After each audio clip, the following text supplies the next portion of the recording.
River Realms, they call it. What a fine poetic name for something as rotten and twisted as our land has become. It was not always so. Long ago, the old empire, the noblest and most enduring society created by humankind, spanned almost the entire continent of Zerine, the cradle of man. But after several millennia of progress and incomparable achievements, inevitably, the empire began to fall into stagnation and decadence. Desperately holding on to their privileges and resisting change while trying to avert the collapse of the realm, the emperor and his theocracy took to measures that were worthy of true despots in cruelty. Subjugating weaker realms, enslaving whole nations, strip mining foreign resources, oppressing imperial citizens, war on several fronts, genocide. Eventually, the gods could no longer tolerate such horrors wrought in their name. Foretold by an abundance of divine omens, they descended upon the empire to right its wrongs. Thus, in a chain of dreadful events that became known as the Calamity, they annihilated the empire in a matter of days.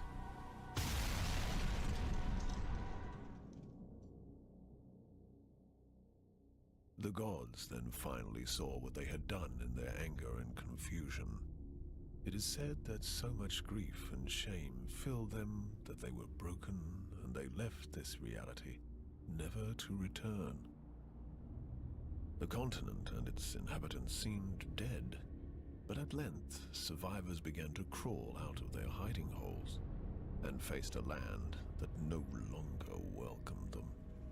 Arcane anomalies, the fallout of the Calamity, now riddled the continent, and people realized that they had to share their new home with changed and twisted creatures. Terrible beings entered through the cracks in the tapestry of reality and rose to rule over the natives. In time, these new powers rebuilt the fallen empire in their own image, and the River Realms, now godless and vengeful, reincarnated from the ashes.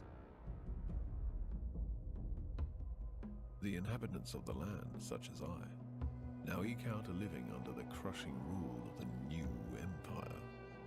The continent itself constantly resists our every attempt at building a cozy home for ourselves.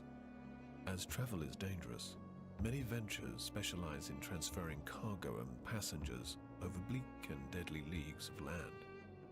Others try to take everything of value from said travelers, or attempt to find buried treasures among the ruins of the old empire. The leaders of the endeavors are, some say, the bravest men and women of the River Realms. Such a leader is called a Vagrus.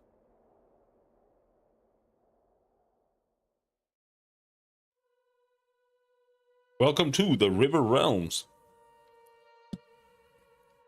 For whatever reason, there are no rivers in the River Realms. Very strange. Very, very odd.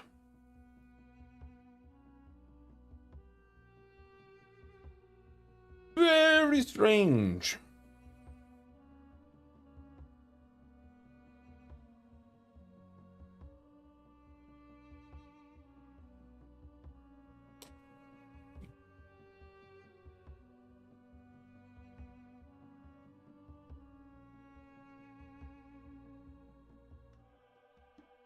Ooh.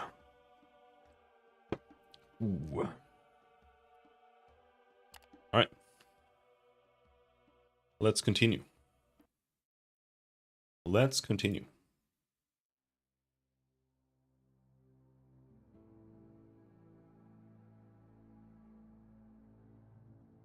Wherever we left off. The plan? What was the plan?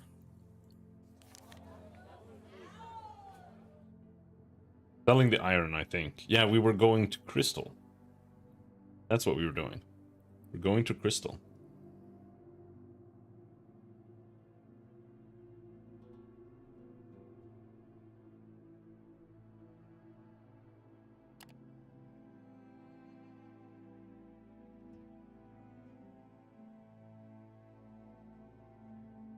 can buy some supplies here.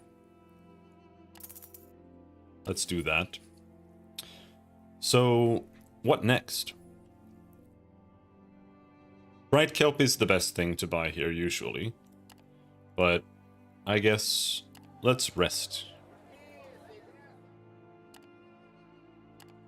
And then we'll see what happens. Mirage.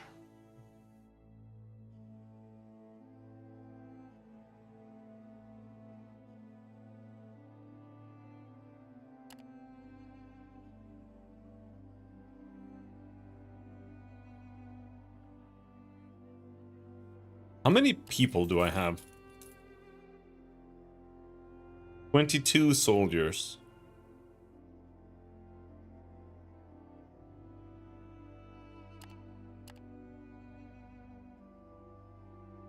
Alright, we have 20 guys.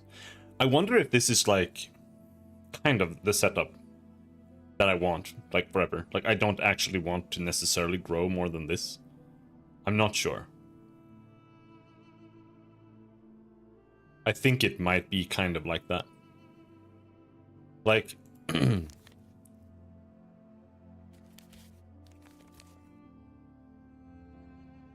it would be nice to get the remaining 2 slots. But I don't know if we can maybe get that some other way. Or we just get more horses. Like, I'm not sure. The scouts, I feel like the scouts might actually be kind of whatever. Like, I don't know what the ideal amount of scouts would be. Like, maybe 4. Because I have 6 right now, right? But the main reason to have the scouts is for, like, events. I feel like. Because they do combat, but if I have to choose between, like, 2 scouts or 2 fighters, I would rather have 2 fighters. They actually carry... No, they don't carry cargo. Outriders do, though. But that's just because there's a horse. I thought they did carry. It's only the slaves and the workers.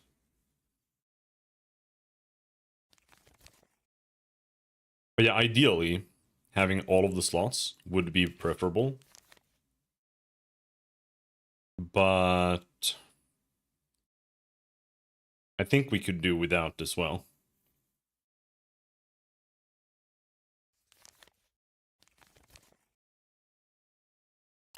I don't know if there's anything in here that like lets you get more. Because your attributes, I don't think does anything. This is just for events.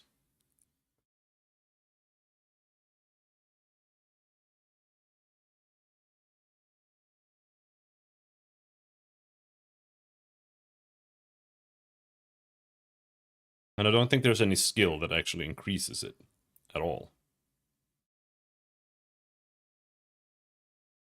There's no like leadership or anything like that. Engineering. I don't think workforce doesn't apply to carry capacity, I think.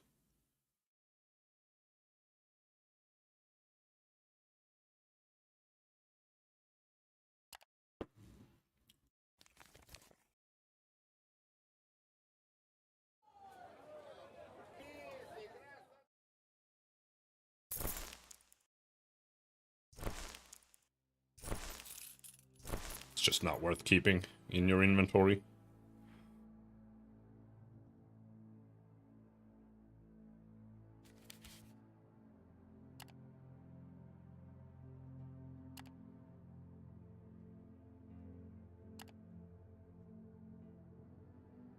What is the price of copper in crystal? Even higher. Alright. I'll buy 1 copper.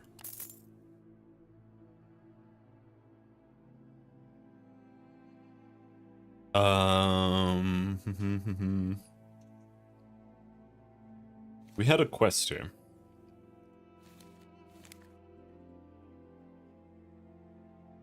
This one. We need 2 jade, 3 oil, and 12 spectral residue. I don't actually know where jade exists. I don't know if I've ever seen jade anywhere. Maybe it's like the dragons? I don't think so, though.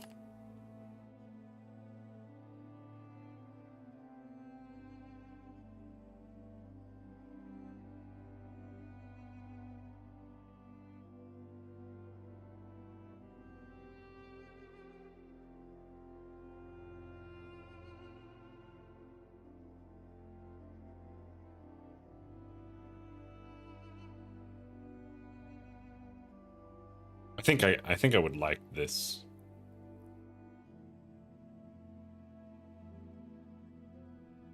Miscellaneous harnesses. Consumption minus worker slaves.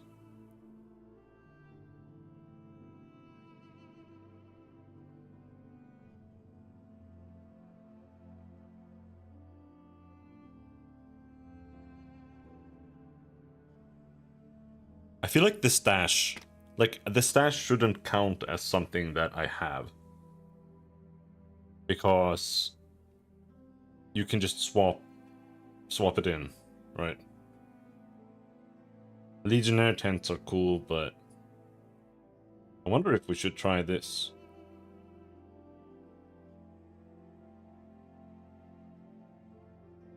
But I don't really know exactly what this means, because it says mammal beast type, all mounted. And then it says in red, right? So what does that mean?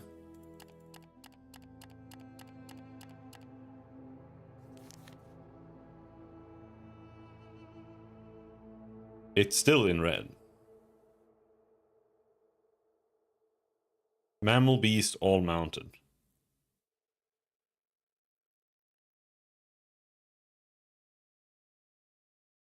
So is that like a bonus if you don't have slaves, you don't have workers?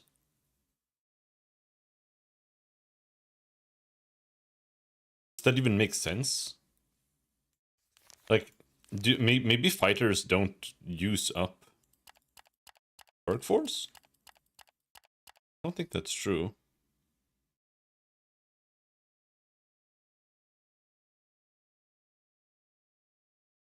No, they do, 4.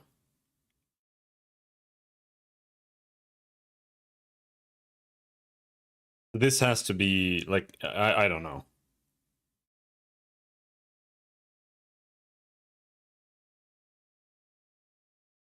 Consumption mount active while all mounted. Oh, it's the mount itself that gets less consumption.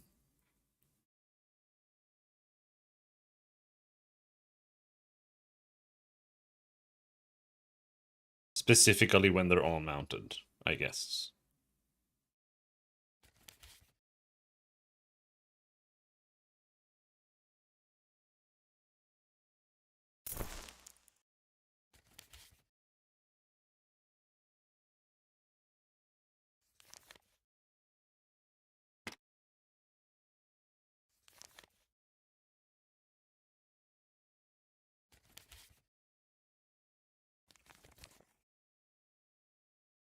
Doesn't say. 185 consumption.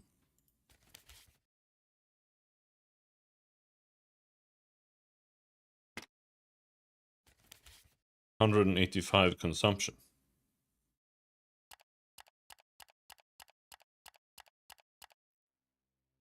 $200 consumption. 205 consumption.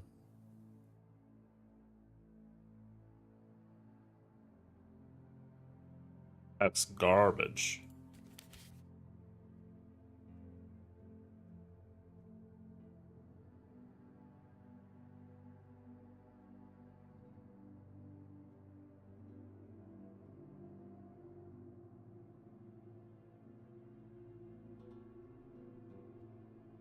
That doesn't even make sense. Like, it says consumption outrider. And then it says consumption mount while all mounted. Huh?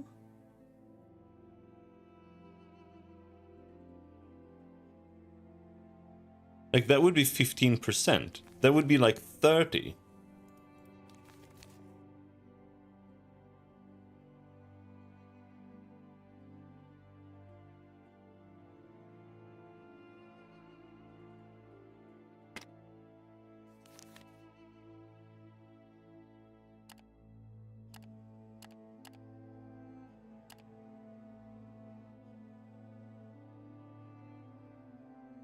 Outriders 95. Outriders 100. But what about this 32?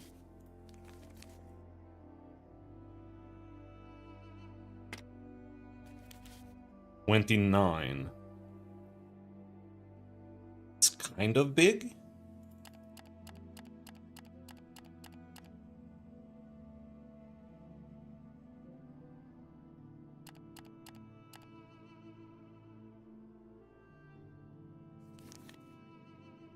I don't know.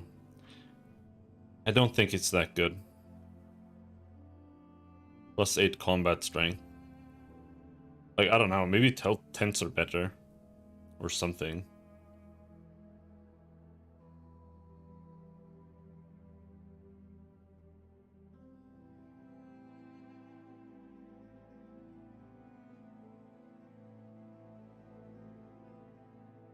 Bonus workforce on outpost.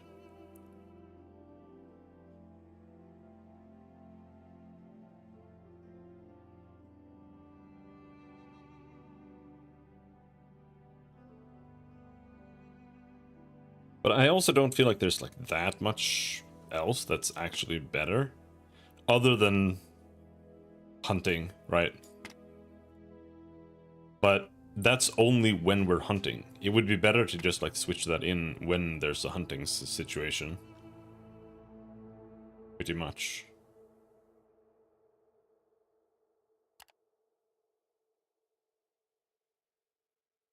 Alright. So, we're going to Crystal.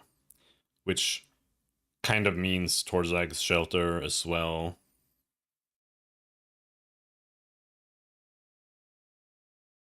Okay, there's only this one for Torzag, it seems.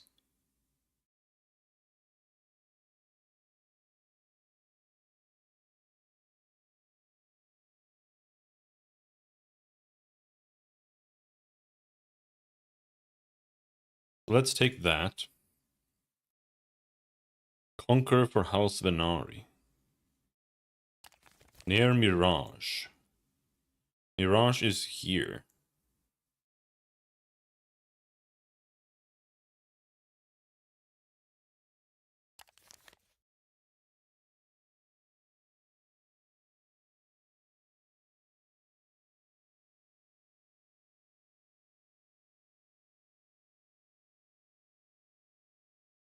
I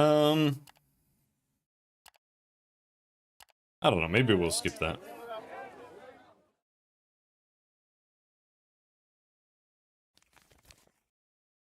And so right now we are in Lernak. Bright Kelp sells well in Crystal.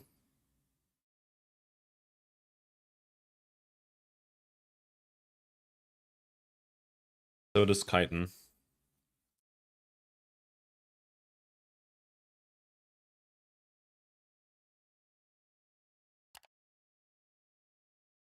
So does Oil. Well, at least maybe. 305 days old information, but... Oil does seem to be cheap here.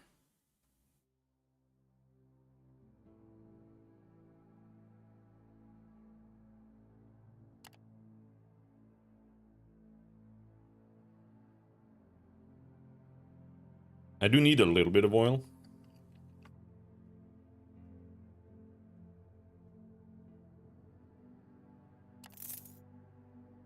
If we buy 1 stack of oil, And then we don't sell the whole stack. Maybe. It's just a little annoying to carry them around.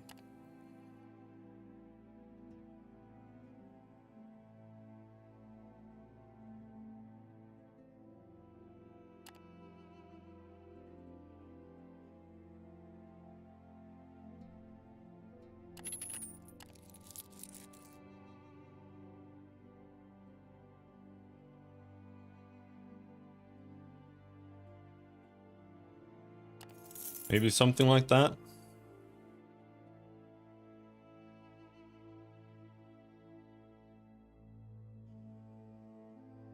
What are we? I am smuggling obsidian blades right now.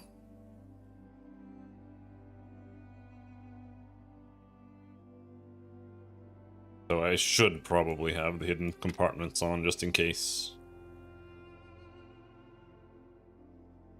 But yeah. With that, we should probably just head off. Got some acolytes for Vagrus. And that is pretty much on the way. Crystal's there, Vagrus is there. Might as well grab those. These guys for the Crimson Gate. 6 guys. I feel like it's gonna be a mistake to take them.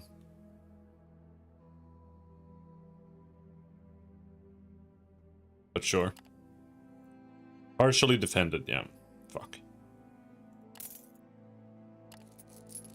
Cannot be partially defended.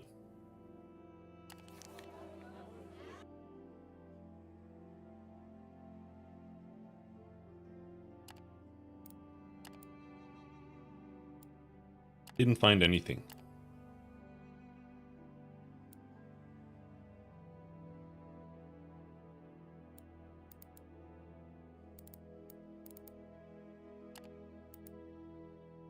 Sell goods, arcane text. Okay, so they want salt, they want luxury wine.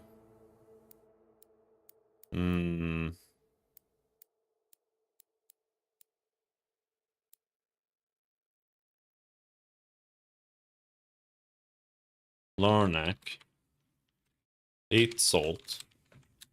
14 B1L. 25 luxury wine. 30B. Yeah, 30B.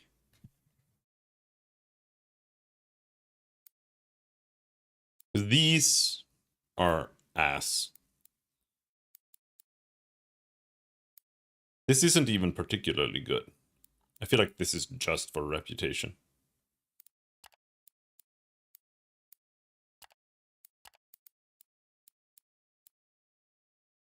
Seek audience with the Stinger Lord. Nah.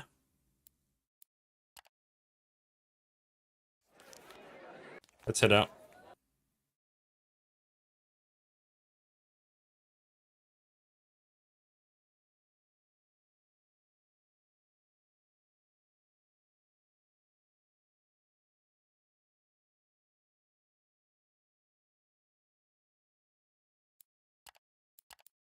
I believe.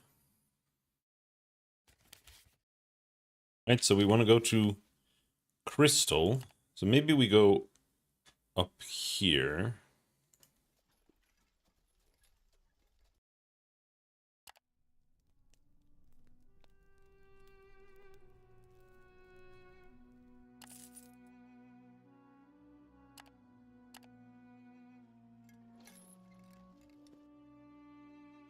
The desert is a little scary. There be encounters.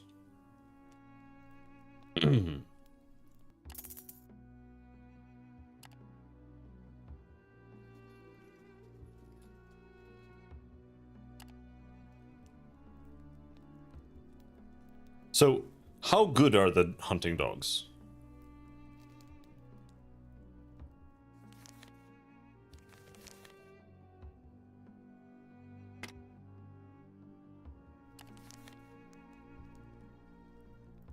Plus, it says plus 10 base chance. I feel like that like barely made any difference. 271.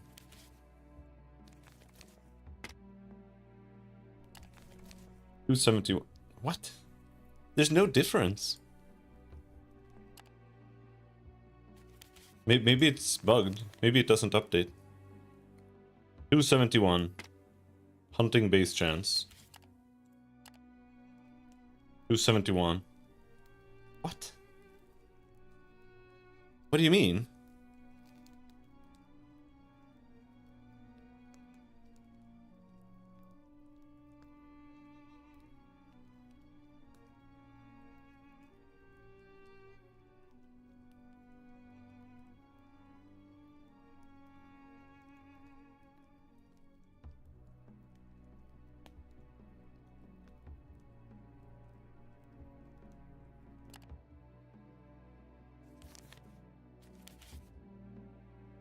Hunting base chance.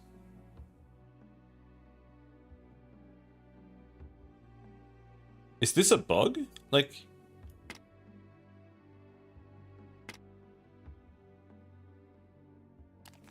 I don't get it.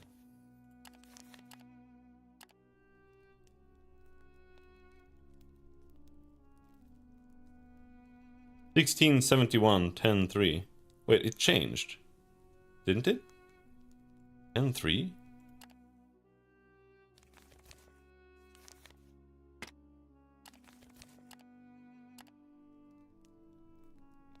And now it's 9.3.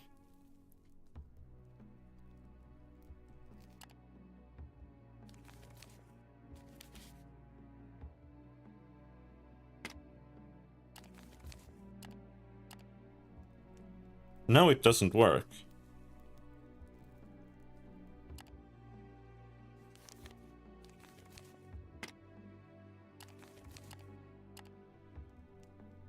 Now it doesn't do anything. But am I retarded? Like, what's happening here?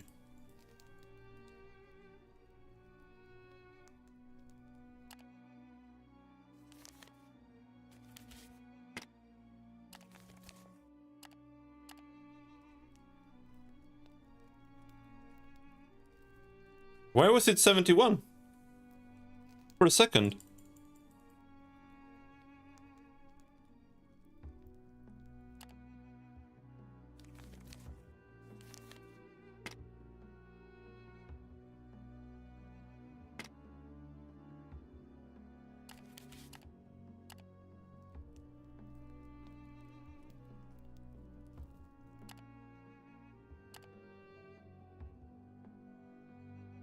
Here it's 71.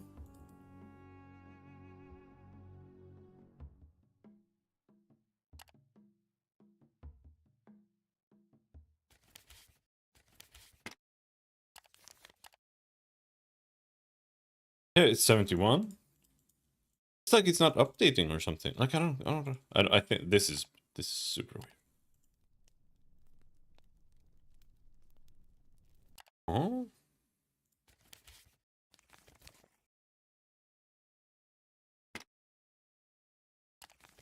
That was without.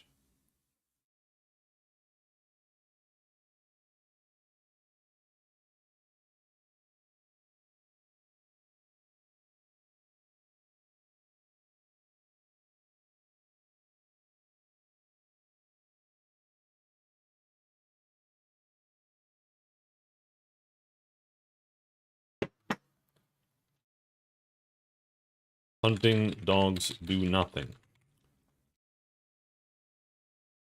I am in the desert. And there is hunting available. Yet when I equip the hunting dogs, the percentages do not change. I'm guessing maybe it's like it might be programmed in a way where you have to be wearing them when you like reach that point. Otherwise it doesn't count. So because they want to avoid like having to hot swap, that makes sense. But I don't know.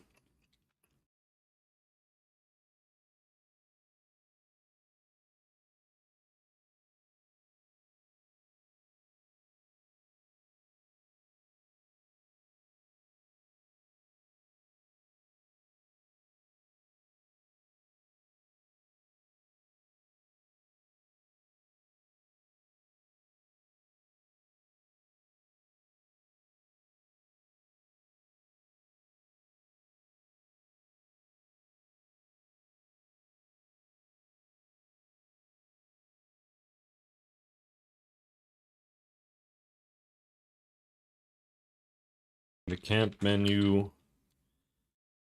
it also showed a different value, 71 failure chance, which is the value it shows when hunting without camping, but only happened once, and neither camp hunting or regular hunting are affected by the hunting dogs. Cheers. All right.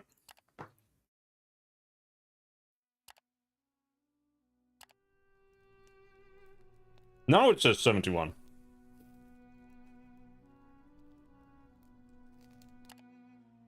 Where did that put him?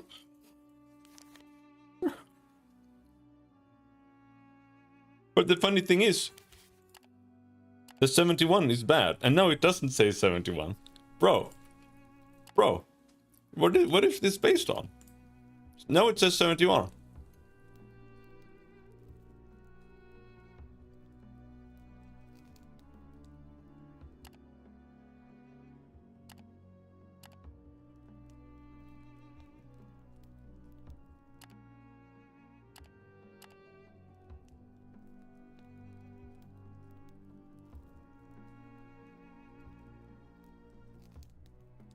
N3. 9-3. Yeah, so sometimes it's just...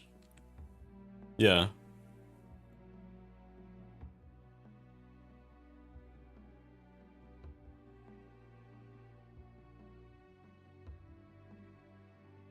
Well, spamming camp and closing it changes 100%. If I simply spam the camp button and close it, it keeps swapping the failure chance from 71% to 69% randomly.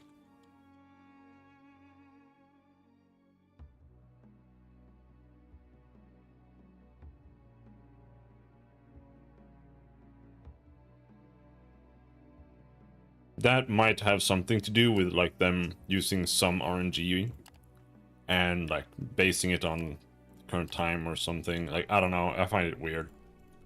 But I think it might be something like that, because the fact that this lags every time I click it kind of tells me that like they're doing something like that. This is something that shouldn't lag when you click it at all.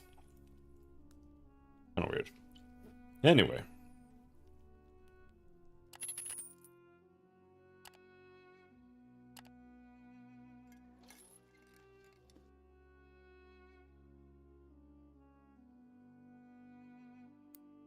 Yep, we hear wind. We hear voices in the wind.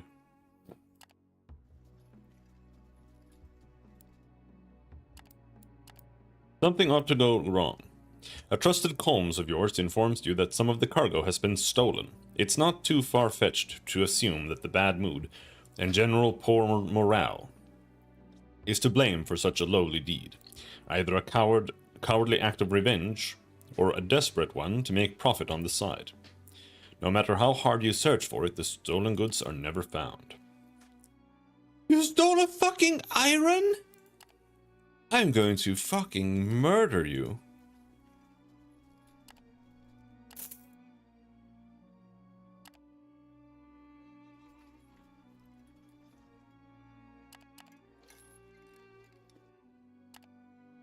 Entering Mirage always feels like a hallucination caused by heat exhaustion. First comes the feeling of humidity in the wind, and it's quite shocking so close to the arena's vorax. Then comes the smell of flowers and fruit. Then the small white fortress emerges on the horizon. Seeing the lake around the settlement makes the steps of the beast and people springier. Then come the flags on the gate. Those are always interesting to spot. The sigil of House Darius dominates the flags on the welcoming arch of Mirage. They run the city, at least for now. Slave traders, military benefactors, lords and nobles. Their treasures are equally drenched in the blood of soldiers and the sweat of slaves. Depending on your connections with the house, you might be able to find promising opportunities. Only do not expect them to still have the reins of the city when you return, in say a few weeks. Mirage is a valuable oasis, and its managing a house changes with the change of the wind. This visit will be a welcome respite after wandering in the desert. Yeah, I think we should just avoid making enemies of any house. That's just good practice as a trader.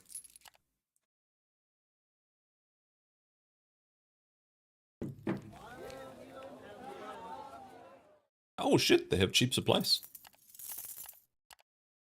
I'm out of money. How about that? So, what are we selling here? Oil? Oil? Oil? The oil is actually not worth anything here. What about iron? Okay, let's sell iron. I don't have a choice, we need to.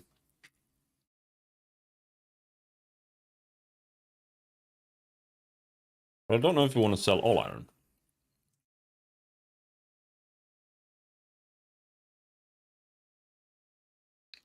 We can see what we can find here before we do that.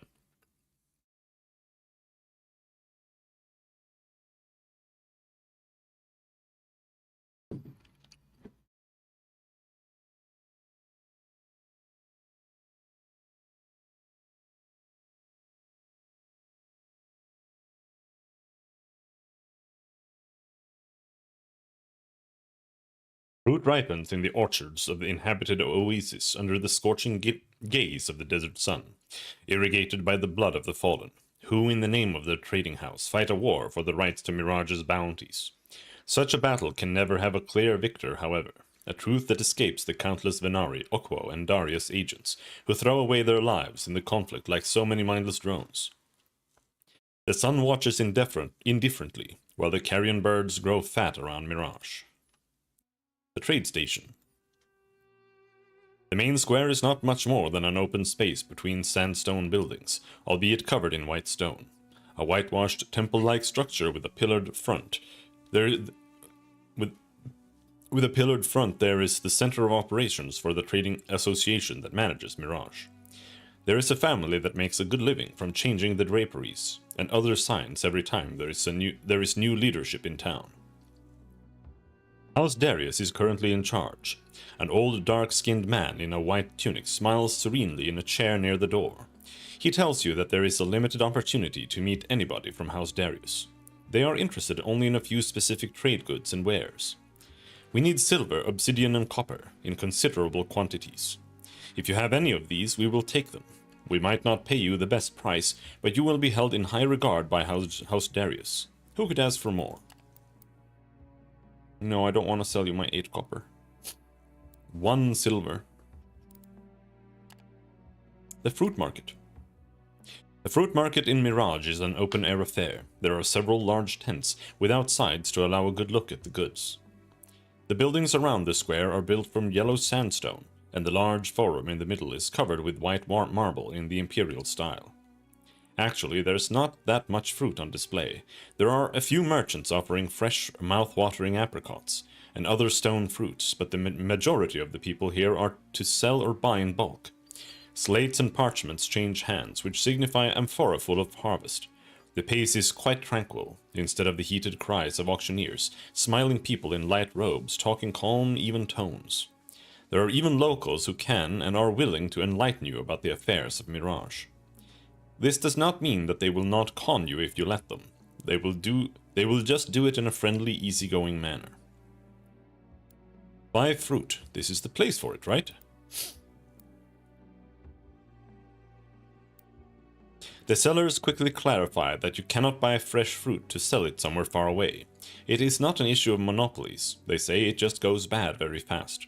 The fruit in Mirage gets processed some way, dried or made into a kind of jam. Only then can it be transported. On the other hand, fruit here on site is quite cheap. You can buy a cartload of fresh mixed fruits and distribute it in the comitatus. It is a rare luxury in other places, which will undoubtedly boost the mood of the crew. Buy enough for the slaves? Fuck the slaves. Buy enough for the crew. +1 vigor, +1 morale. The Fortress. The Imperial Fort does not loom over Mirage. It sits daintily on a hill, crowning it with whitewashed walls. Looks lovely in the sun. First of all, it is quite small. Due to the commercial importance of Mirage, trading houses have constant and significant military presence in the oasis. The surroundings are as safe as they can be. There are clashes among the houses, but these are always carefully limited to affect only the players of the game. The legions have a token presence signaling the theoretical authority of the Empire, or of the Emperor. The Imperial soldiers here are prone to boredom, even apathy. For the officers, this is a cushy retirement position, or a nightmare, a post of zero responsibility, of oblivion. Enter the fortress. The gates are open. There are guards, sitting on a carved stone bench. They look at you without interest. One of them inquires regarding your intention and purpose. "Hey fella, what you want?" "Just looking around," you answer curtly. That answer seems to match the password. He waves you through. All the soldiers in the yard might be enough for half a centuria, no more. The men here spend a significant amount of their time on artistic efforts. The large fruit bowls near the wall are nicely carved. The doors have inlays of bones and sparkling stones. The whole yard looks tawdry. There is an impromptu workshop set up within the fort's walls. Legionnaires work on pieces of bone and wood, creating simple jewelry and decorated tools. The results range from amateurish to exquisite. Some of them are even for sale. Look for something valuable or just nice. The legionaries are happy to show you their handiwork. An older and fatter man with a huge bushy beard offers a set of necklaces and bracelets made of bones. They have a unique style, and the man is beaming when you ask him if it's for sale. Oh, 60% of local price. Not bad. A barefoot slave boy in a short, patchy tunic approaches you. "Dominus, my owner, the captain, would like to see you and offer you something. I ask you to follow me." He indicates the large door on a separate, smaller barracks in the yard. It opens and a legionnaire officer beckons you to join him. The boy dutifully leads you for the 30 steps to the barracks and then runs away. The barracks are the offices and may be home of the captain of the garrison. It is decidedly austere. The man is rather pale, which is not easy to achieve here. He is in armor as per regulations, but it's not very clean. There are bags under his eyes, and he looks stressed, a clear and strange contrast with his soldiers, who are content and pudgy. He introduces himself as Captain Numerius Carelius Crises, Legionnaire Centurion. He explains his need for you as someone who can make a personal inquiry in Fort Viridium. "I have been sent here as a form of punishment. I loved a woman who was courted by someone with higher rank and status. I cannot get away, unfortunately. If I ask for a leave, it gets denied and sandbagged due to the dangerous circumstances of my assignment. I'll go mad soon if I can't get proof about the love of my life. Please, let me give you some money in advance so that you can go and ask around in Fort Viridium for Ninia Urbica, daughter of the tribune, Marcus Cloelius Urbicus. I'll give you a fair reward when you get back here. I cannot find help any other way. All official channels are closed to me." Oh boy. Ask about the compensation in details. "I can give you 1 lirg now, and when you return with the news, I'll give you a brass. I do not have any more money. If I had, I'd offer it to you, believe me."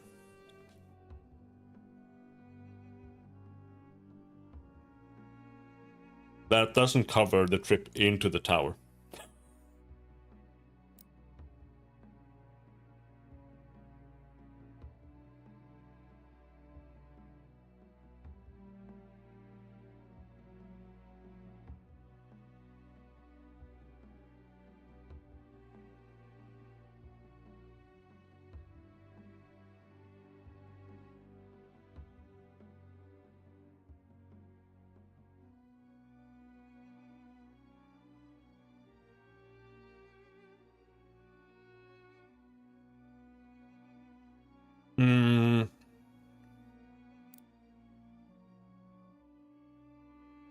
This sounds like trouble.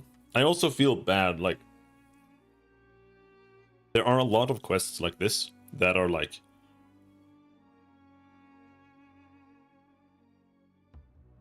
do a favor for me, or like go and do some bullshit or whatever.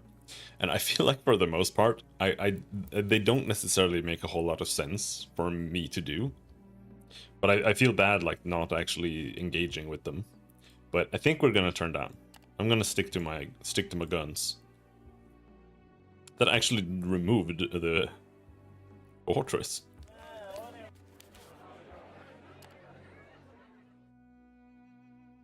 So now we are going to...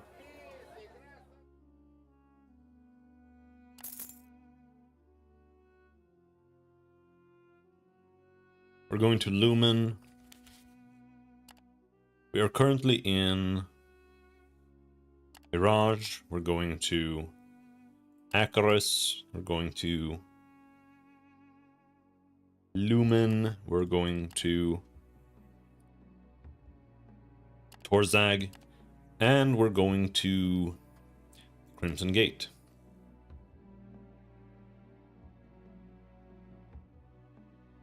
Anything worth buying here at all? Not bright kelp, but it's a little bit expensive here. I don't know, maybe they produce dried fruit here that we can buy. I'm not sure. It feels like this would be the logical place for that to be produced. Torzag is actually like the cheapest place to buy coffee here. I feel like coffee is probably in some very, very remote place. And you're supposed to like bring it in from some port city or something.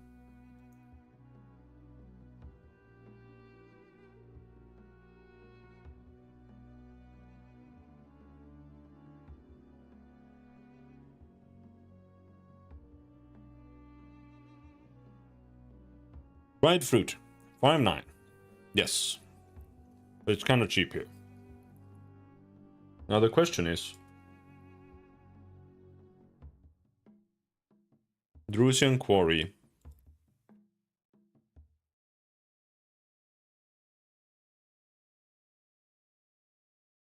They want grain, linen.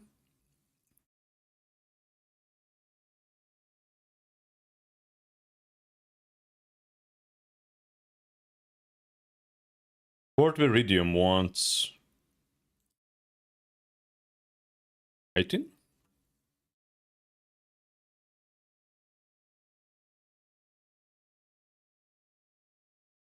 Chitin isn't cheap here, but it's not like super expensive.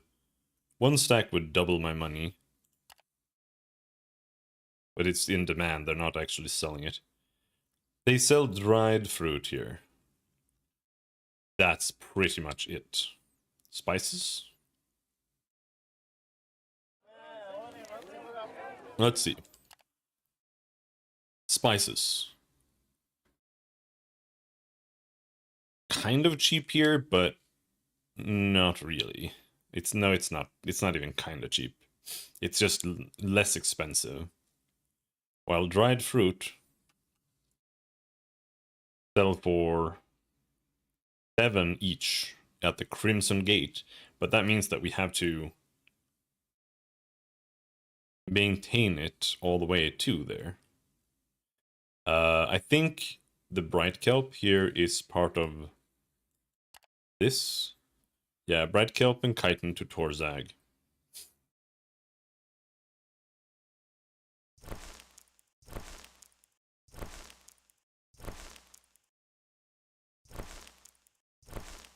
this here.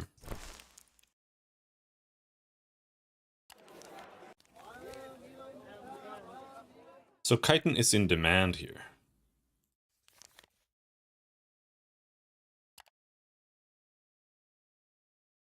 That means we might as well sell it here. 1 stack. No. No. 1 stack it at Fort Viridium is worth 21, so we want to not sell it. We want to keep it. I think it's only dried fruit that we should be buying here. What about herbs? What about herbs? Sorry. Herb. Not bad. No, the price is bad. It's only dried fruit. Here we have quests for Near, Crystal, and Larnac. I don't want to do these. Dried fruit. Boing, boing, boing, boing. Oh, that's all. Okay. Okie dokie.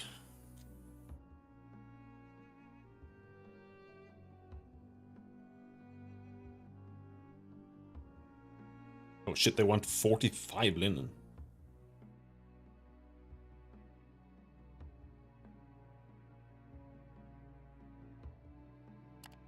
Oh yeah, no, there's literally nothing else to get here. So Mirage is mainly about dried fruit, I think.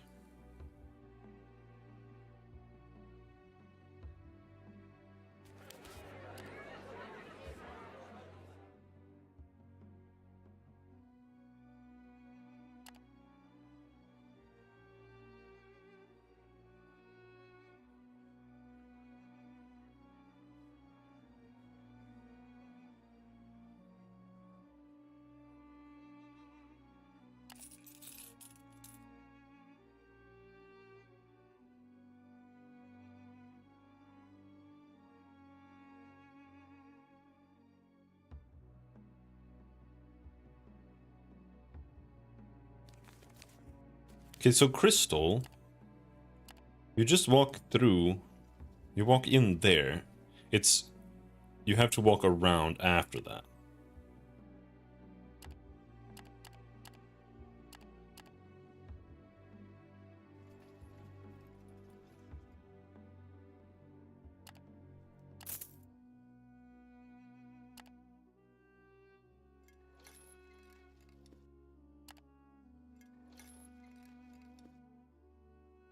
Travelers, merchants, patrols, and the like move around sluggishly as you approach the settlement, while some of them are just loitering, maybe waiting for something, or just maybe blah blah blah blah blah.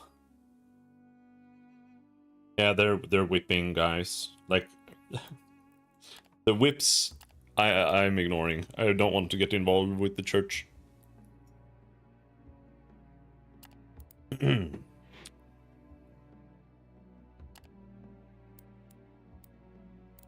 I don't have anything.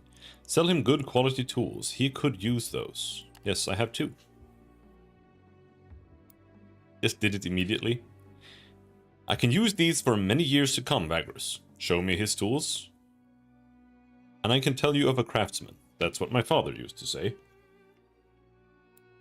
Right?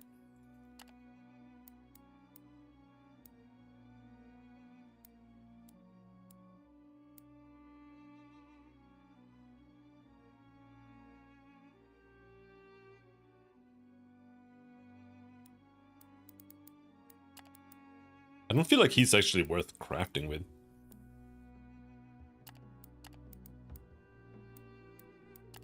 Has a special offer. Place the order for the special saddlebags.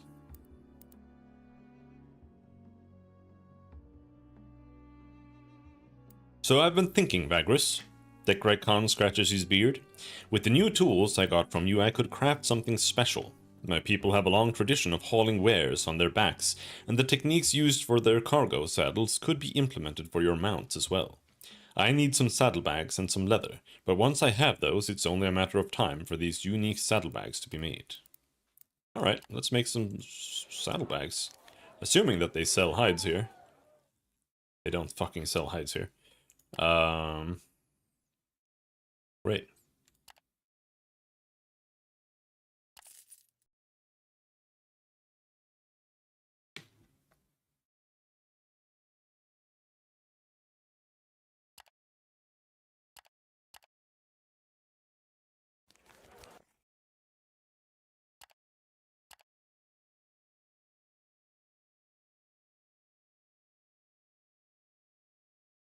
Report to the magistrate.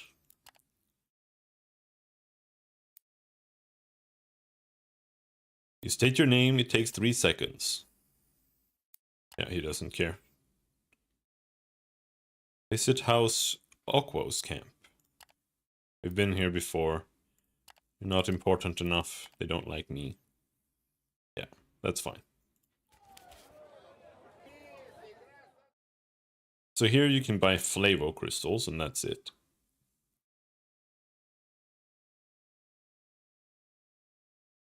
I would like to start this thing, but the only way to do that is for me to go out into the wilderness and just try to find like a combat encounter and killing some beasts.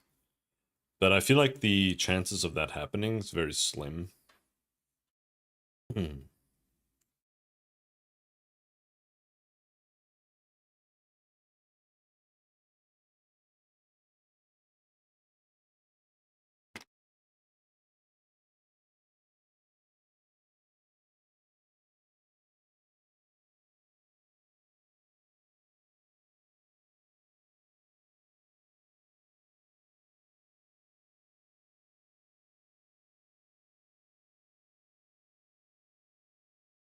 Extra storage.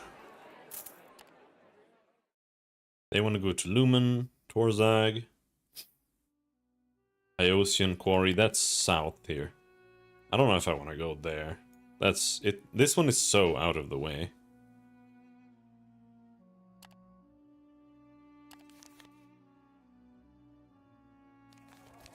Hmm.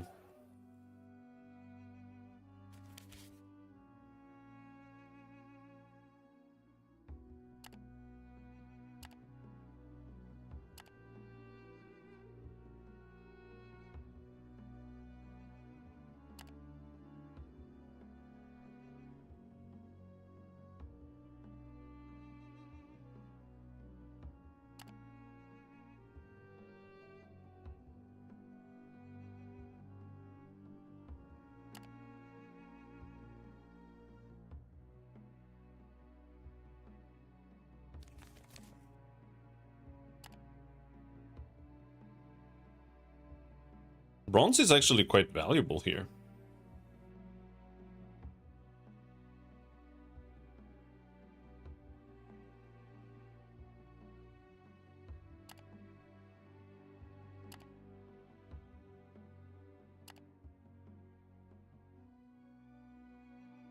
What about in like ash?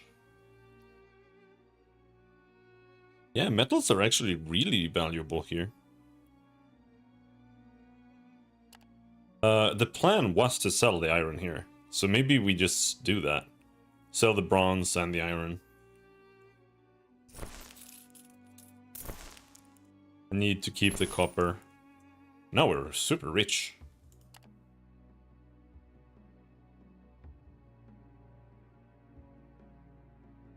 Polaris protection gear.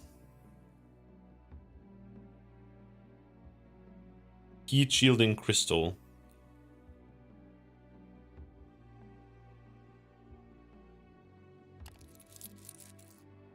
You need channeling. There. Savvy 3. I would need to level her up to 4.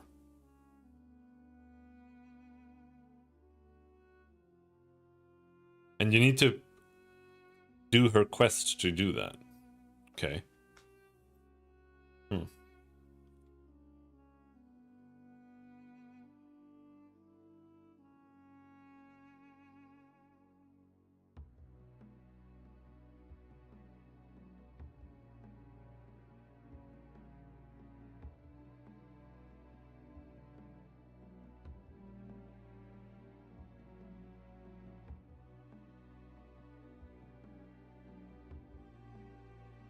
Accuracy is super good.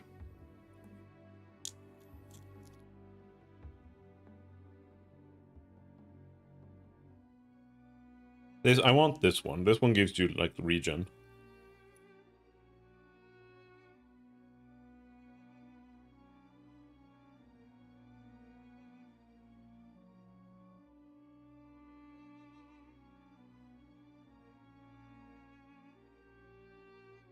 But I feel like this is what you kind of need to get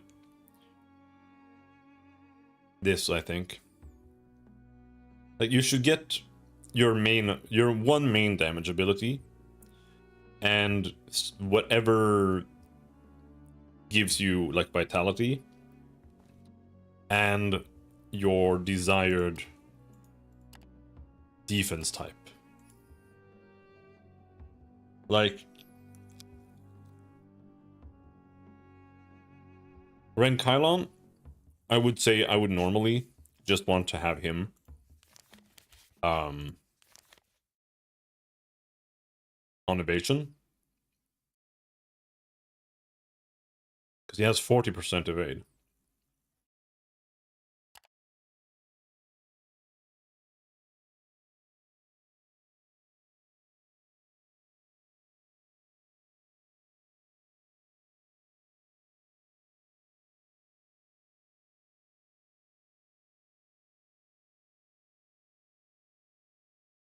This gives 4 accuracy and block, though.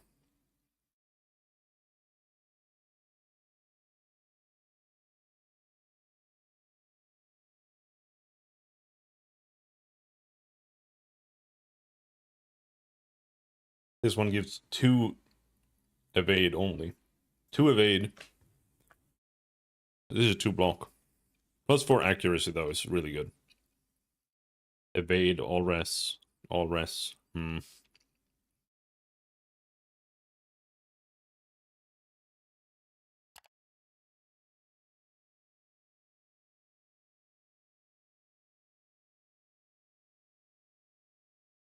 I feel like knife throw is his main ability, but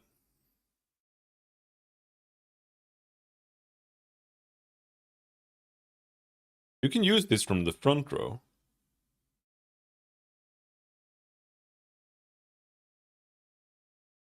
So I would say knife throw is his main ability, because it does, by default, it does 2 to 6 damage. Kind of. While furtive stab is a melee attack, but I feel like this is really, like, it does 3 to 4 base damage, which is pretty decent. But this is just his 0 power option. This is his real damage option. How much power does he have? 4. So he can use knife throw twice.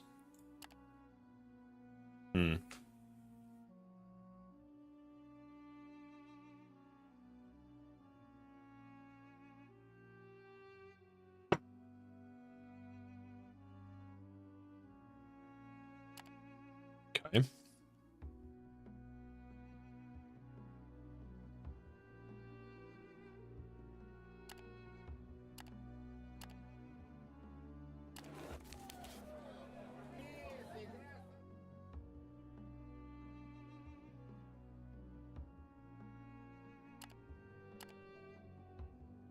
No jade here.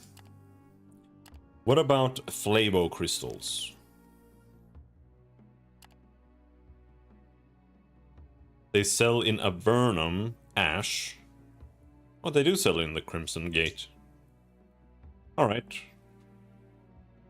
That's actually a lot of money.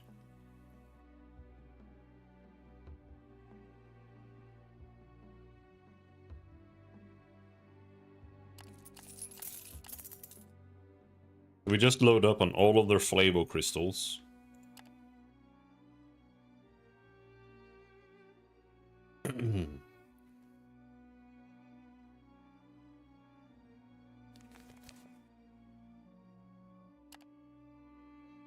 Spices. 2.2 for spices is pretty expensive. Crimson Gate is where you would buy spices if you want to. But I don't think I want to. I don't have any reason to really, other than just as a profit. I don't know any good places to profiteer off spice right now. It's like just taking it back to Torzag. You gain a little tiny teeny bit. It's 5 each.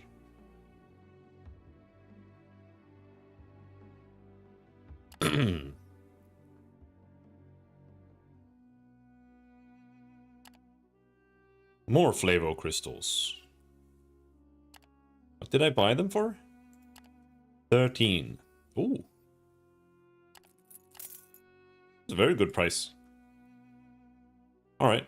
So now we just need to stop by Torzag, resupply,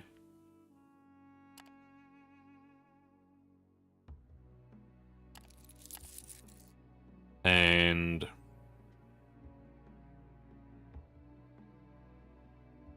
we need to drop by Lumen? Going to Lumen would kind of suck. But I think it's probably the right choice. It's a bit of a detour, but sure, let's go Lumen. Partially defended.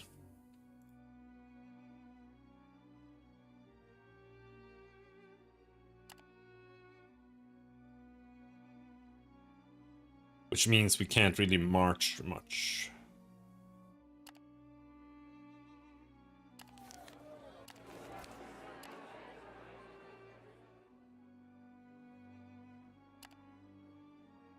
So we'll have to morale up. Today.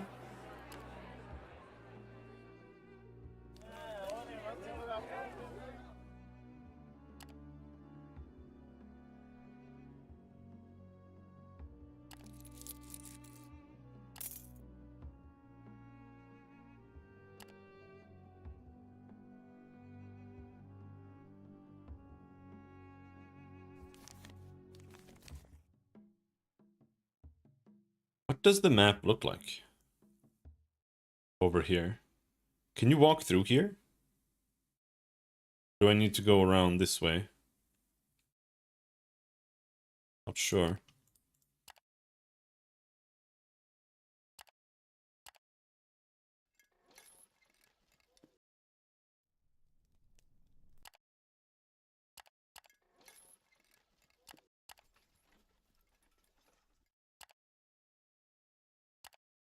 I think you can go through there.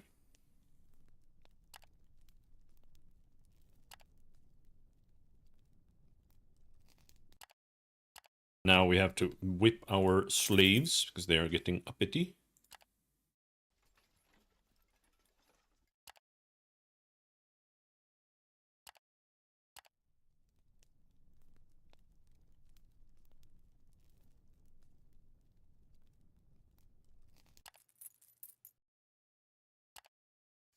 What if we try this now? Hunting animals on. We move over here. We rest. Now it says 13-4. I feel like this is like not much better. I don't know. I feel like it's not 10%. Like plus 10% base success chance. And we have a 17% chance. Like that doesn't sound right. I don't know. Maybe the math is more complicated than that, but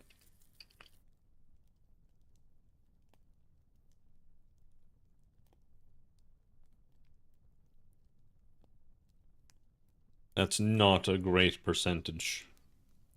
Why are you distressed? Like, why are they distressed?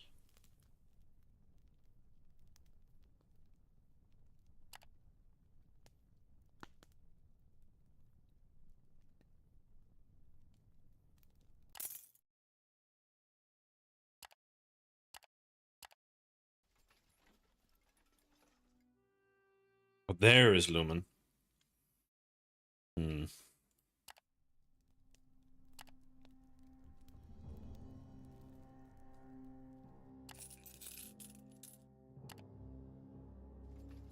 I can go there. Roaming undead swarm.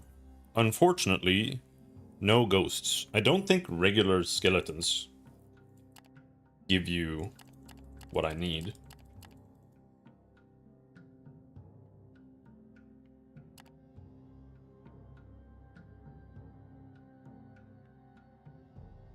Makeshift barricade.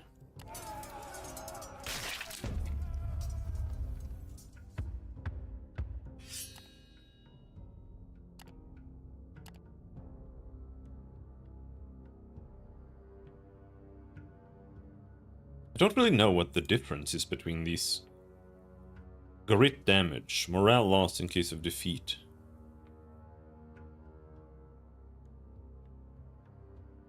Deploy maximum of 3 companions for eliminate the leader. That one's a little rough.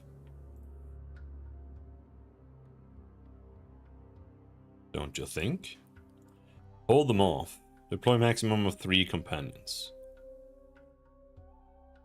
Hold them off is for flee. Eliminate leader. Grit damage. Morale loss. Hold their ranks. Grit damage. There's no difference between eliminate leaders and call the ranks.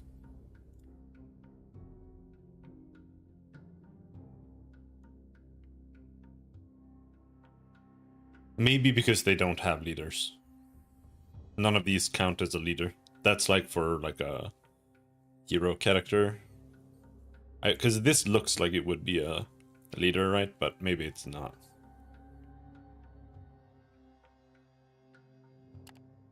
Let's try.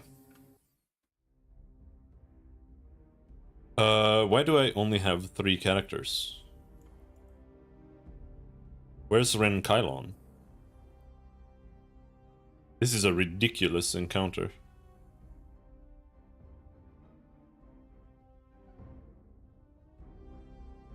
Where's Vorax? Where's Ren Kylon? Or was it because they were like... Did they die? Maybe they died. Well, whatever. I think this is really bad. I don't think I'm gonna win this. We'll summon a guy.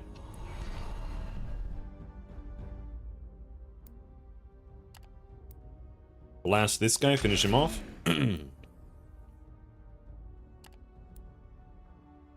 These guys are like immortal. Elite unit. Yep, he's elite.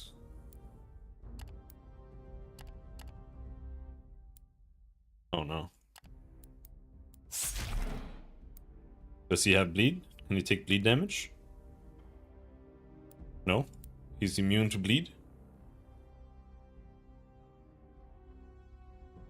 200% bleed immunity. Yeah, fair enough. Fair enough. How do I close this? There. Come on. Oh, he hit.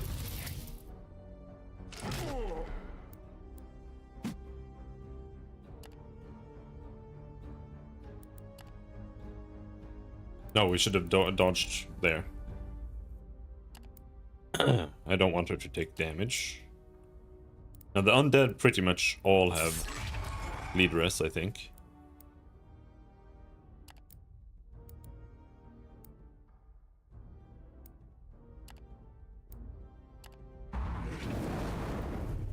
One undead down. Ah!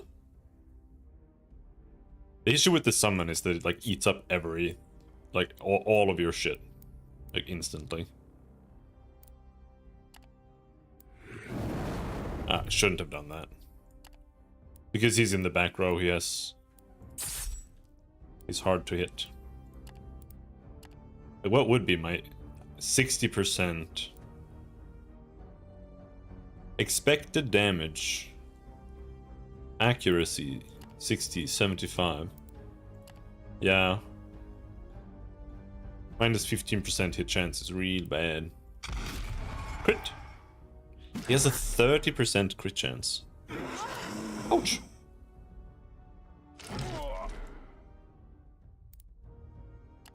Reload.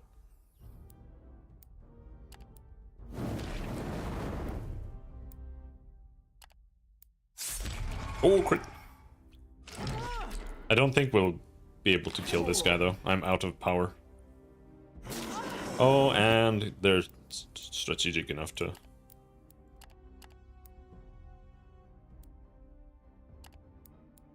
I can't reach.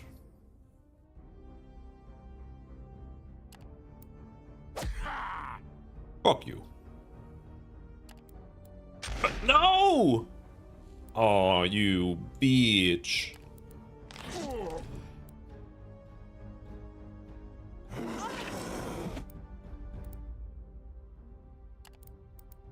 I think this is the last turn, because I think it's only, well, 50%. Oh. Nice.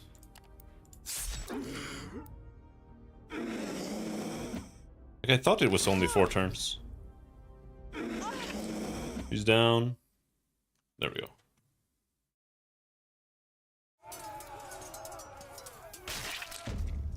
I don't know if that counted as a win or a loss.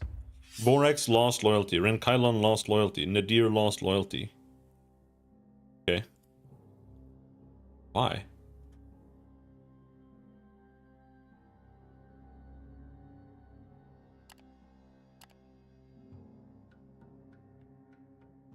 Where are they anyway? Oh, it's because they died. I guess. Would make some sense. Aftermath. Oh shit, what just happened? My slaves.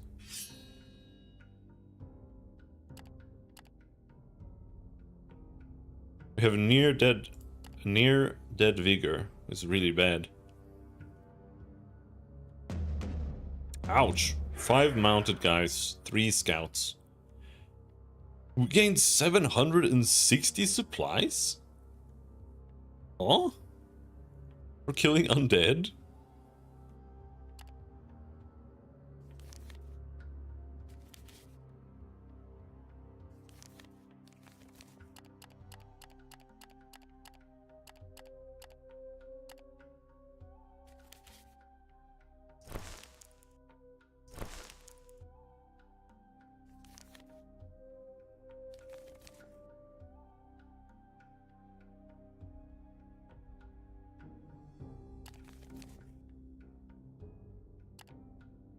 Okay.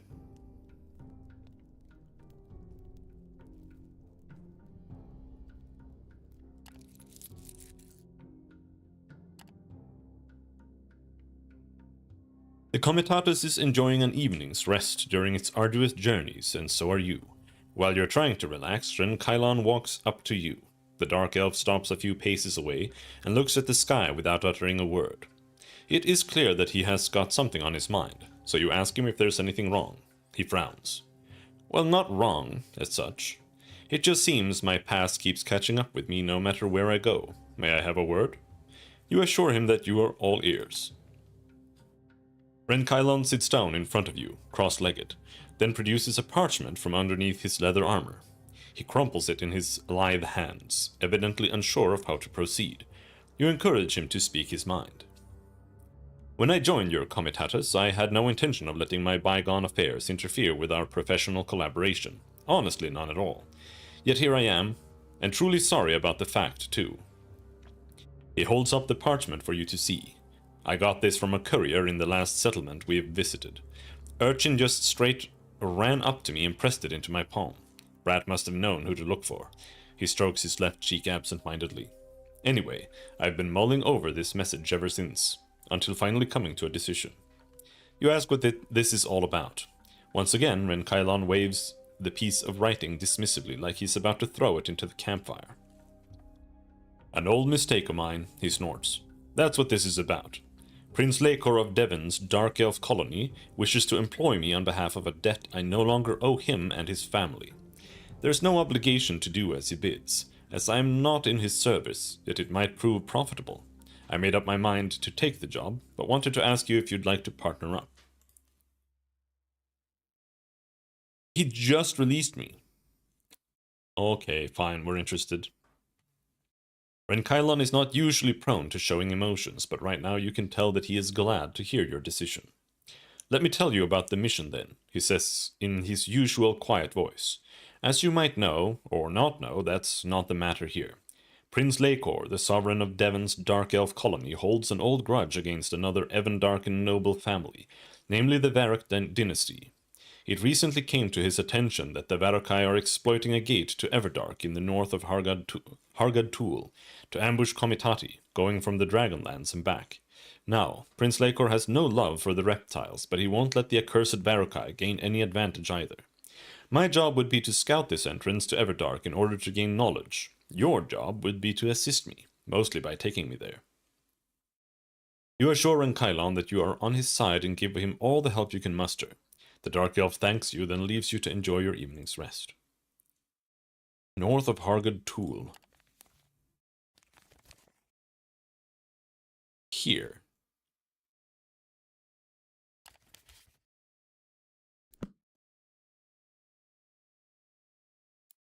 Come next morning, the Comitatus continues its journey.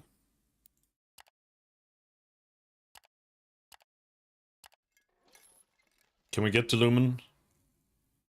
Right now? We are exhausted, but yes, we can get to Lumen. Goodbye, tradesmen. We are still partially defended. That's fucked. But that's also because I just lost a bunch of soldiers. I only have 3 scouts. The scouts... Oh no, they're partially defended.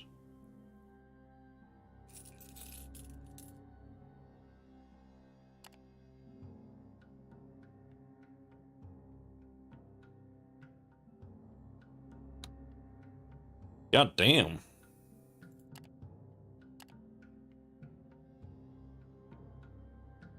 That's 5 horses.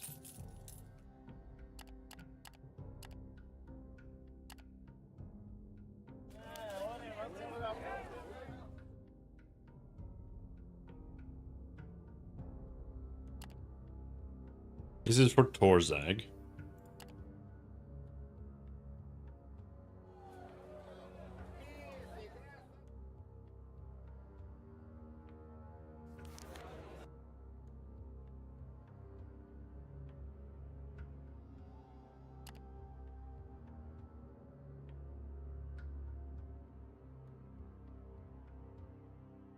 A demon horde would come in handy. Kandik is eager to speak to you while Lavantius stands next to her with a slate and stylus in hand, looking only slightly tortured. Let's get some work done, shall we? She says in her melodic voice, her zigzagging gaze scanning horizons far beyond the narrow confines of the workshop. What is it they want? Golden Theory. 8 copper. Okay, but Nadir... Okay, so I can't do either. I need Spectral Residue. That's proving to be annoying to find, but...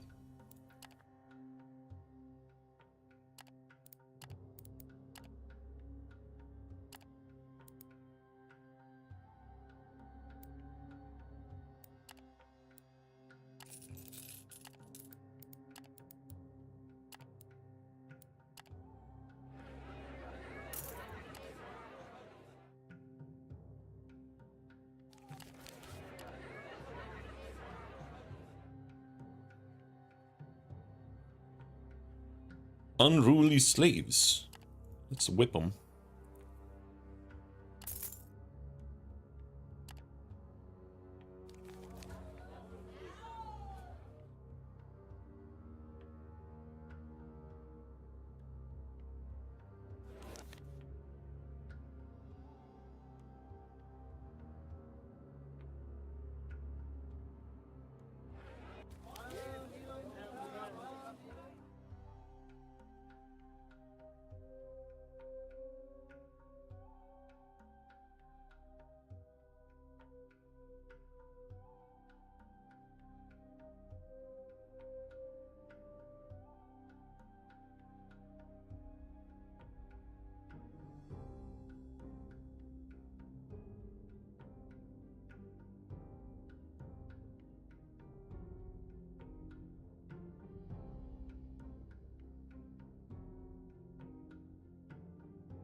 Really kind of nothing that's worth selling here.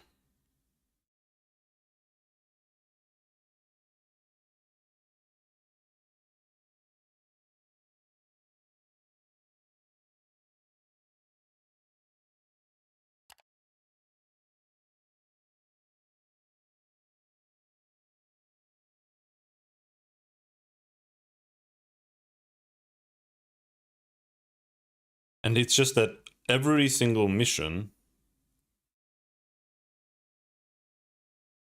needs 4 slots.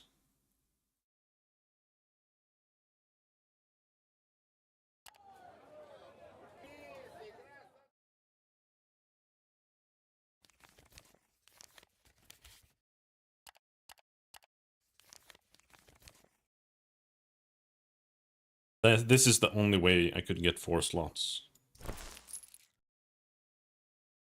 That way, we can take goods to Torzag.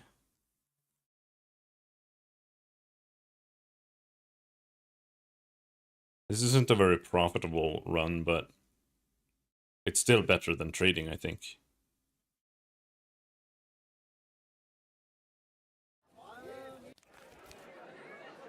Crowded camps, that's fine.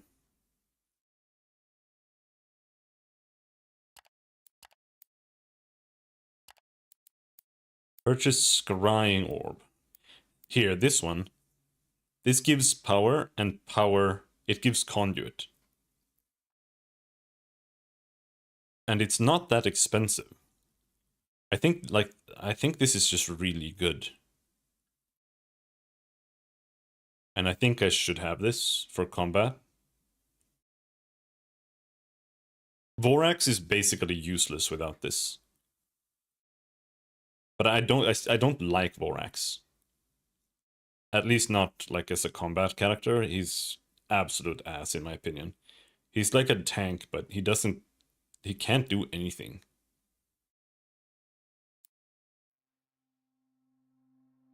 With this, he would maybe be a little bit more useful, but I think it's either way better on the girl. Nadine or whatever. Nadir. I'm gonna buy this.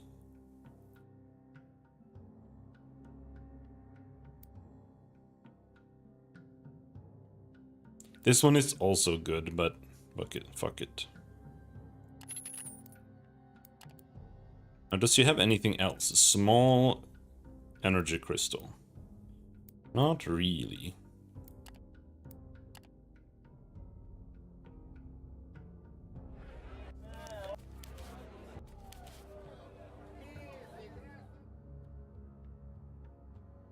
We'll top up on supplies.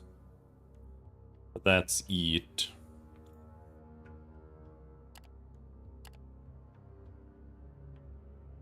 Now here's the question. Did I need to go to Fort Viridium? Or Drusian?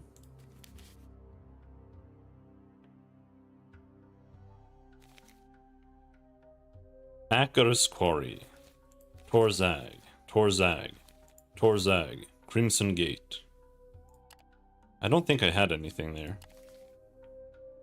I don't think I even have anything to sell. Fort Viridium. Fort Viridium, I wanted to sell chitin there, I think.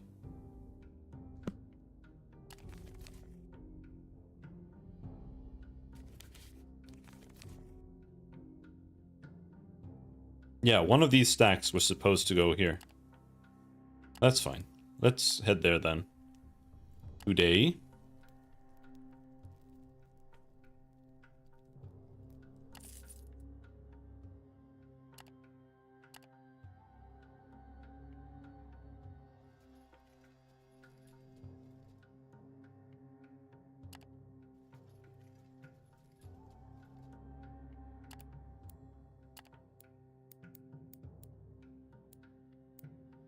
Sell him chitin.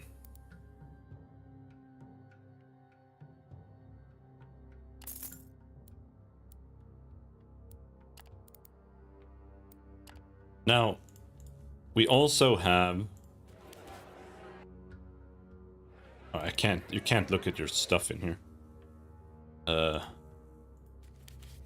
We also have bright kelp, but these are quest kelp.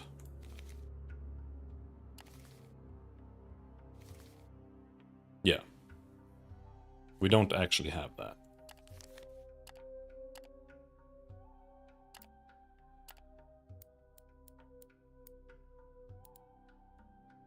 The oil we can sell here. I actually bought it to sell it somewhere else, but I think this is pretty much the best thing I can do with it.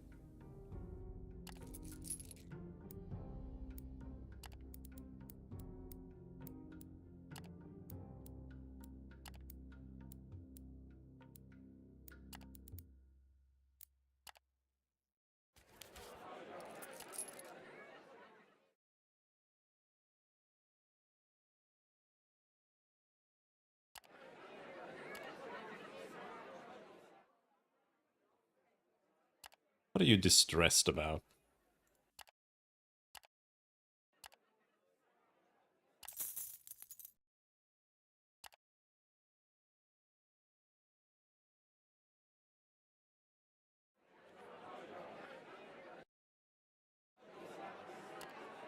No.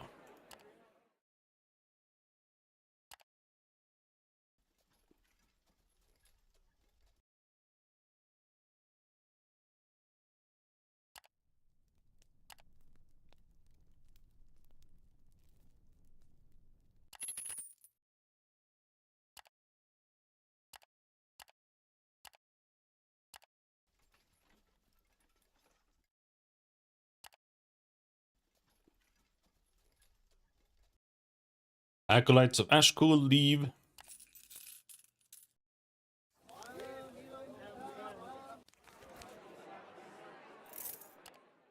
Mines of Plenty. We can take those guys. Sure. Valarius. I've been meaning to go there and check what's up, right? Maybe we should do that.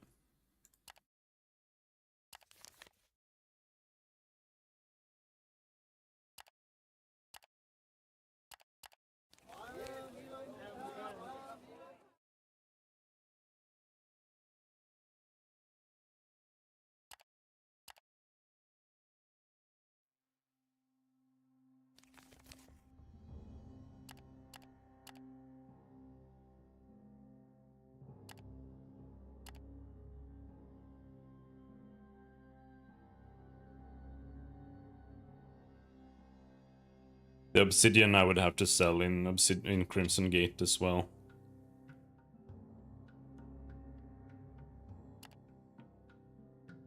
If I grab that. I don't know if I want to take that. Well, sure, it's... They actually don't have that much. They have 3 stacks.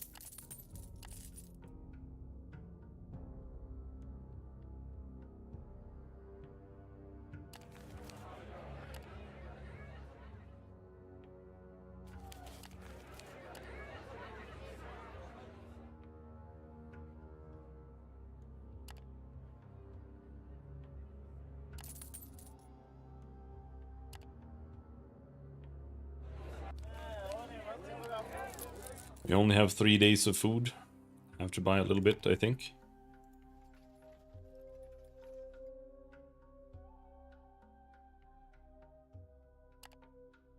I didn't take the Vigilus Tower quest.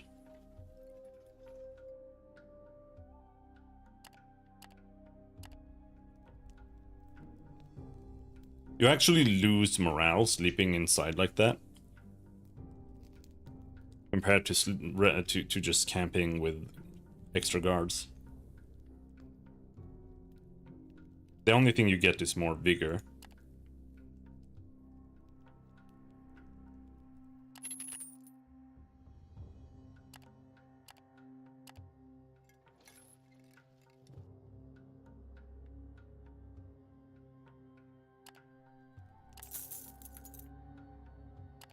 And we are back.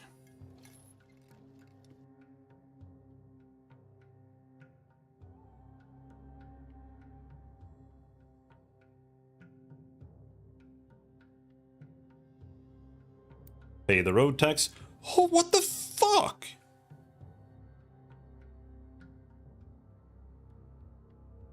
Why does it just keep going up?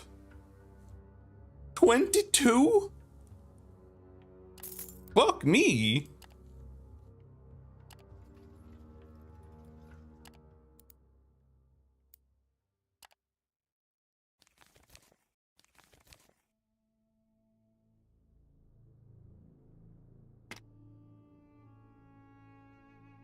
Jesus.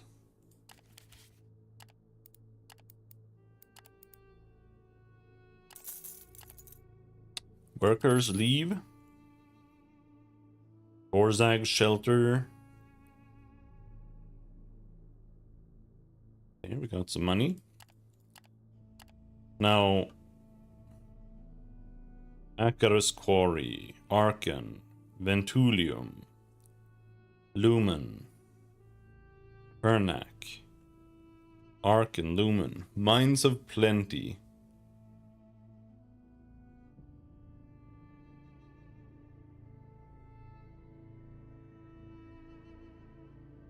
Okay, so we have like one quest that we can take.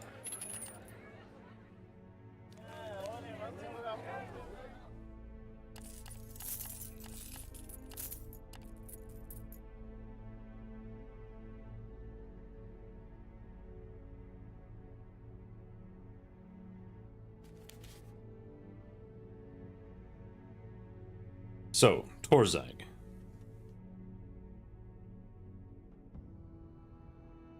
We have a bit of obsidian, not worth selling here. We have dried fruit. It's like barely worth actually taking over there, as opposed to just selling it here and buying like pots or something.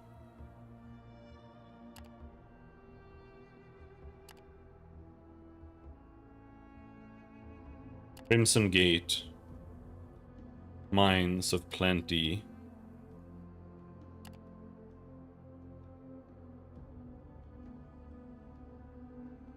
Salem. Okay, pots aren't like super worth anymore.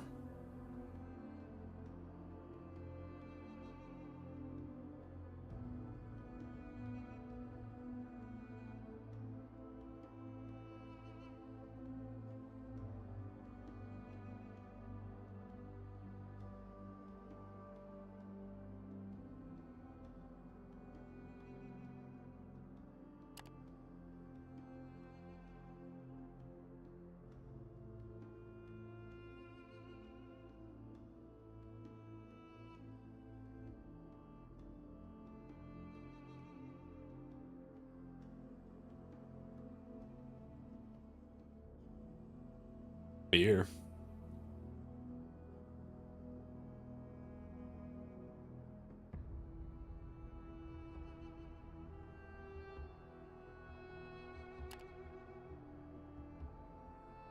But we have a quest here.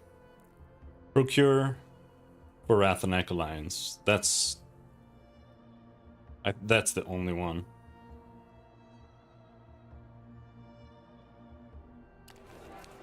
Let's rest and stuff before we go anywhere. Market District. Visit Dryas's compound. What was this? Oh, that's that guy.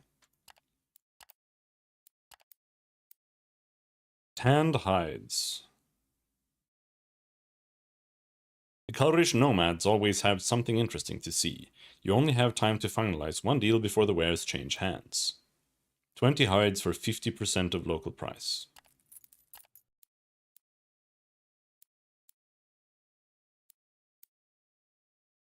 That's pretty good. We can just sell that immediately then. Right? Yeah. Just free money.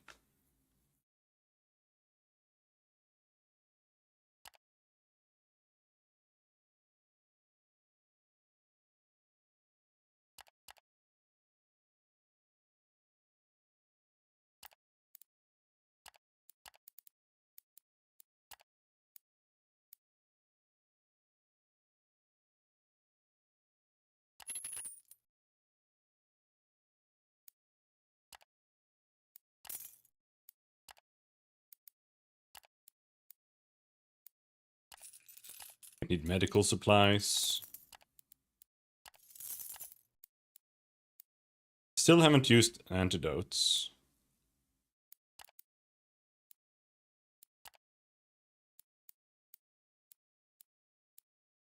Sell some flavo crystals.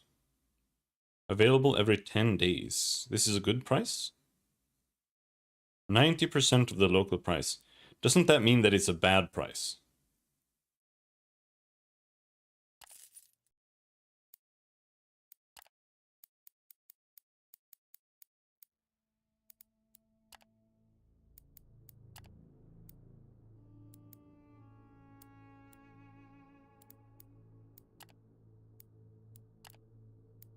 Sell them moon dust.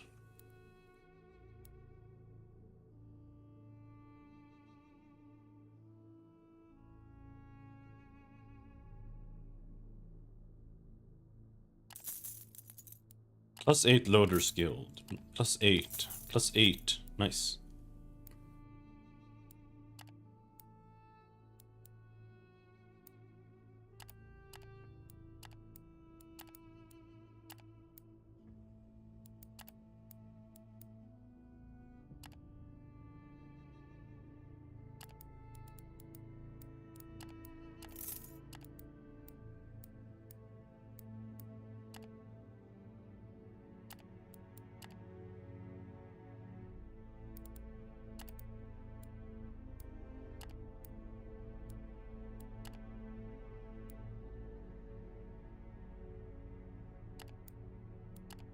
Oh, you can still get insight here.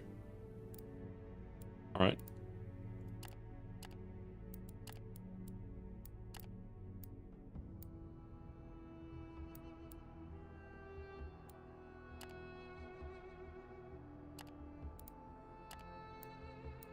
You're introduced to a group of mercenaries, the Dread Reavers, and their leader, Legdanar, a man with broad shoulders and a dark beard. He asks you to hear him out as he has a proposition for you. When you comply, he tells you that he and his boys, a dozen mercenaries, want to travel to the town of Lumen, where they were promised work. He would pay you handsomely if you take them. And who knows, he adds with a gap-toothed smile. There might even be work enough for both of us. My contract told me 'tis a pretty big job. They will pay you 7 silver coins when they arrive. No, we're not going there. We're not going there. It was a good deal, though.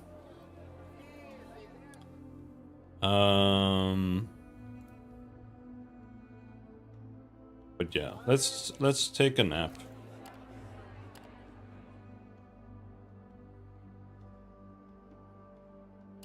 Pay my boys double today. Arkin, Devon.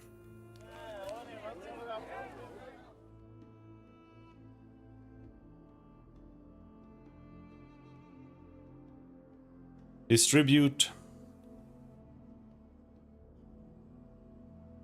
Mines of Plenty.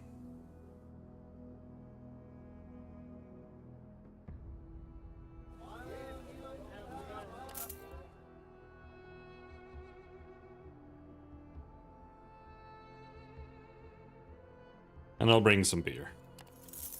They like beer. Whatever.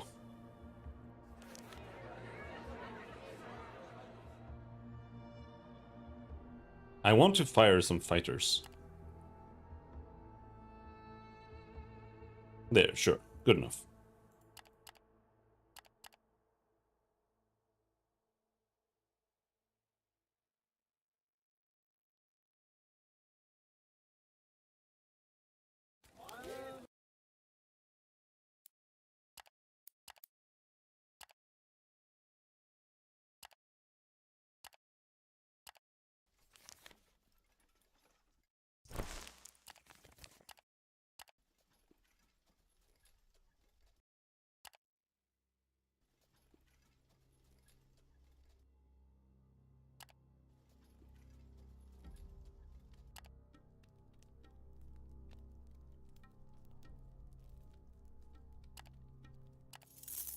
No more double pay.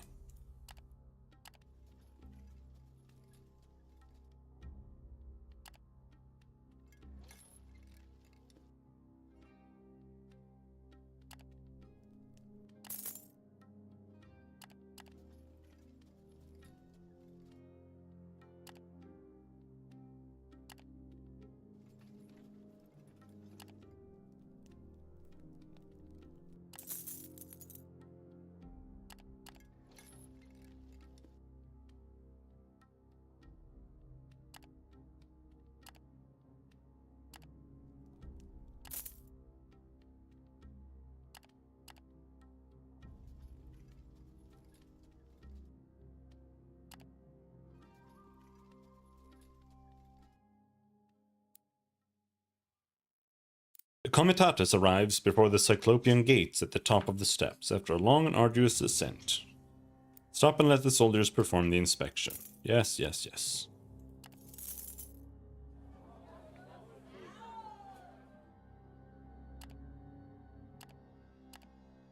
This is 30 pottery.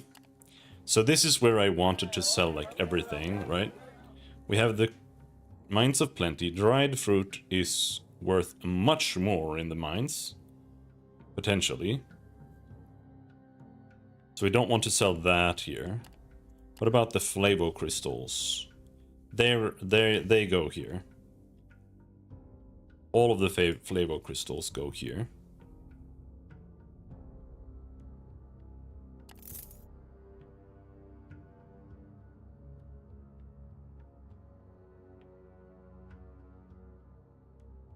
Then there's obsidian. Crimson Gate. Sells more in mines. Alright, in that case everything is for the mines now.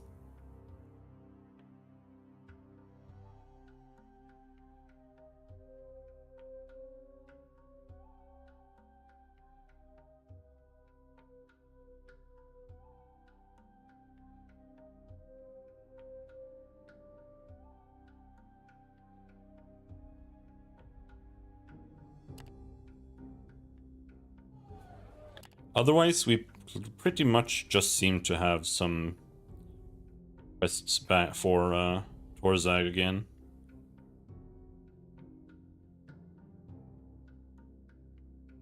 I don't want to go up to Salem.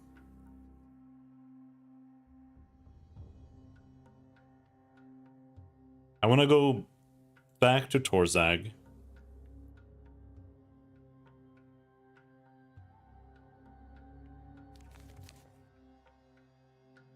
I want to do this quest on the way back.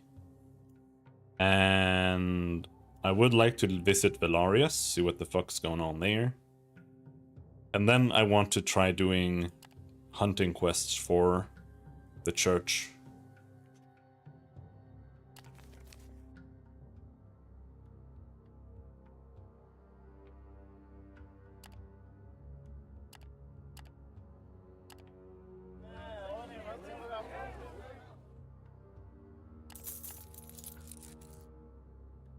So, is there anything worth buying here?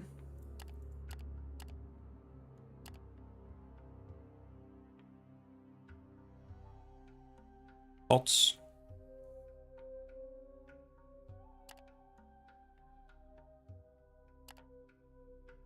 Grain.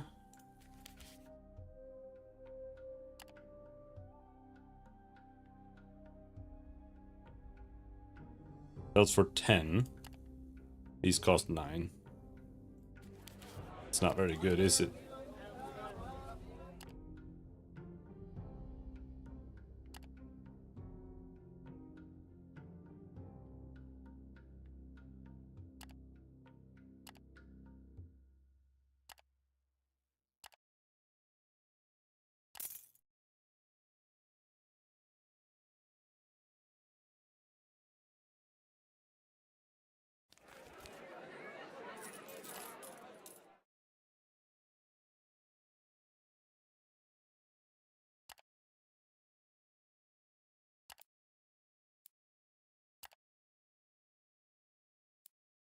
This is new?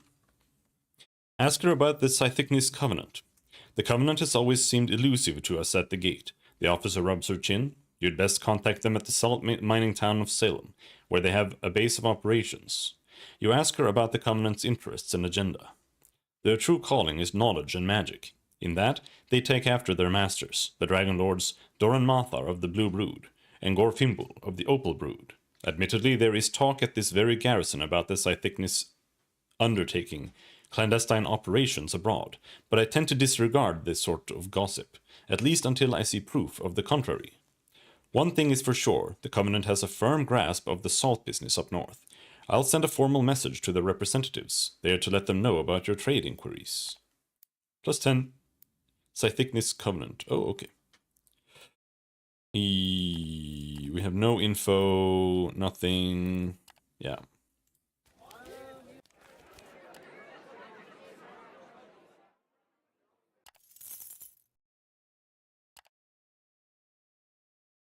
I have so much money now, it's almost time to delve into iron or something.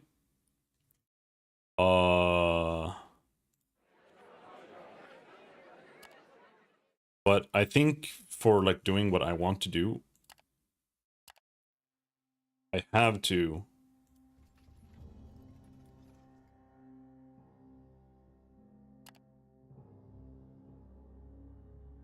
do quests.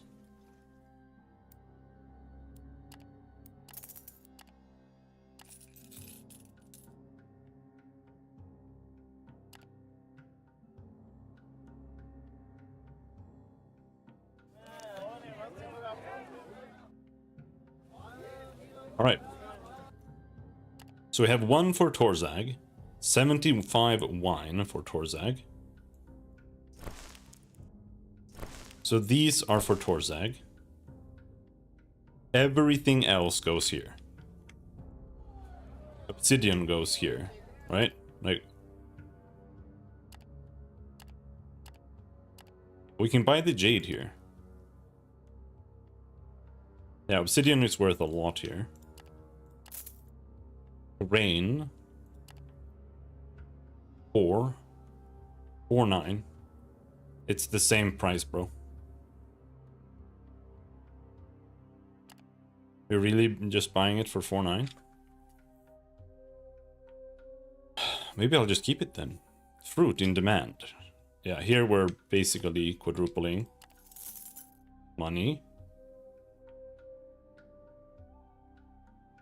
And some mushroom beer. Not a whole lot of profit there, but some.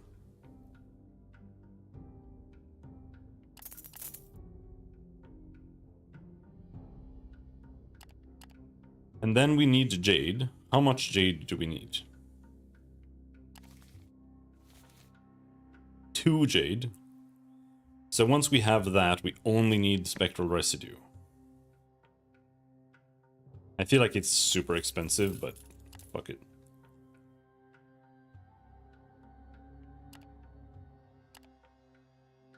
Restock for Torzag. Let's rest. Ratharnak Emporium. Sell a crystal lamp. Crystal idol. Oh, that's my idol.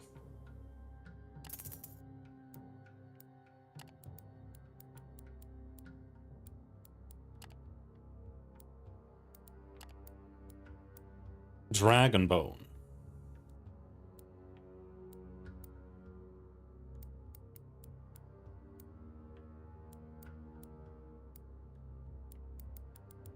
So are you telling me dragon bone isn't actually contraband? Because you can buy dragon steel.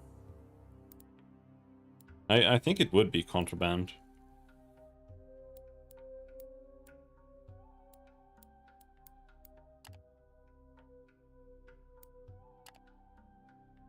Visit the hungry miner.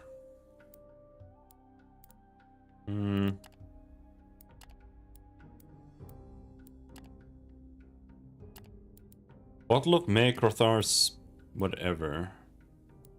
30.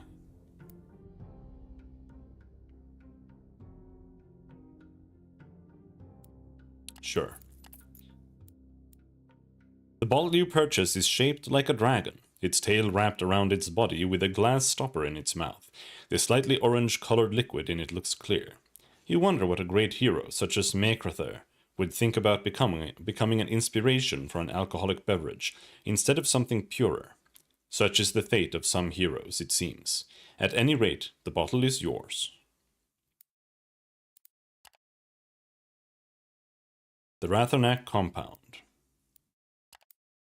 We don't have anything. I found a bunch of poison over in, like, the salt area, but that's apparently not interesting.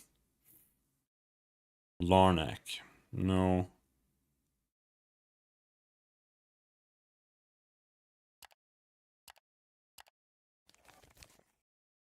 All right, so restock for Torzag.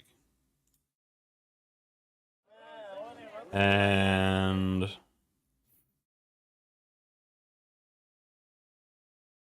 scrap metal. Is that even cheap here?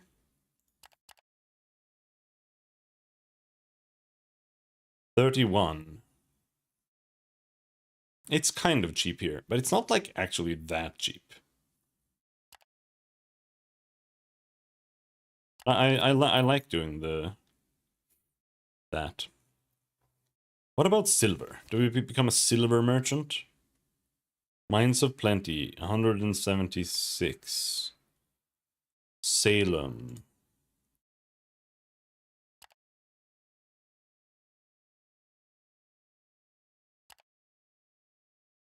Not worth much in Avernum. Ash, not worth much there. Arkham, 206.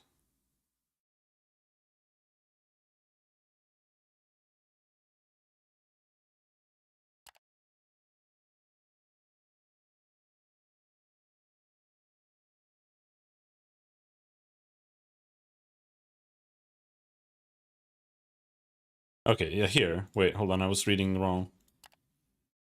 So, 176. In Torzag, it's not like super valuable. We gain 10 per silver. No, per silver stack, which I don't have. It would be like 1 per silver, so it's not like super useful. Like if you can't buy a full stack, then it's not really that profitable anyway. And I do have 150 whatever, but I think buying iron makes a lot more sense here.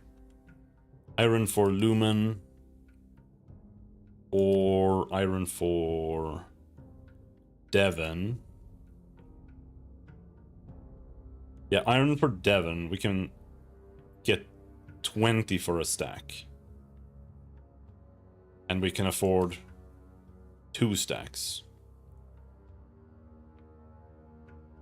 But they only have 1 stack. I'll buy a stack of iron. Won't let me buy here. Stack of tin in Devon goes for 29. 19. That would be... yeah.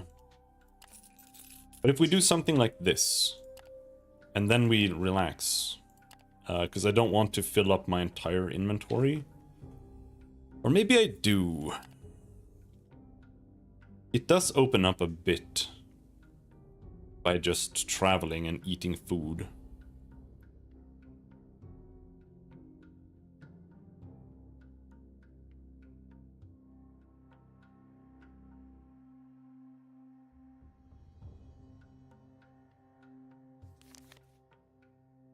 Copper.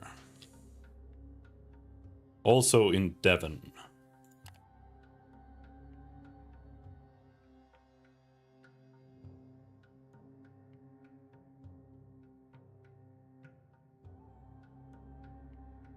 Didn't really want to go to Devon though, did I? I wanted to just do hunting quests, but there are hunting quests up there too.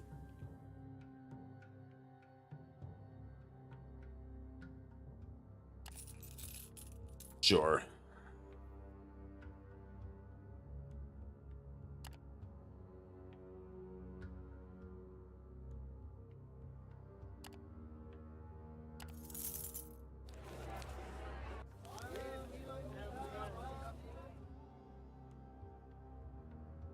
This was unfortunate. Where can we sell grains then?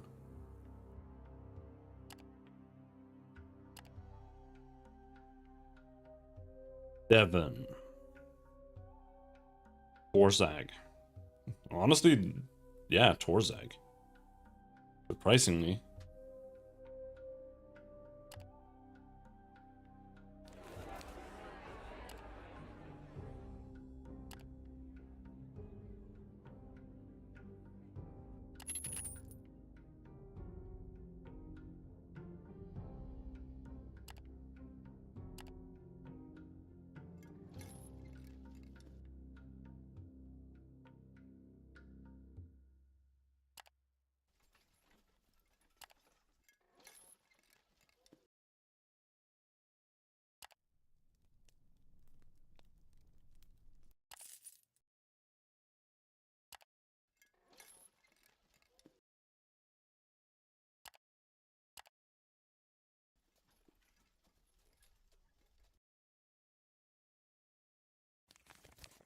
This is here.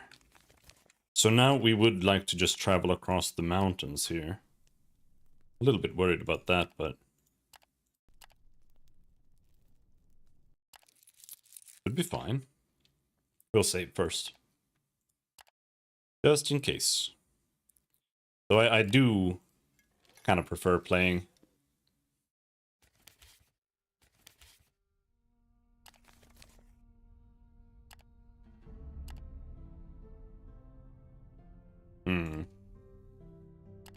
I do kind of prefer playing like Iron Man.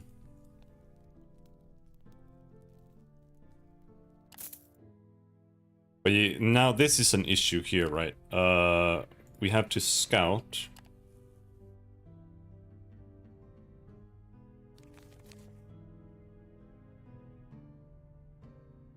What is that? Man, I wish someone was here to tell me how this shit works. 'Cause I do not understand. What is 60% rapes?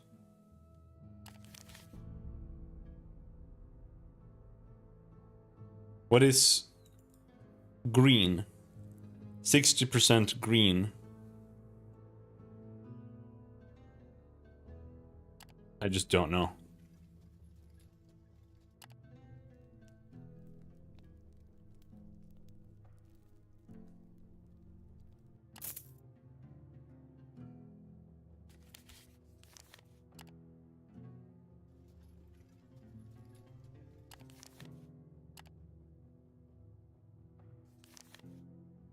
%. Red. 14. 14 red. It's 14? 14 what? 14 down arrow. The UI for this is so trash. Like, this literally doesn't mean anything, and it doesn't explain anything or anything. Like, if you forgot what the tutorial said, this is just completely meaningless information. And I couldn't Google it either. Is there an entry here for scouting? No.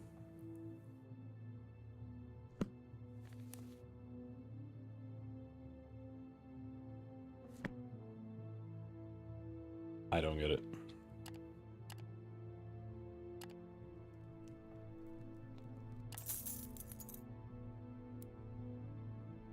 You are woken in the middle of the night to the sound of yelling and fighting. It immediately dawns on you that Nadir is under attack again, and you rush out of your tent to join the scuffle. The night air is heavy with the smell of sulfur, and the ripping sound of fell portals opening mingles with the alarmed shouts of people. This time your crew was ready. Yep. You join them against the demons. Demon fight.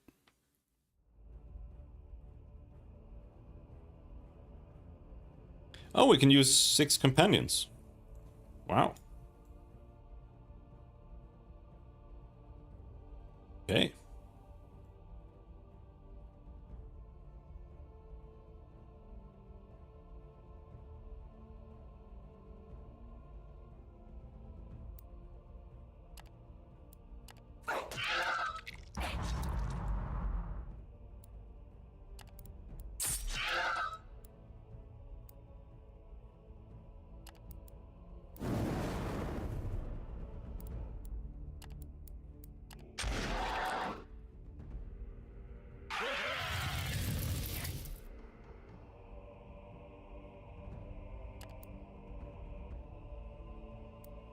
Down a base.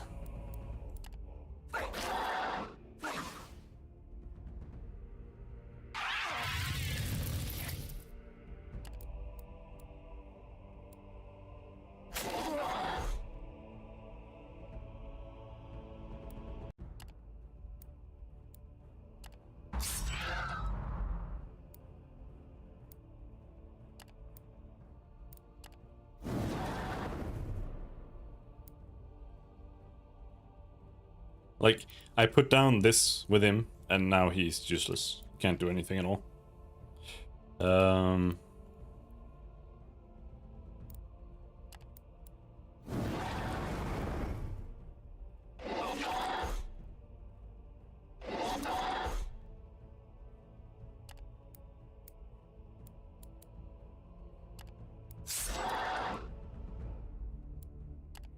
Hit him in the head. Vomit.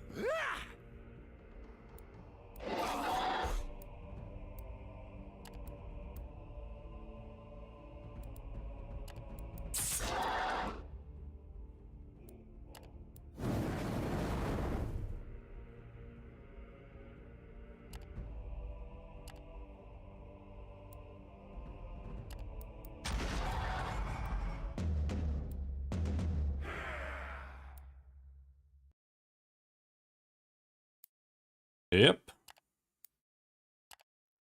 I mean, apparently those encounters are good for farming loyalty. Renkailon finds you and confides that this is the area where, according to Prince Lakor, the Varokai dug their way up to the surface. You stop the Comitatus and ask the Dark Elf what you're supposed to do next. He tells you that he has to scout the gateway into Everdark.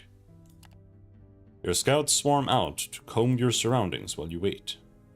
The Looking Glass.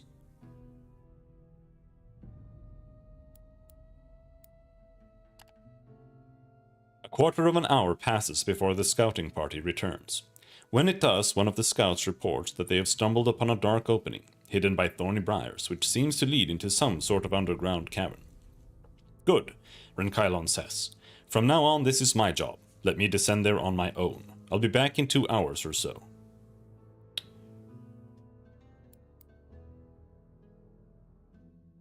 Bro, do you have any idea? That's not gonna go well. Let Renkailon do what he does best. Renkailon disappears into the hills, silent as a ghost. Having nothing better to do for the time being, you order your crew to set up a provisional camp, ready to be disassembled at a moment's notice. Time crawls slowly. The idleness is monotonous. Eventually the sun creeps lower on the mist-shrouded horizon, and there is still no sign of Renkailon. 2 hours, the Dark Elf said. As far as you estimate, his return is long overdue. There's something wrong, and that means it's time for you to make a decision. Abandon Renkailon to his fate. Mount a rescue operation. Garrick lost loyalty? Fuck you, Garrick. Leave no one behind seems to be a good motto to go by in the unforgiving wastelands. One that is appreciated by your crew. Well, apparently not. You are greeted by cheers and approving looks as you assemble a team to go looking for the wayward Dark Elf scout. People, in general, have the tendency to like knowing that their leader cares for their well-being. You take great care not to select too many combs for the mission at hand, for, like Renkailon said before his departure, this is a task that requires finesse and stealth. The fewer companions, the less noise and fewer opportunities to be detected.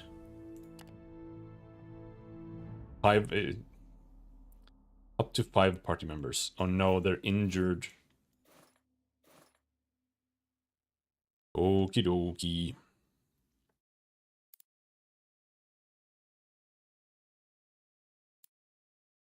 does not even take long to find it. After half an hour or so, you come upon a patch of briars between several hills, and just like described by your scouts earlier on, hidden behind some bushes is a tunnel leading deep into the dark soil. Who knows what lurks in those depths?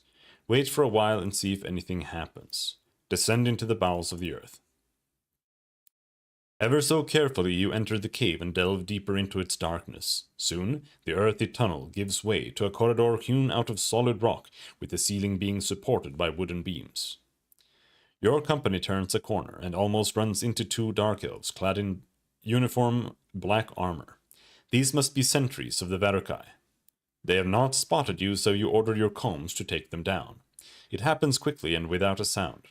As soon as the guards are dealt with, you take a look around. It very much appears like this underground site is still under construction. Testament to that are the aforementioned wooden scaffoldings, signs of freshly dug sections, unfinished masonry, and the heaps of dirt lying here and there. In fact, the sheer size of these subterranean chambers suggests that the soil was not dug out and moved by physical labor alone. Sorcery must have been at work here. Delve deeper into the Varokai outpost. After creeping through the corridors for a bit longer, wondering how deep these tunnels go, the corridor widens and you come into a wide precipice. The cave underneath is large enough to house a small connection collection of hastily constructed dwellings, more tents than huts. A dozen or so scrawny surface dwellers toil around them, pushing carts and hacking away at the walls with pickaxes. The chains on their ankles leave no doubt about their status as slaves. A rickety ladder leads down into the grotto. As you take in the sight and ponder what to do next, there is a hissing sound, and one of your companions utters a warning. Dark, elongated anthropod legs protrude from a nearby tunnel, intent on grabbing someone. A huge erg emerges from the rough corridor, followed by another of its species, accompanied by a dark elf handler. As they attack, you cannot help but notice that crystal devices embedded in the erg's forehead, emitting an eerie glow. The insect creatures follow their Verikai leaders' shouted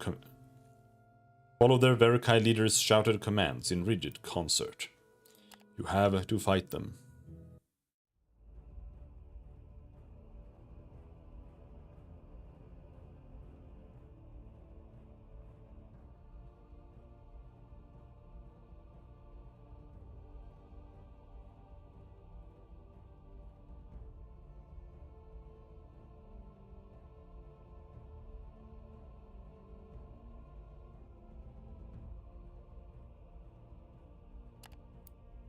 Let's kill this guy first.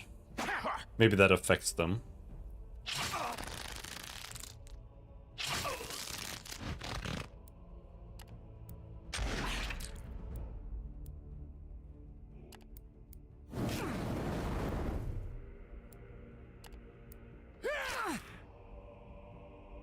Right, he's gone.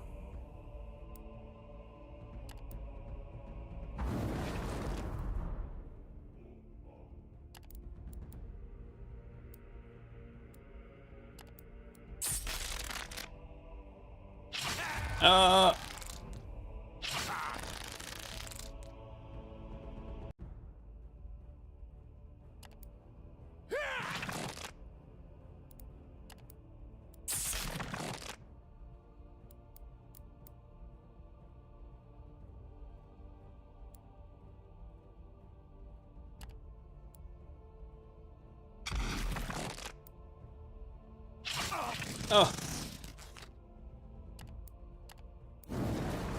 The other guy should be dead next turn.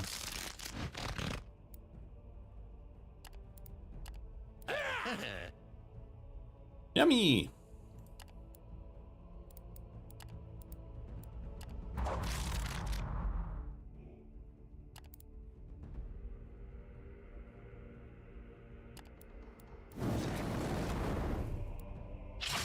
Ah!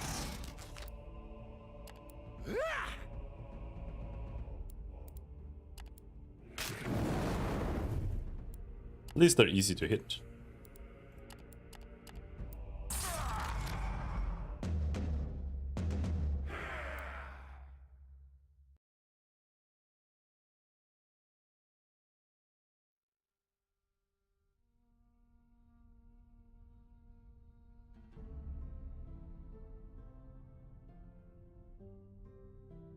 Although the Verikai are on their home turf, knowing exactly how to utilize every nook and cranny, you manage to subdue your foes. Yet as the last of them falls, you can already hear alarmed shouts from all over the surrounding tunnels. Soon the outpost's garrison will be upon you. For a brief moment you think about the possibility that Ren Kailan walked into a trap here and was captured, perhaps even killed, and that you should abandon this mission. But there is no time to dwell on mere possibilities right now. You must act quickly. You descend the ladder leading to the slave pens, grab one of the involuntary laborers by the shoulder, and demand that he tells you what he knows about this site. Surprised, the slave hems and haws. You ask the dithering wretch whether he or his fellow workers have recently seen a dark elf with a half-concealed face that does not wear the Vagrus uniform. It takes a few moments for the slave to gather his wits. We did, I believe, he stammers, looking for reassurance to his peers in vain. Not too long ago. Went towards where the masters keep the ergs. You ask him a bit about these ergs, to which he replies, I'm sure you know what ergs are. Big insects, right? The masters keep them as battle pets and for work. In fact, they're more efficient at digging than us, so a lot of us end up as torture dolls for the master's children, or as food for the ergs. Their pen is right over there, through that tunnel. The man points at an opening on the cave's other side. So that is where Renkailon supposedly went. As you're about to proceed, the slave grabs your arm. Please, he begs. This is torture. Can you take us with you? But back to the surface? Several others crowd around you, pleading. All the while, the angry screams of the approaching Varukai can be heard, losing the distance ever so slightly.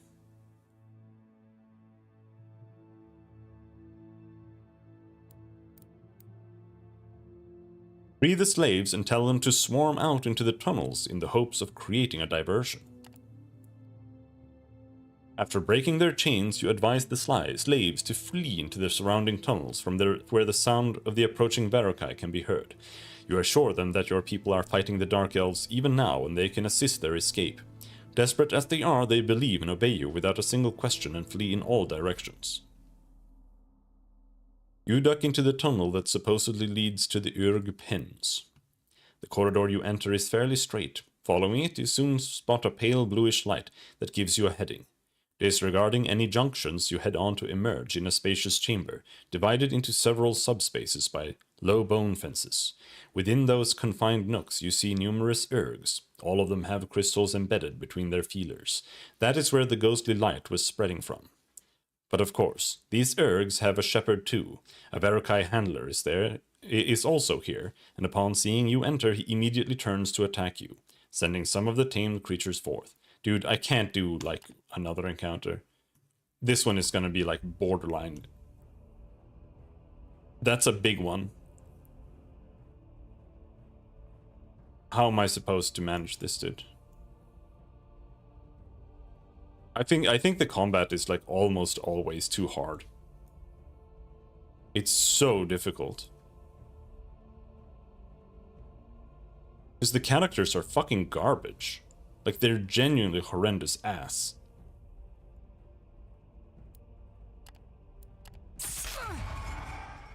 So we gotta try killing this guy first. I suppose. I don't actually know what he does. He's dead?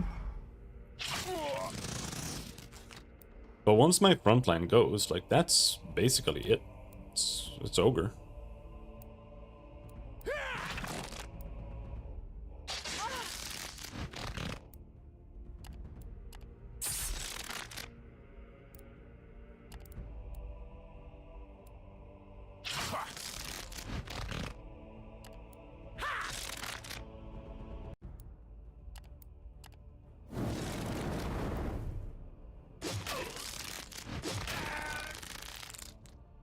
Oh, he survived somehow.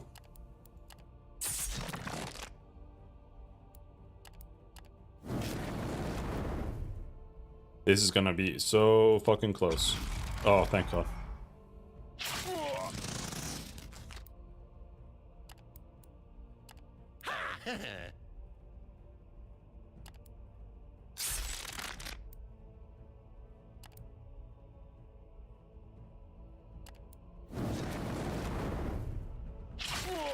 And he's down. No, he's got the thing.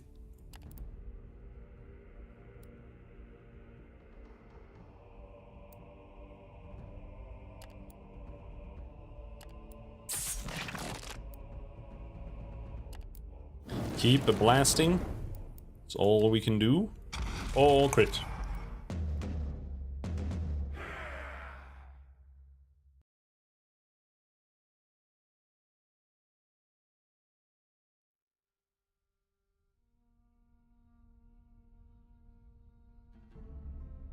You and your companions managed to defeat the foe. Luckily, most of the Urgs have remained in their pens and appeared dormant. These creatures tend to be passive when not given direct orders. As you survey the field of your recent victory, you suddenly hear a whimper. Following the sound, you find a small nook high up on a wall, and therein you spy none other than Renkailon. The Dark Elf is curled up, hugging his knees, while shaking and mumbling. He is clearly in shock. You tell him that it's time to leave. He looks up at you, eyes full of tears. "Vagrus, is that you?" he asks, trembling. You assure him that it is you, then emphasize that you must go, now. The caverns between you and the surface are loud with the clamor of hostile Varukai. Renkailon slowly blinks a few times and climbs down quickly, not even looking at the dormant Urgs. As the two of you rejoin your combs, you can hear the Dark Elves closing in. You must get your company out of this place. You take the closest tunnel and try to head towards the surface. Slaves running for their lives proves to be a surprisingly efficient diversion. The Vagrus are more concerned with rounding up their escaping workforce than your comitatus. This gives you ample time to set up defenses, even an advantageous position. Your crew battles the distracted Vagrus soldiers. Oh, fuck me, dude.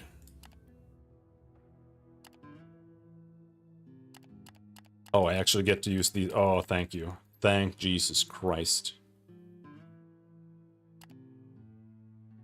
Just flank the shit out of them.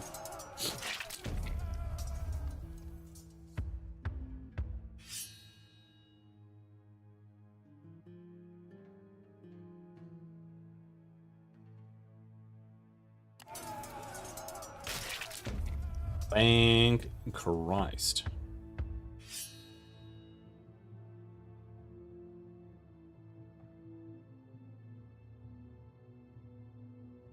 My morale is super high, so taking on some guys here I think would be fine. Counts as cruel. Who gives a shit? We just take some slaves so we can sell them? I don't think I actually lost any guys.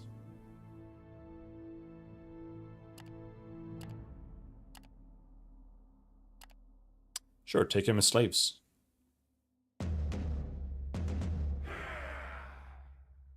Everybody likes... I don't know if they gained loyalty for the fight, or if it's because I took slaves. It's hard to tell.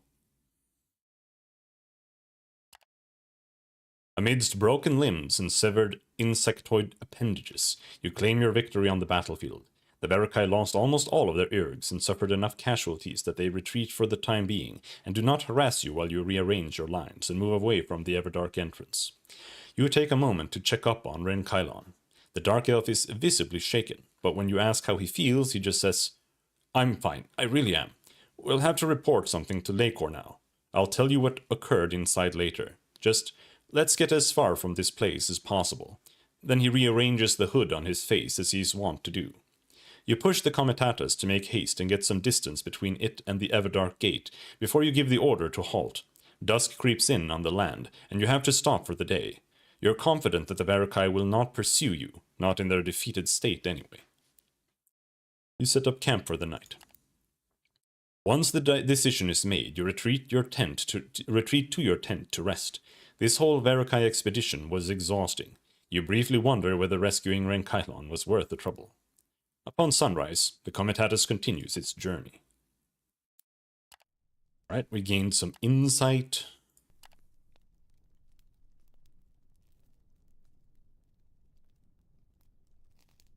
We can do some hunting. I have 38 medical supplies. Critical fail. Double critical fail. -2 vigor. Fuck off. Are you shitting me?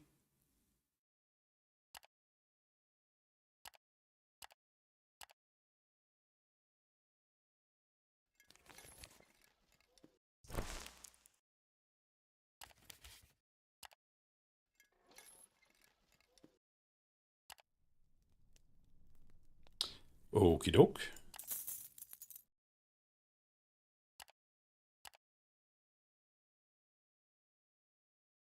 The question is...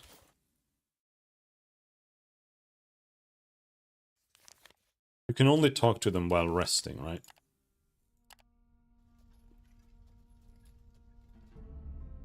We should talk to Garrick. Ask him about his dwarven gadgets. I've already talked about this before. Just... Smuggling is a risky business. Asha must know it mostly involves getting illicit goods into big cities like Torzag. If you're thinking about getting into it, I suggest extensive preparations, mate. Get the right equipment, which means kitting out your comitatus with hidden stashed compartments. You can bribe city guards at the gate to turn a blind eye, but I don't recommend it. It's hit and miss without knowing the guards well, and it can end up being more expensive than the whole's price. Ask him about contraband. Your cargo hold is gonna be checked for contraband at the gates of major cities, mate. Imperials are pretty thorough with this stuff.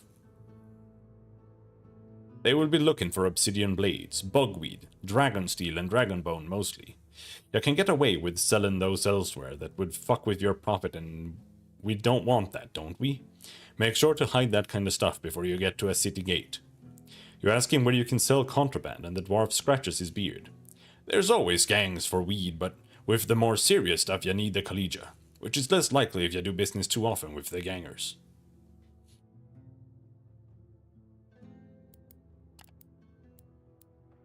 Ask him about advice on trade routes. Every dumb fucker knows the best luxury wine comes from Arvumis down south, but they learned the hard way that the blockade at the Sepis Mountains killed the particular trade for a while. Now Kernak might still have late shipments that clever people would sell further north and west. The shelter may also have meager stocks. Oh.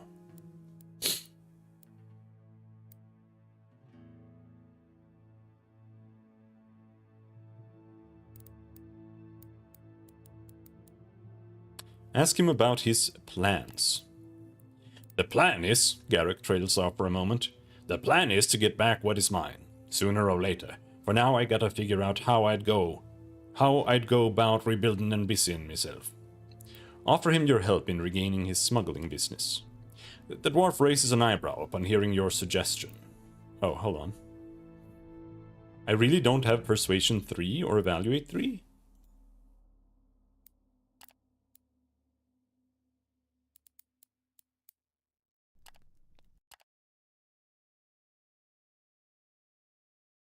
I have Persuasion 2. We can get Persuasion 3. Sure.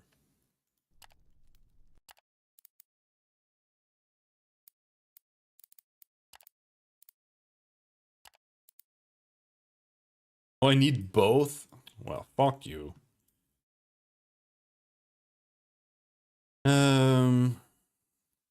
Sure. Whatever. Accept Garrick's offer of 20% of the loot. So glad you're in. I'm about to shit myself, the dwarf announces. Would have been a mighty clusterfuck if I tried this on me own. Now listen, I got some stashes with fine goods and finer silver hidden all around this fucking wasteland, in case things got hairy, you know. And since they did, I'm gonna cash 'em in. I'm about to tell you where in these darn lands I hid 'em. You are sure, Garrick, that you're all ears. First, he begins. There's one at the foot of one of Tarathian's falls stone spires in its southern outskirts. Don't think that should be too much of a problem, although there's always the chance of things going to shite. Then I hid one crate in the desert, just south of Mirage, not far from a shithole of those filthy Sadrirar bums. And lastly, we'll have to do some digging in the southeastern reaches of friggin' Hargad Tool. Ever loving ancestors, how I hate that place. But it's out of the way, so I thought it was a good idea back when I hid the goodies. Got all of it, did ya? What a sharp fella you are, the dwarf says. A bold suggestion here. Maybe don't screw around too much. You might be me boss for the time being, but you're gonna make it worth me while. Else what's the point of me sticking around? Better hurry up, mate. I like that I've been to like every single town in the vicinity, and this guy still... Yeah, he hasn't asked me to go or do anything yet.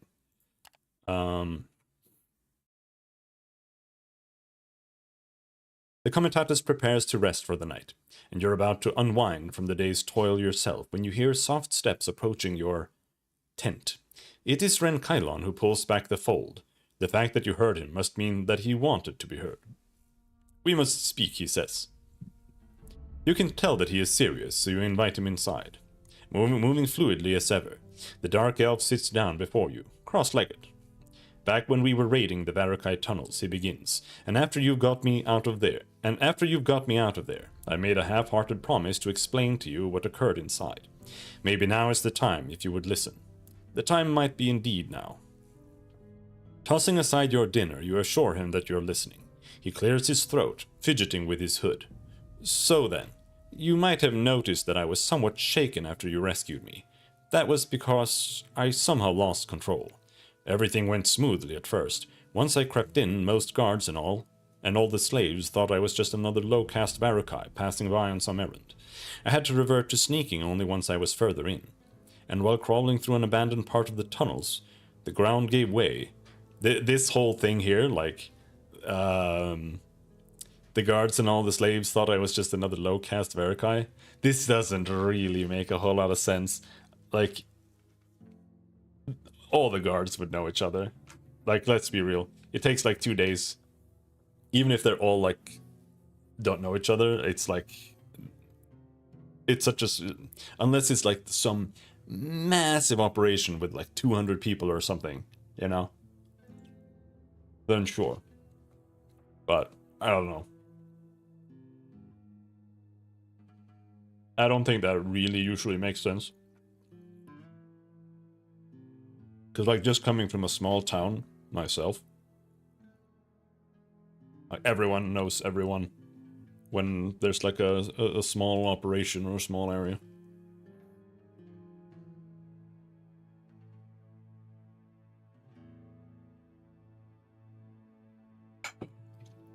Anyhow. And while crawling through an abandoned part of the tunnels, the ground gave way and I found myself neck deep in that erg hole. Nasty fucking place to fall into. Scary too, just believe me. Yep, believe me, you must. Never mind those ergs seemed docile and generally attuned to my kind. Dark elves, that is. They still scare the shit out of me. You hear me, Vagrus? You tell him you do. He seems to calm down just a bit. I only had one thought. Hide. So I climbed up to that crevice. Can't even remember how. The handlers that came and went afterward did not notice me. You tell him that at least that was lucky. Right. Renkailon continues after composing himself a bit. See, there's a reason I got so terrified. Terrified so much. Not something I like to talk about, see? Not one bit. Back when I was traveling with another Vagrus, I had a memorable encounter with those insect bitches, with ergs. He gestures at the left half of his face and laughs bitterly. Yeah, that's when they messed up my sunny side. So I guess you can understand why I don't like them that much, and why I don't like to venture underground. But that's not really why I wanted to talk to you, or at least not the whole problem. You ask Renkailon what the real issue is. He licks his lips. It's that I'm afraid, not of insect-like monsters or dark holes, but of being helpless, powerless, and well, of being mortal despite my long lifespan as a dark elf. I don't want to die. No, I want to live. I don't want to be afraid of dying. You raise an eyebrow and ask him what he wants to do to conquer his fears. The dark elf smirks. Well, I harbor some resentment against my own race, yet there is a skill of ours that I might be interested in after all. The dark power of life drain. What the fuck?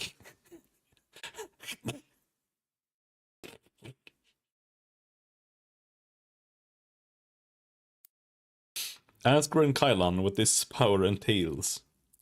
That is a dark, dark secret, Vagrus. And I don't know if what I've heard is true, but provided it is, apparently the princes and ancient sorcerers have unlocked a method, using the guidance of demons, by which they can prolong their mortal lifespan almost indefinitely. Remember, my kin does not live forever. Yes, I am a dark elf, bro. We have lost that boon a long time ago. Many of the nobles feel that us dark elves were robbed of a long life, and have been searching for ways to retain it. Word is that many others, mages, witches, warlords, even artisans, have reached similar results with life drain as the many centuries past. And now it's a secret no more, though still an obscure art. Renkailon shivers. And one that involves great pain and sacrifice. Great sacrifice indeed. Ask Renkailon how he plans to pursue this mythical power. Well, that's a story to be told, he replies. But the details don't matter at this point. Suffice to say that I delved into this matter 5 years before we met or so. 5 years it was, I reckon. Then along the way I somehow lost my enthusiasm, and now this last run-in with the ergs happened. Got me interested again. Quite interested. Renkailon shakes his head vehemently, as if trying to get rid of unwanted thoughts. Now, the only way someone like me can uncover this kind of knowledge is via meticulous research, he continues. The Moreldan princes keep this art to themselves and their sycophants. There are several occult texts and artifacts of dark power that I need to study in order to discover the locations of the sites where ancient sorcerers and dark elven exiles kept their accounts of life drain rituals. And that's where I need your help, Vagrus. That's where I need a lot of your help. Since we are on the road anyway, I figured it could work out just fine. That is, if you are willing. Ask Ren Kylon if this knowledge, once discovered, can be shared with others, namely you. To be honest, I do not know, the scout replies, but nothing in my research indicates that it couldn't be so. Maybe the two of us could defy death itself, Vagrus. If you're honestly interested, I shall share any progress in this matter with you. Tell Ren Kylon that you need some time to decide whether you want to help him. Ren Kylon shrugs. I will try anyway. Might take much longer on my own. Much longer, but what are a few more months or years when the ultimate prize is immortality? The Dark Elf rises from his seat, but before he leaves your tent, he looks at you with sincere gratitude. However this turns out, Vagrus, I thank you for getting me out of those Verkai tunnels. You have no idea how grateful I am. Then he turns and walks away. The rest of the night passes without incident, and on the next day, the Comitatus continues its journey. +2 insight. Dude, it's fucking all the way over there, bro. That's crazy. I can't do it. I only have 3 days of food. I can't do it even if I want to do it.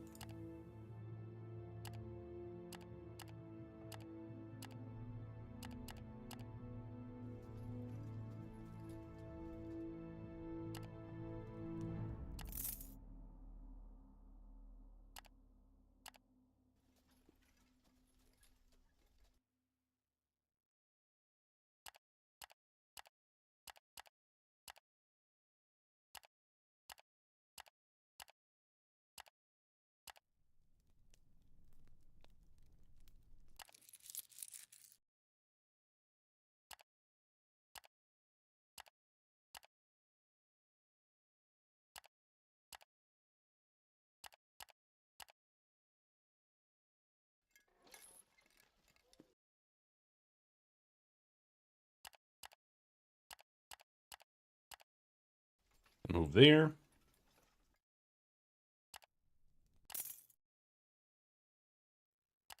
His thing here is a little... You barely even notice that pops up.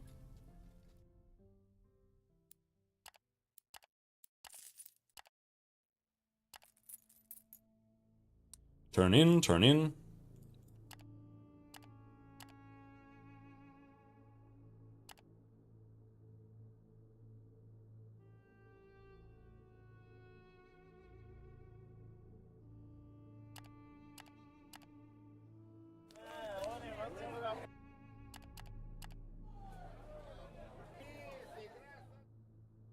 Let's sell all the grain here.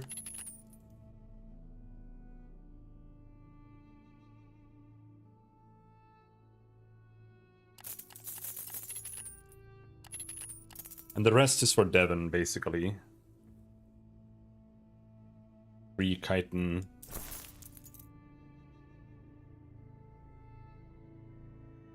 Yeah.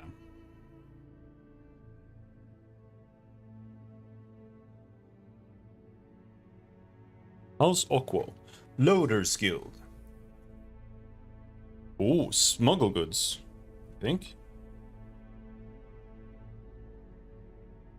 Contraband. Deliver 30 obsidian blades.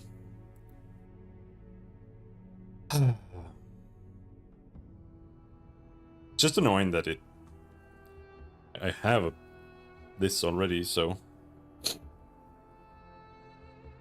But we can try sneaking past the guards. But it's also, like... not really that profitable.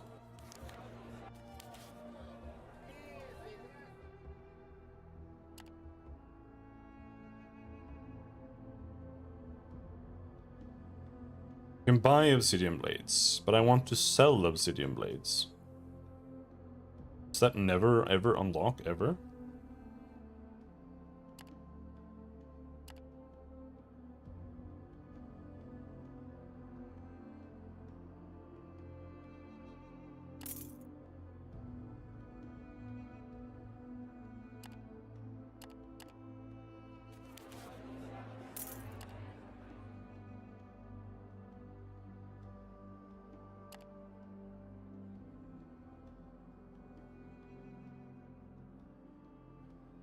He can lose 1 vigor, that's fine.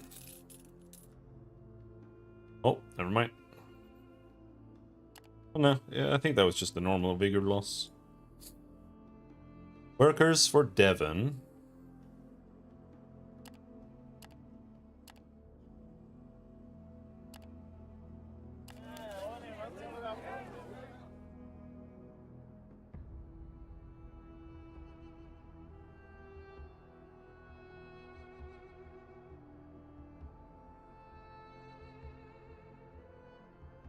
The quest disappeared. They usually don't do that.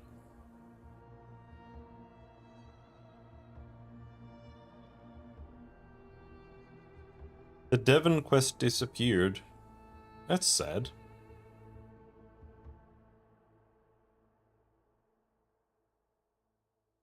Defend for the Church of Ashcool, near Fort Alarius.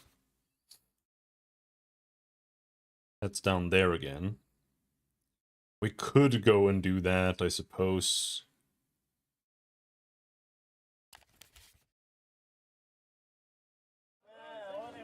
We buy some more supplies.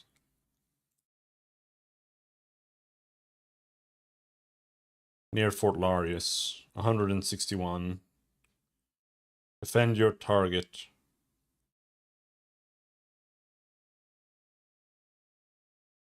This is what I want to do.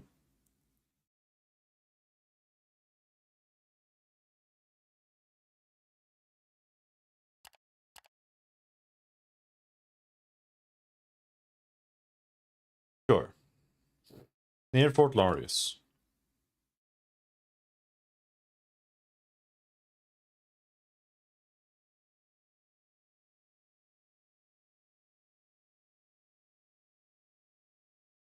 And that's a defend, so that, I think, means that you will want to have extra fighters with you, because they're gonna want to steal your fighters from you.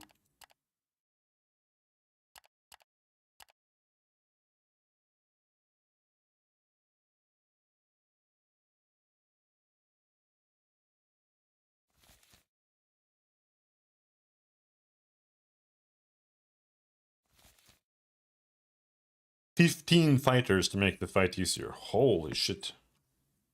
That's a lot of fucking guys.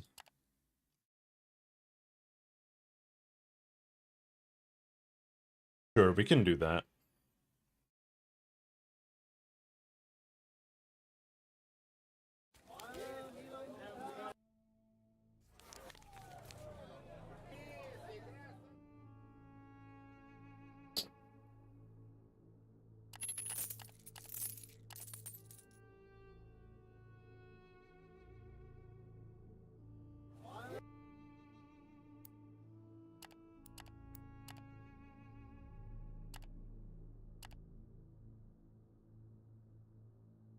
Alright.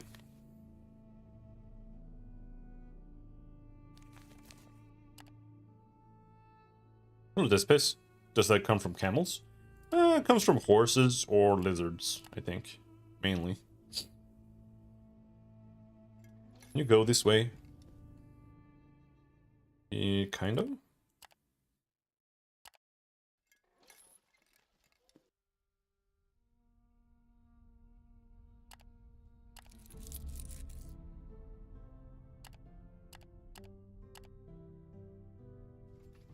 Horse milk is probably good. I don't know about lizard milk.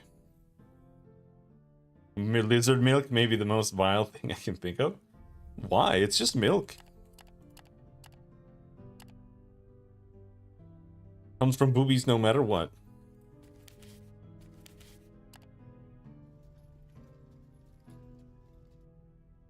The milking process? Yeah, just milk it. Just grab those lizard nips. The winds out here in the wasteland are getting more and more erratic. Not even the most seasoned travelers are used to such anomalies. You and your combs are certain that you can hear voices in the wind, becoming ever louder and more disturbing, yet still not amounting to more than loathsome whispers. The whole experience is quite unnerving. Okay.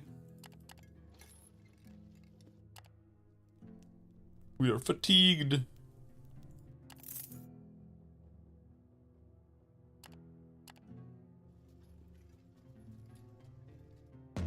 Oh shit! Outlaws! Fly off. No, I'm super powerful. Fuck them. Kill them. But somehow, even though I'm like super powerful, you still end up losing, guys. Can I protect these? Can we just not fight with these guys? I don't know if they'll take damage. Insult. Increase crit chance. Alright, let's kill some outlaws.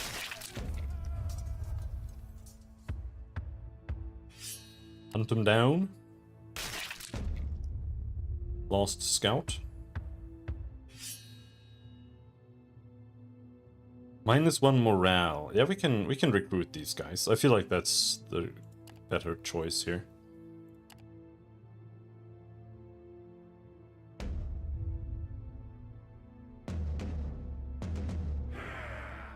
Two moon dust. Ooh. That's cocaine.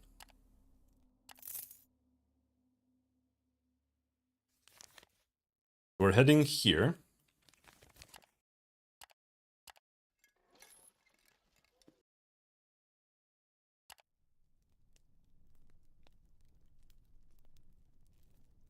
Dude, the hunting chance is so bad.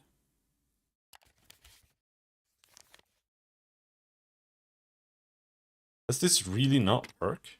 I don't get it. I mean, I don't know. I don't think so.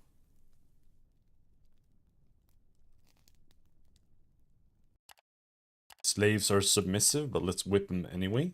Just for the fun.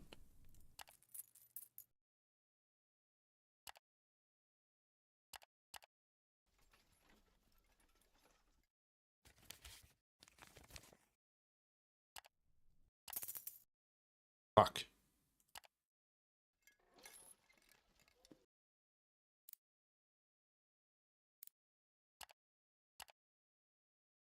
What do you mean? I have to go up and down? Yeah, I need to have 15 fighters that I can hand over. That's apparently gonna make the fight easier. Hand over the reinforcements. And then we wait.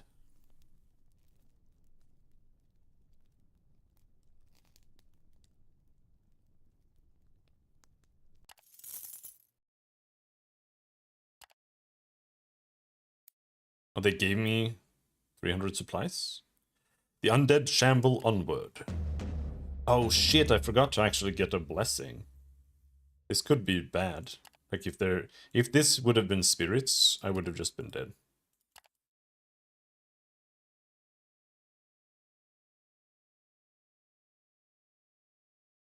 I just don't want them to take damage.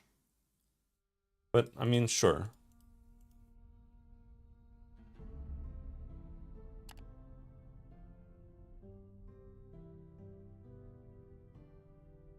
Doesn't do anything.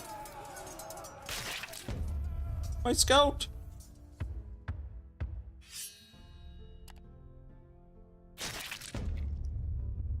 He got fucking blasted.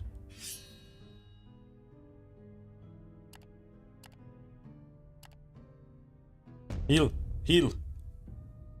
You bastard. I don't have time for you to heal. Another attack is coming soon, and so you stay.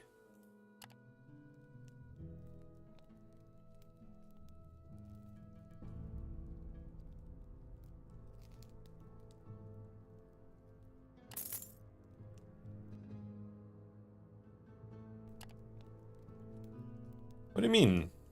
Why didn't they hunt?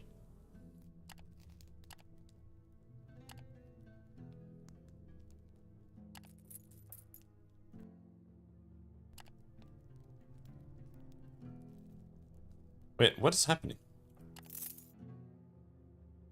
Oh no, they are hunting there. The undead shamble on.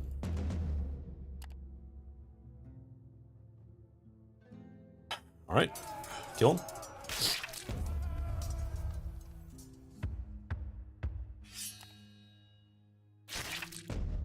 Why did he lose loyalty?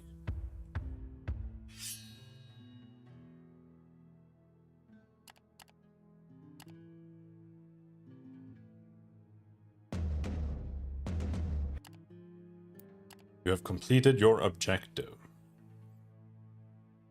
Okay. Now, I don't know. I feel like this is like impossible. I'm probably gonna have to load. This is so ridiculously far away.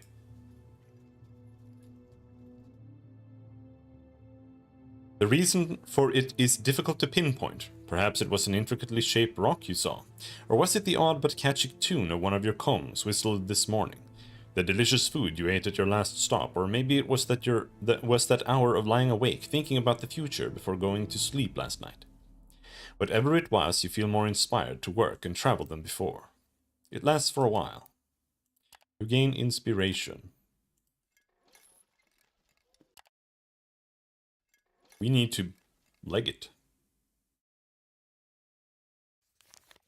Because, like, it's over here. It's so far away. I only have 4 days of food left. It's so far away. And I don't have enough guards. Like, this is gonna go bad.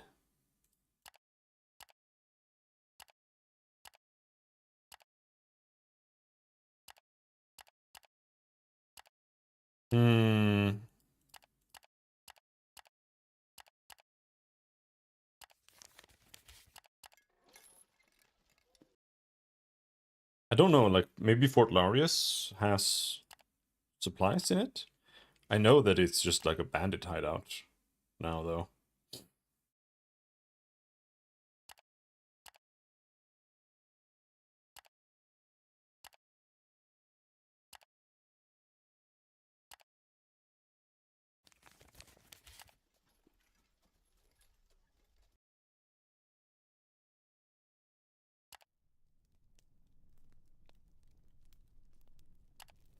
The thing that's so troublesome here is that I don't feel like I could have possibly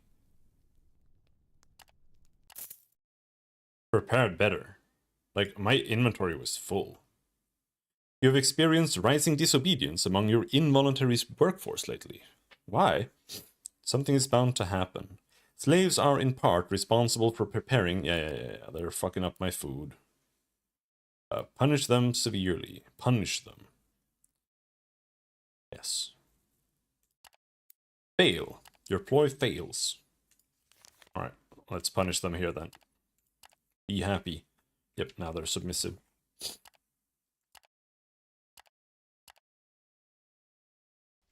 Travel here, we can hunt. We need to go slightly south of here.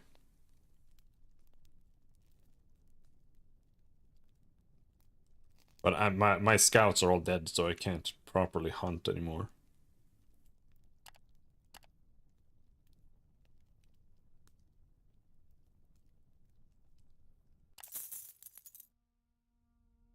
Oh, we got a bunch of food.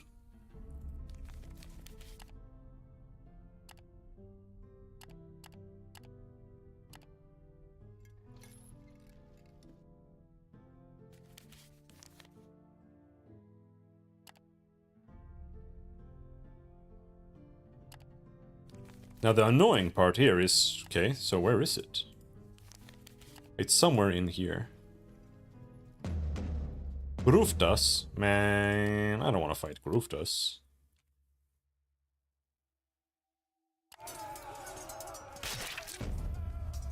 I have one scout. I can't scout even if I wanted to now.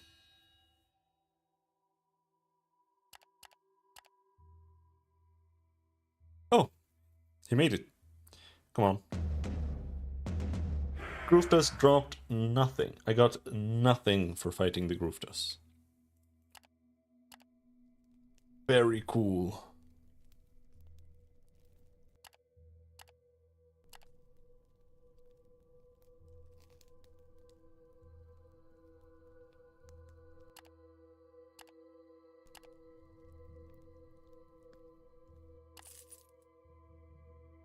I have food for one more day.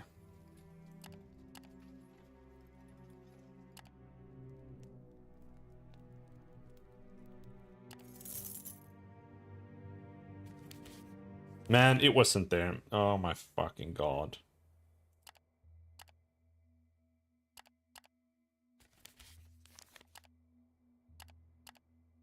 Where is it then? This is where you're like supposed to scout, but I don't have any scouts, so I can't scout. Here.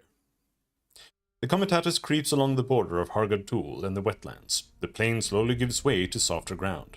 Beasts of burden have a hard time making their way over the muddy ground. While thinking about how to traverse these treacherous lands, you're approached by Garrick. The dwarf clears his throat to address you. My mate, he smiles crookedly, made me a promise to retrieve what I hid, didn't ya? 'Tis about me stash. Hid it around here, so high time we search for it. Might take a jolly good time. Damn bogs tend to shift round. Still, we're bound to find it sooner or later. Rain begins pouring as you proceed to search your surroundings, while the Comitatus waits your return. Hours pass by, and all while Garrick keeps promising that his stash is very close. Indeed, friggin' close now. Alright. He failed to find it. As it turns out, it is not. You stumble around the swamps, and as you do, you are beset by a swarm of bloodthirsty insects. The mosquitoes descend upon you like a storm of angry, buzzing, tiny-winged demons, intent on feasting on your blood.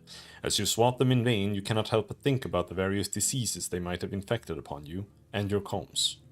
This time you have failed to recover Garrick's stash, but you can return later. You gain mosquito infection. I have to load. I'm dead. That is not possible.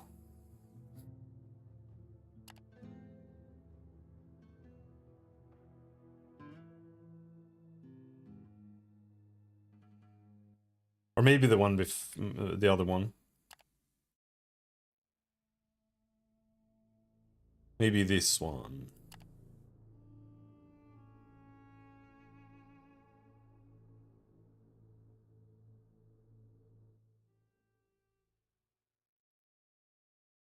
I have 4 days. What's in Fort Larius?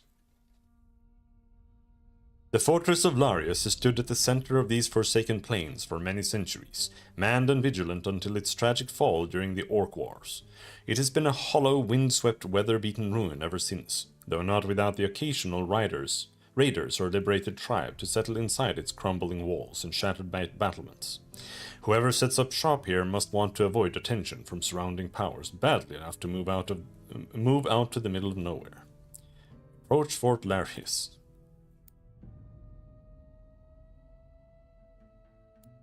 As you approach the ruins of Fort Larius, you catch sight of the fortress from atop a hill. It was a fairly typical imperial stronghold, now in a largely ruinous state. Several walls and all of its watchtowers are heavily damaged, and the ditch surrounding it is partly filled by piles of dirt and debris. You spot gaping holes in the roofs of the barracks and the main tower. Yet even from afar it is evident that there is life and activity inside the ruins. You can see cracks patched up with makeshift palisades, hear the bleating of animals, and see smoke rising from here and there. Of course, the fort's ruins have always been a popular shelter for all kinds of outlaws in the area. It probably wouldn't be wise to show up with your whole posse. I don't want to go in. Now, I feel like there's no good way to get here. Like, you could go from the Crimson Gate, but that's across the mountains, so that sucks. Over here you have Kernak, but, like, this sucks. Donkey dicks.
critical success. Ooh, huge amounts of food.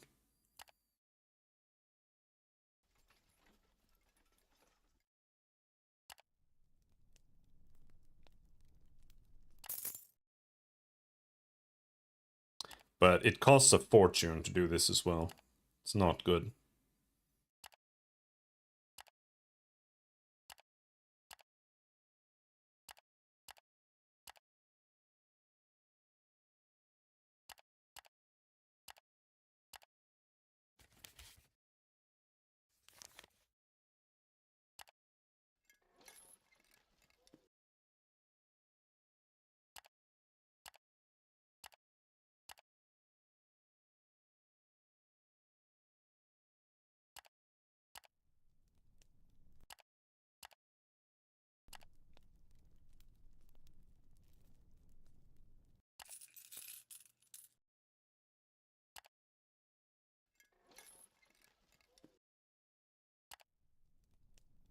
And we find some food.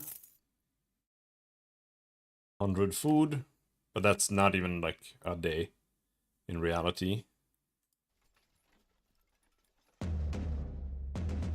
Oh.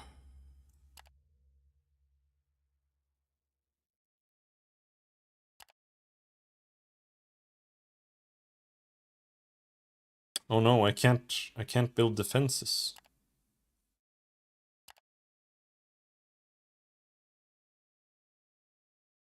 We're actually gonna take quite a lot of damage here, I think.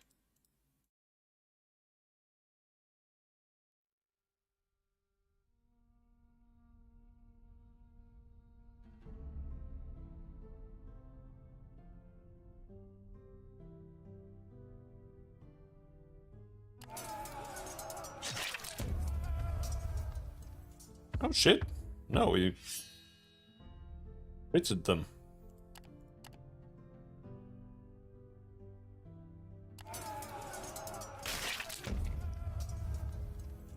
Can we get some... Oh shit. Plus 15? It's a huge negative, in fact, actually. Even if I wanted to take this, I can't take this. Execute. -2 morale. There's like nothing I can do here. We could release them. 30 slaves. I think we're gonna execute them.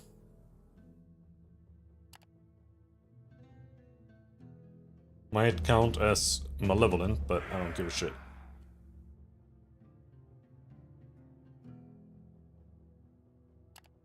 Outlaw trophy.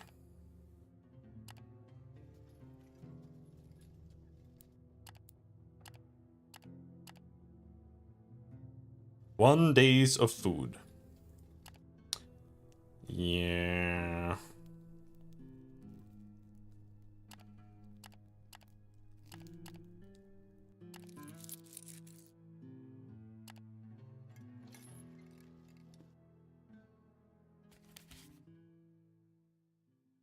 Torzag is almost as close. Let's just go to Torzag.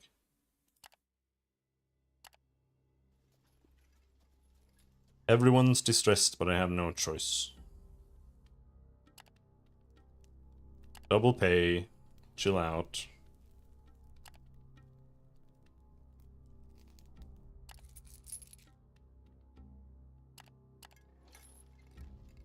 I think we can maybe make it all the way.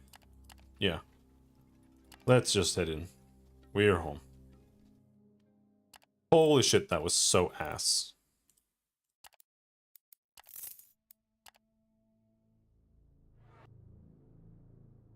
We finished this, though. Plus 30 with the Church of Ashcool. Ooh. Plus 5 healing base chance. Candle of the Living. Claim, claim. Resist entropy.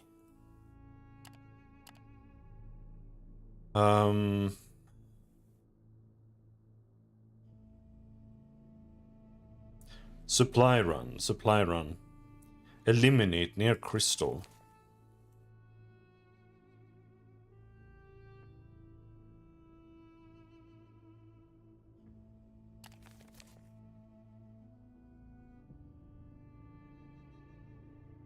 Encounter difficulty 318. That's pretty big.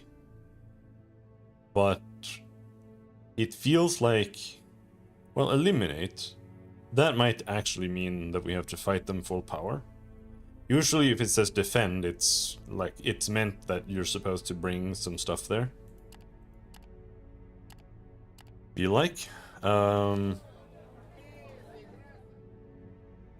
We did find some stuff out there.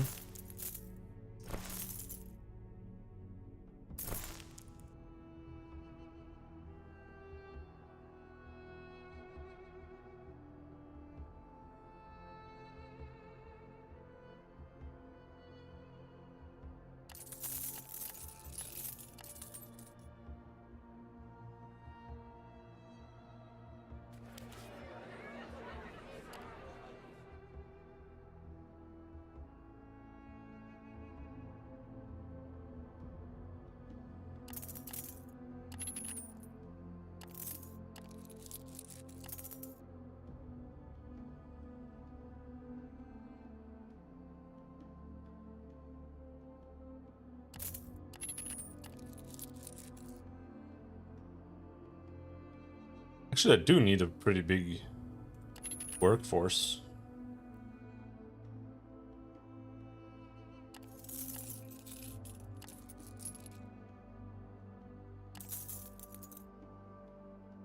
Consumption 253.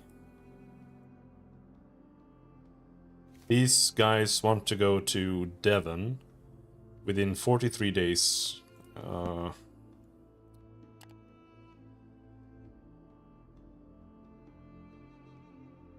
I guess that's what we'll do.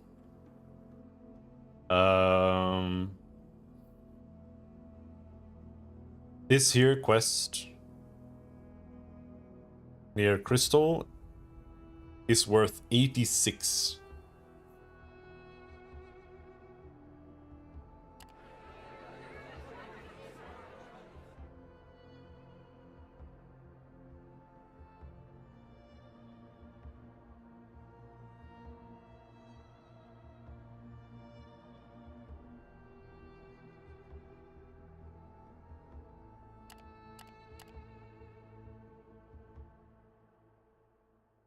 I'm not that strong.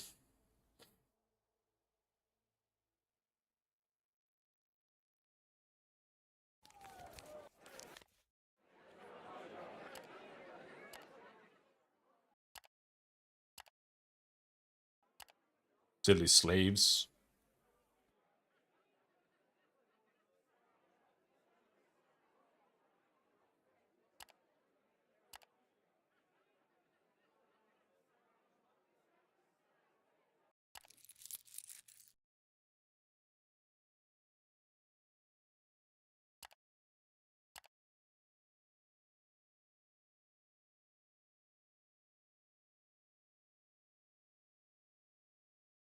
All right.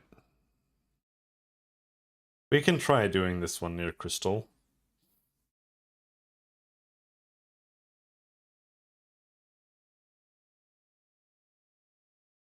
We do a supply run to Arkan because it's on the way. Yeah, so we rush to Arkan, then we go up there, and then we continue to Devon. It's gonna suck, but it might be doable. Especially since I feel like I should have more. Right, this is my maximum.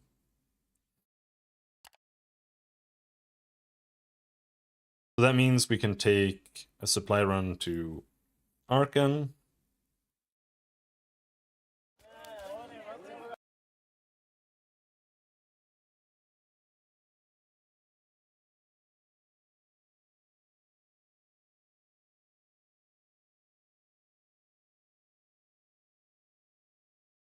Restock to Devon.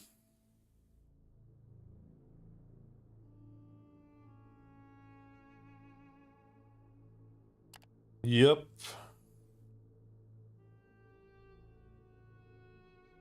Supply run to Arkan. And that's pretty much it.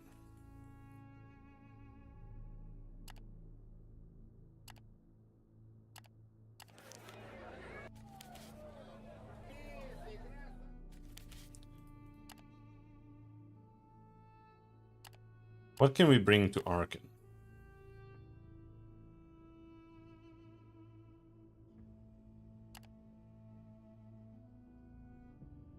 Maybe nothing. I don't want to buy anything more.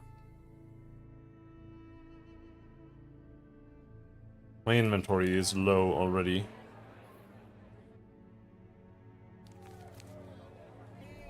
Let's just head out.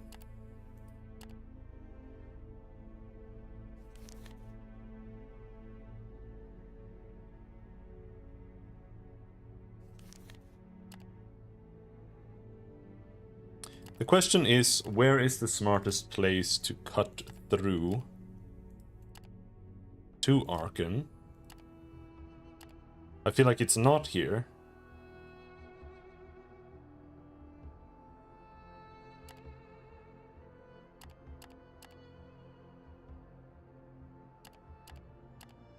But maybe.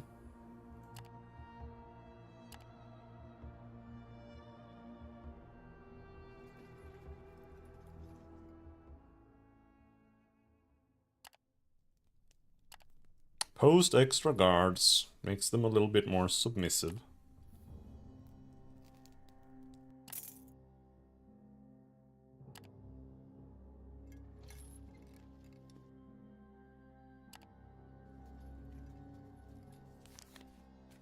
Right? My slaves are super unhappy. So maybe we just chill for a few days. Or like 2 days.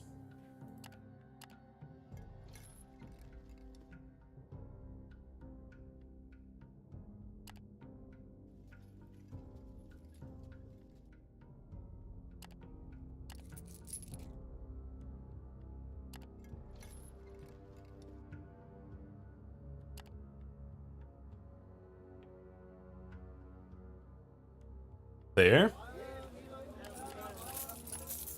And we buy all the supplies.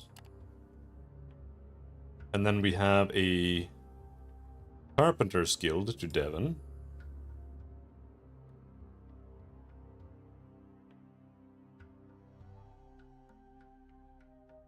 That's it.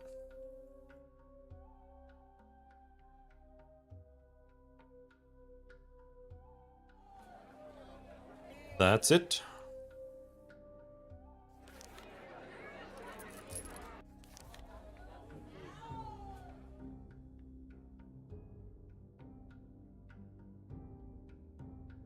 I don't know if I have anything I want to sell here. I don't think so.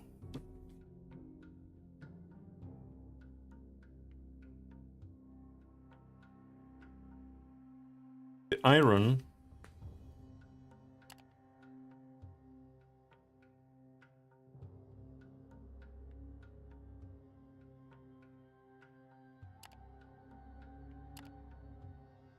Iron would sell better in Arkan, or in Devon.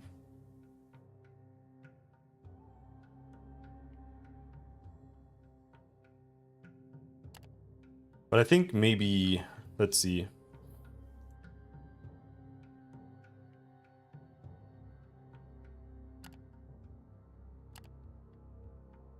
Marble, obsidian blades. Alright, so we could sell 1 iron here. That way we have money.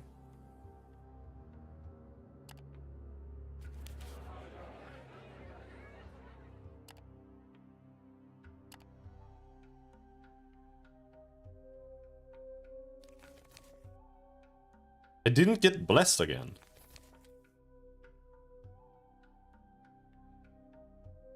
Fuck.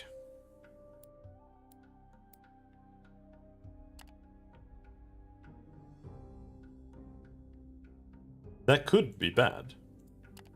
Like, who knows?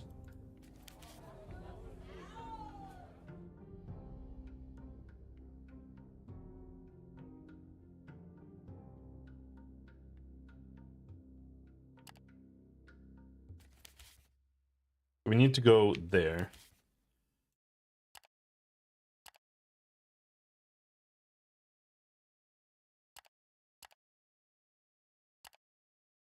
Do we rest here?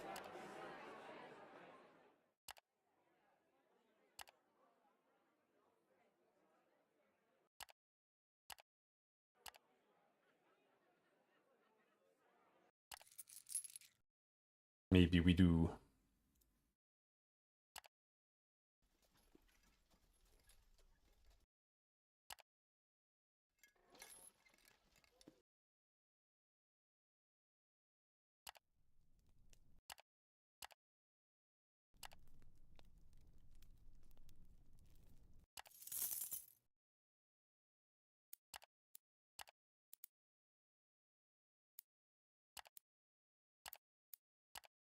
Silly slaves keep revolting.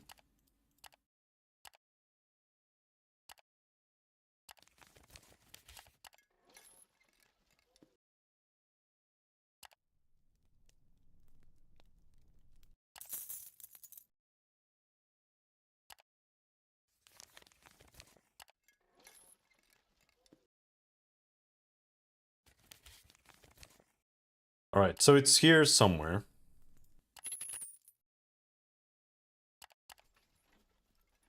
Oh, we found it. You have found your targets and they are aware of your presence. The time is right for the attack.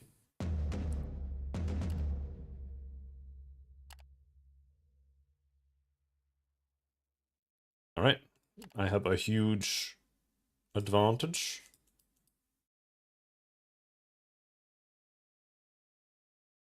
Let's flank them.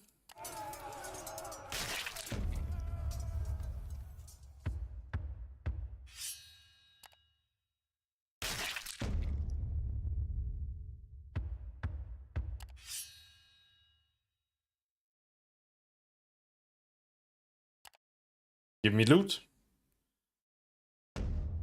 Oh! Bones, that's it. Victory is yours, as are its spoils. But is the battle over? More fighting awaits you and your crew. Ah, shit. Can't post guards.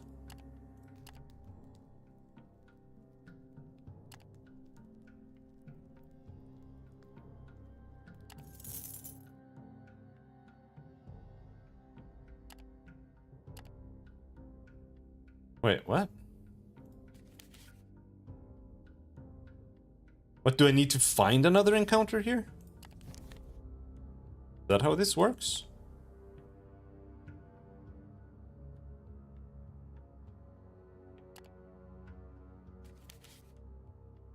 Huh? What does that mean? What is an axe with a fucking gold thing? I don't understand.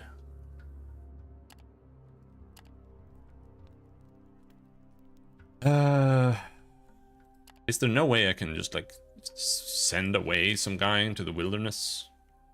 Like,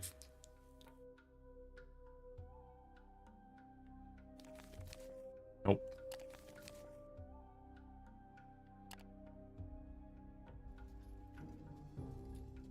Oh, there they are.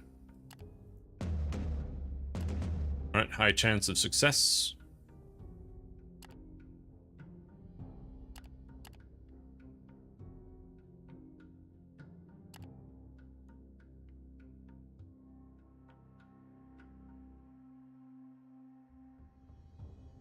I think all these things are kind of ass, actually.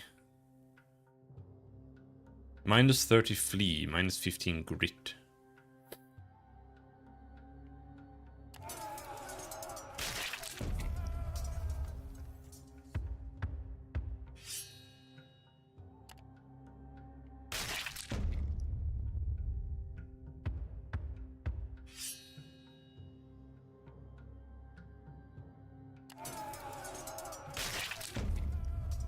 Holy shit.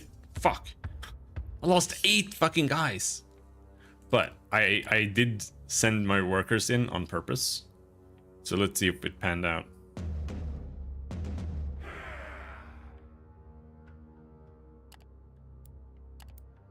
You have completed all your objectives.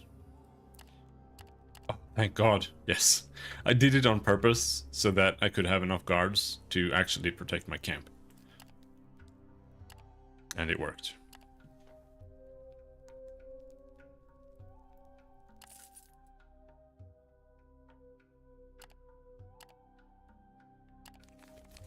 So now... do we just head straight for Devon? It's very tricky.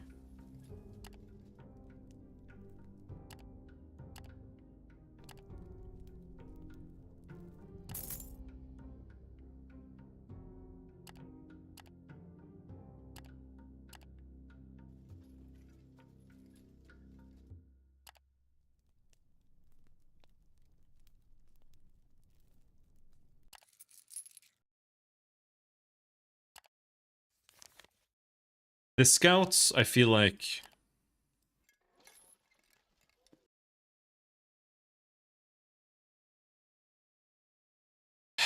more so than being good for scouting, I feel like the scouts are a food source. Like, if you are playing something like this where you're out adventuring or like doing kill quests or whatever, the scouts is like the #1 way for you to actually sustain yourself. So if you, like, I have 6 scouts, but what if you had like 10 or 12 scouts and you don't have a bunch of beasts of burden or something, you know? I think you would be able to sustain yourself a lot better under those circumstances.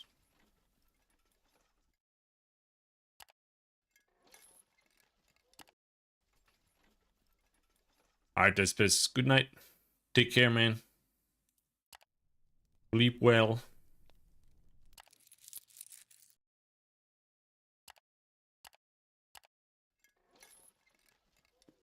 We made it. We have to push the whole way, though. Oh.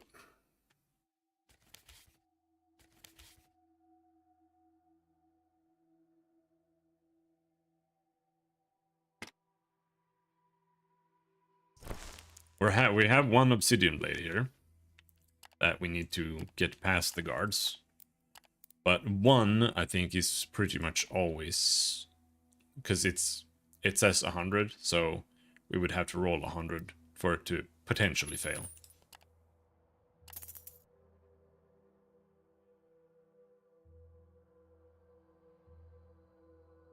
There, gave us quite a lot of money back. We are back in business.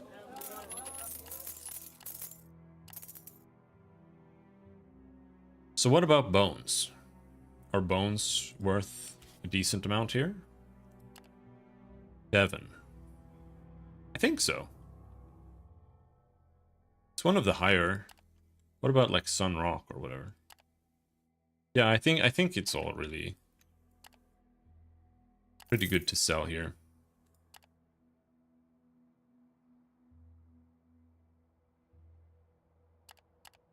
So you can bring obsidian blades here, but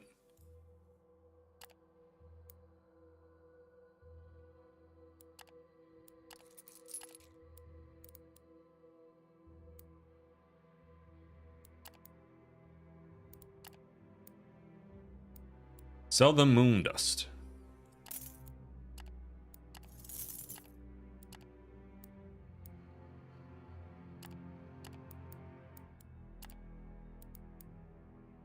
I'm about to Google where the hell to sell these fucking things. I cannot figure out how to sell.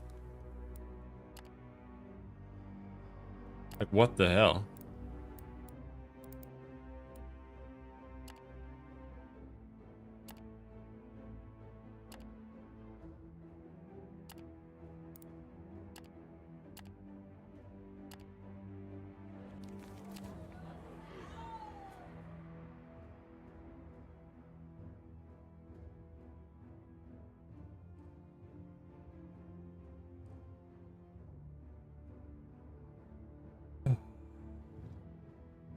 Other than rates, where can I... other than wraiths and the sad rirar, where can you actually sell obsidian blades in Vagrus? I can't figure out where to smuggle it.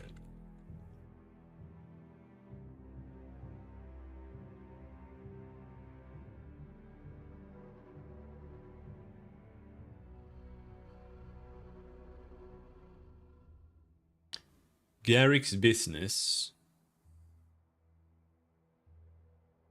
Criminal gangs in Devon. Loader's guild / carpenter. What does that mean? Selling them is a faction offer if you have a high standing. Offloading obsidian blades. Hilarious.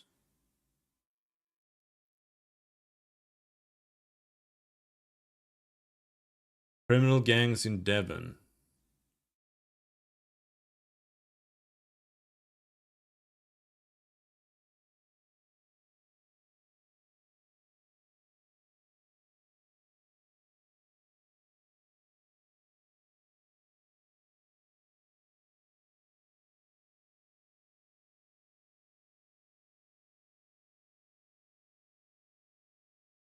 So I feel like basically the only thing I can do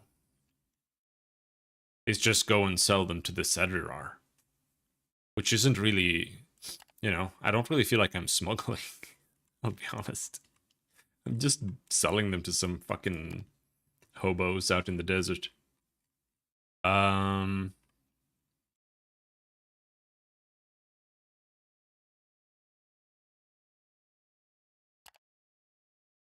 Iron sells well here. This is where I was going to sell all of this. We want to keep 1 copper. 1 copper stack. So this is tin. Copper. Bronze.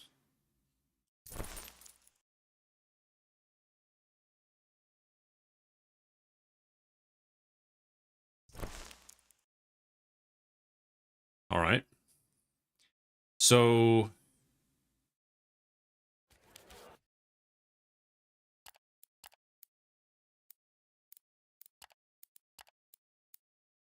can't buy anything from them.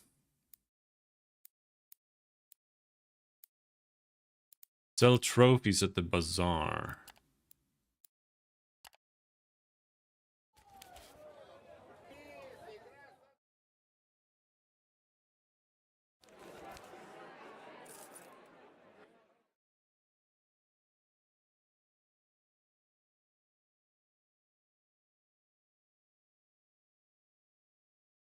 Conquer for the Church of Ashkul.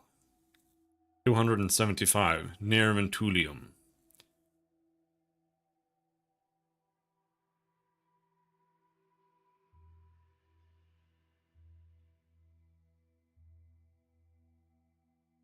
I'm not finding anything. Like,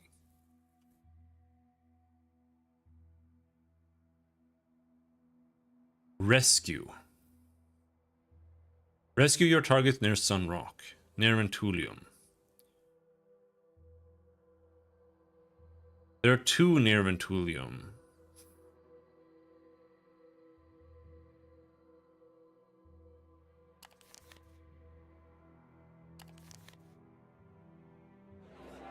We could go and do that. Understaffed. Yeah, I lost a ton of workers.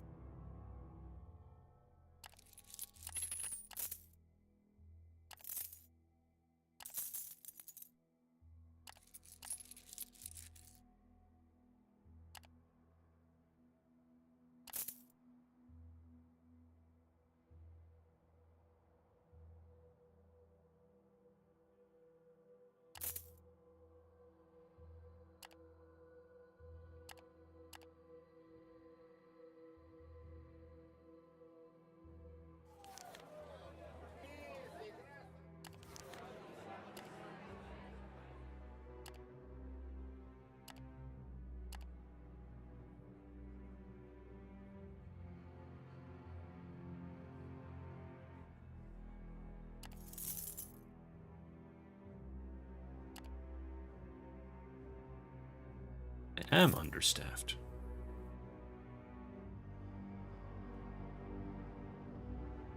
But yes, so you then want to do... You actually can't even stay in one area because you run out of food.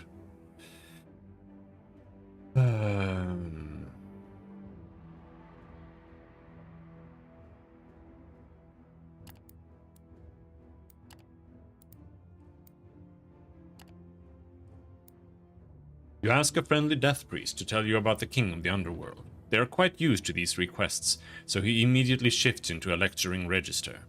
Ashkul is the god of death, king of the underworld, who we call Great King, for he is the greatest of kings and rulers, ultimately ruling over all monarchs in death, except perhaps over the emperor, who is deathless. The elder god of death used to be Tanat, but he disappeared along with their pantheon after the calamity. Ashkul emerged and took over Tartarus, the afterlife realm, where the souls of most mortals go after death. The Great King is thought to be the first of the dead, because he is said to have died before any other being in creation. He has thus unmatched power over those that die. But Ashkul is not an angry or evil god, no. He is the caretaker of souls, and the one that grants peace to mortals after they die. Our duty is to administer the proper rituals and ensure that everyone gets their deserved respect upon leaving this world. You thank him for his time. Provide proof that you have slain undead. No, I don't want to give you my spectral bullshit.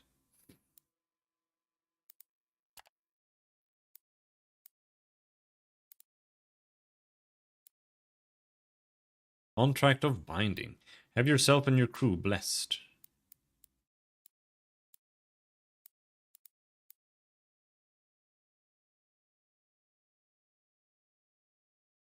For 12 days. So what does a contract of binding, what does that do? An animated skeleton on duty at the Chamber of Binding explains what a contract does. By signing a contract of binding, you agree that upon your death your body can be used by the Church of Ashkul for reanimation in exchange for coin given to you now. There is a polite moment of silence as both of you contemplate this fate. If the skeleton could clear its throat, it would before going on. The contract is only in effect if the Church has nothing to do with your death, which would be highly unlikely to begin with. The Great King does not like those who cause others enter his realm without reason or too early. Your body does not have to be delivered anywhere. Priests will sense your demise, and the closest consecrated binders will seek it out if possible. For this reason, a barely visible divine glyph is placed upon your flesh when the contract is signed. This serves to detect the body and aids priests to bind it easily. Once signed, the contract is binding forever. You ask why they do this, to which the skeleton replies after a moment of awkward silence. The Church and the Empire requires builders, workers, and soldiers.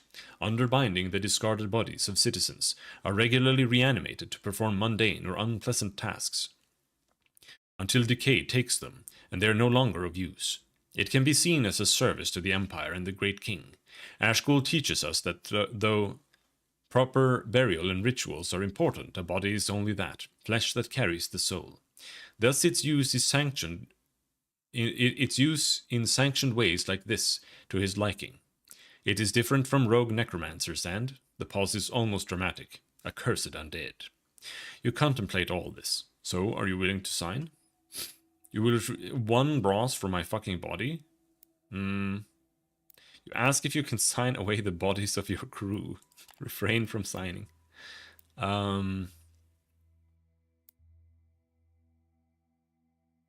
Did I get the blessing? I don't think so.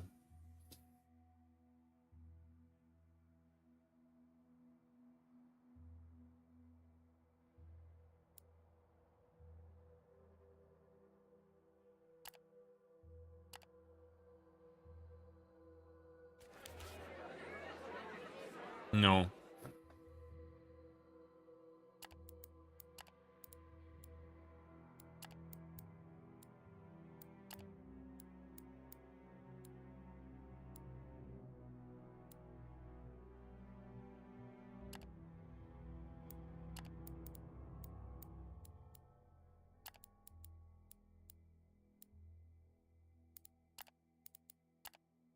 Candlemaker's Shop.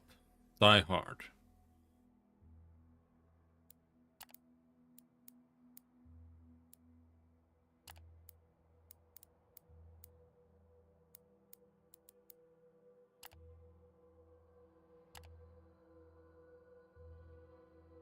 Okay.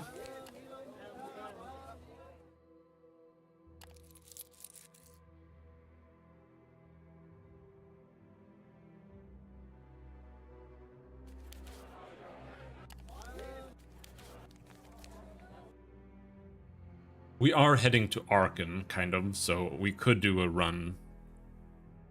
An Arkan run as well.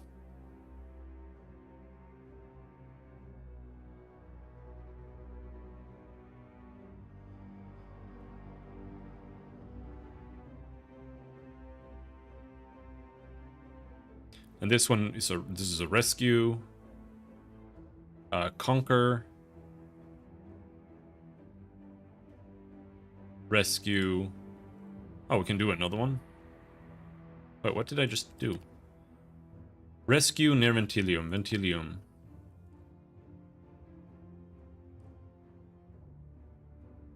Supply run to Arkan.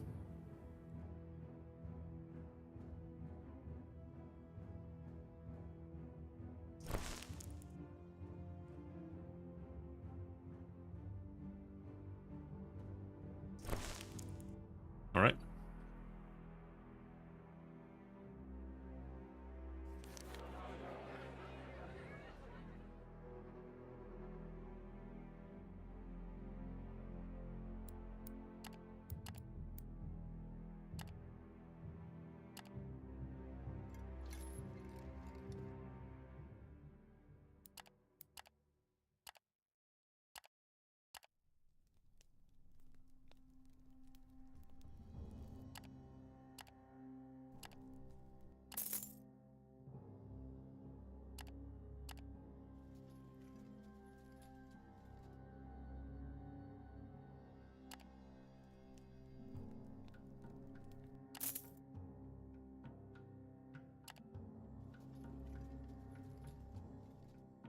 It was near Ventilium.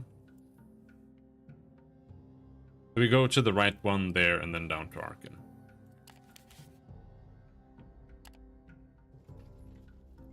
I suppose.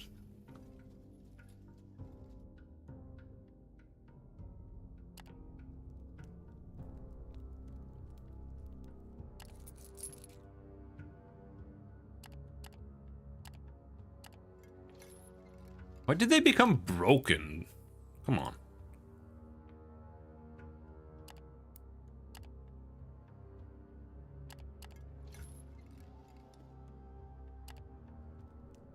Why does it keep, like, tanking?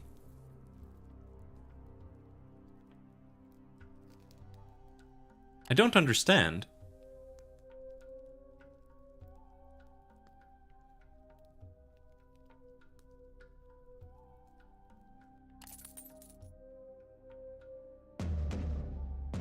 Large orc warband. I don't have time for you guys.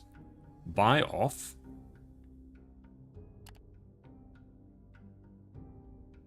No.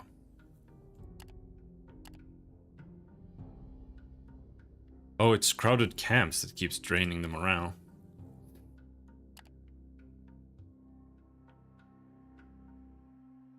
Holy shit, they're so dangerous. Man, I don't have time for this. They're gonna eat up all of my guys. Fuck.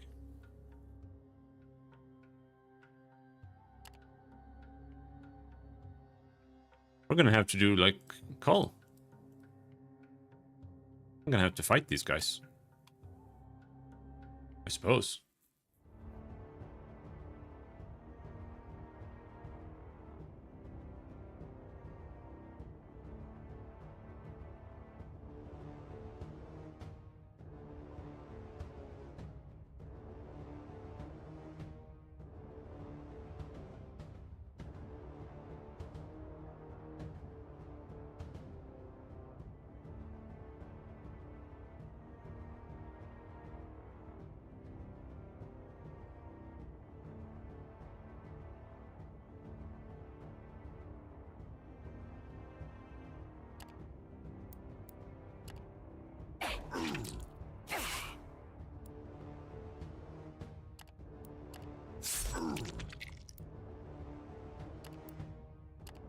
Fuck him. Fuck him up.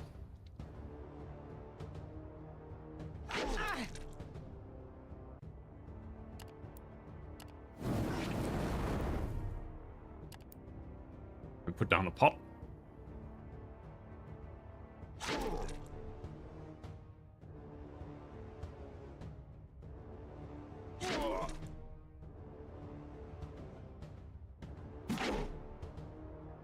How did you miss the pot? What is your problem?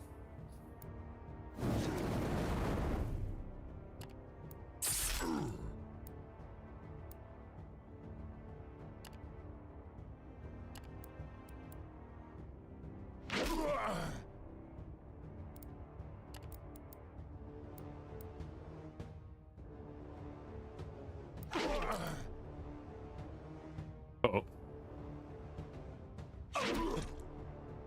Oh.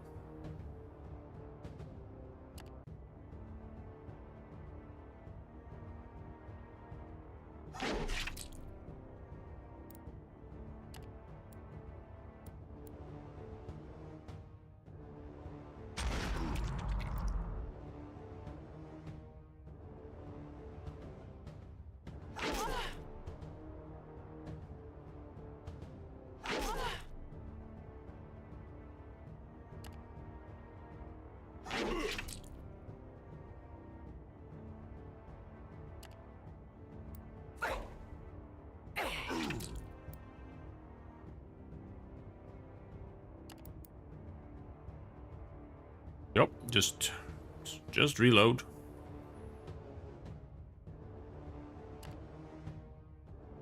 Oh, I think I killed one. Somehow.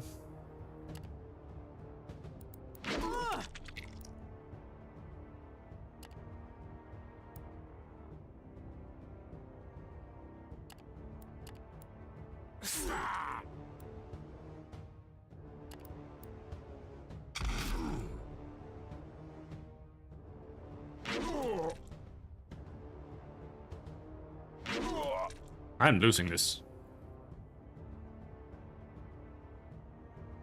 But that's no surprise, because your party members are fucking garbage.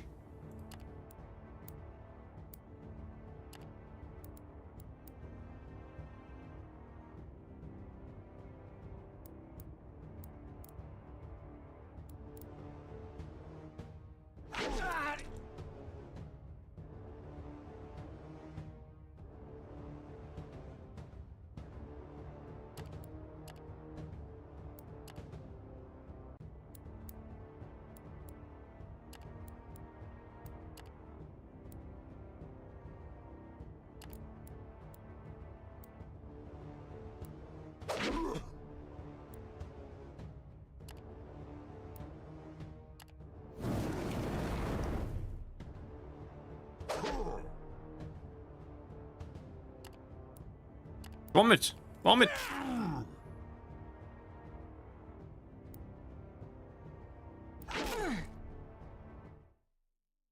I think we lost that. I don't really know what counts as losing, but I feel like we lost that.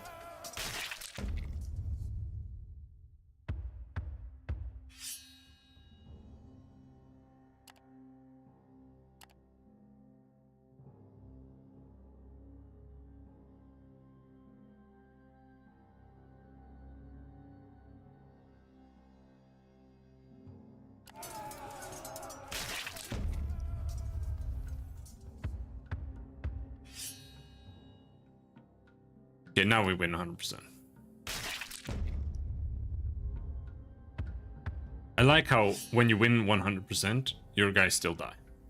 Also, now I can't go do the mission anymore.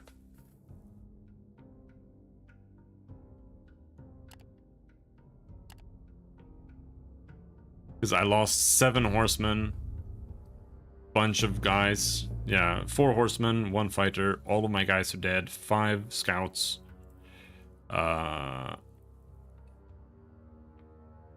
They took 2 beasts of burden? What the fuck?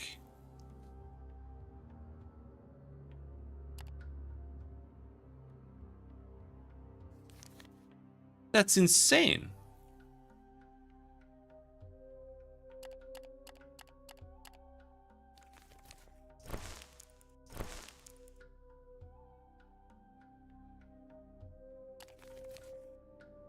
Well, That just means we'll just have to go to Arkan and see if we can buy some new horses and stuff. At least they didn't ambush us, I suppose.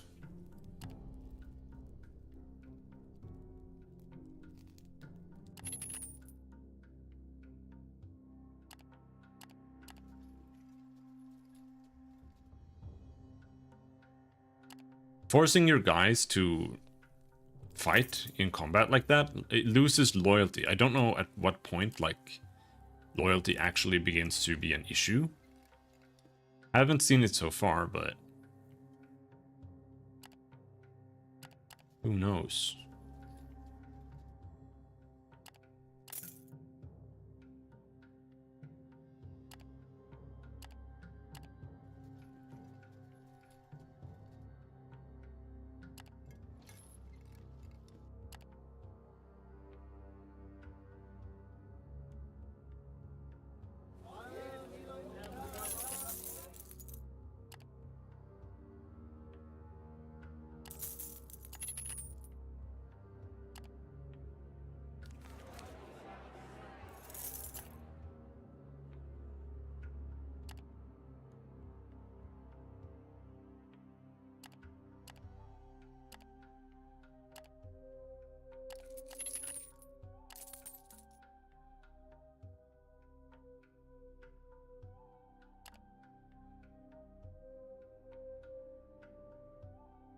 I suppose we can just chill without all the extra beasts for a bit. You can actually kind of get rid of them and get them back without that big of a deal. Like you only lose less than 2 silver per beast of burden if you sell and buy. So it's kind of whatever.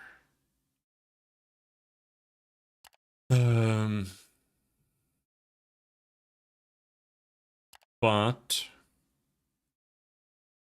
we did lose some horses.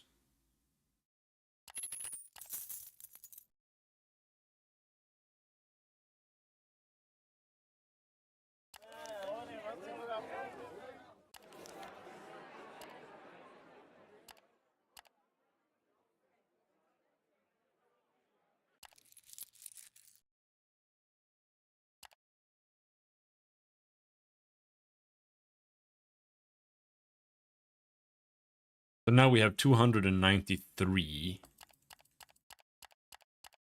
350 like that.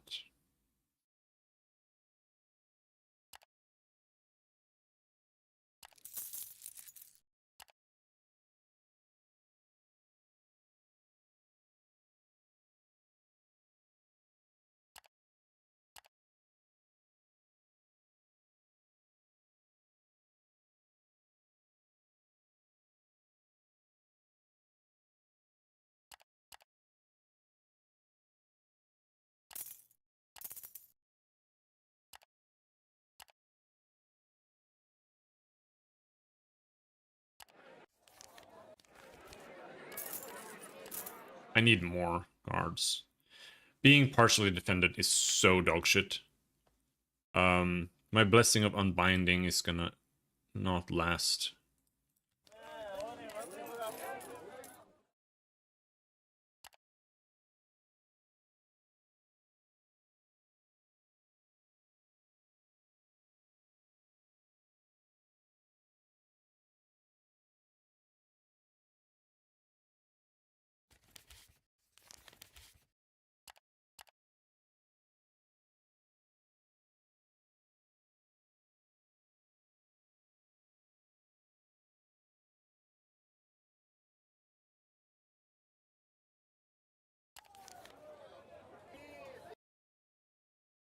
All right. Now we go try this again.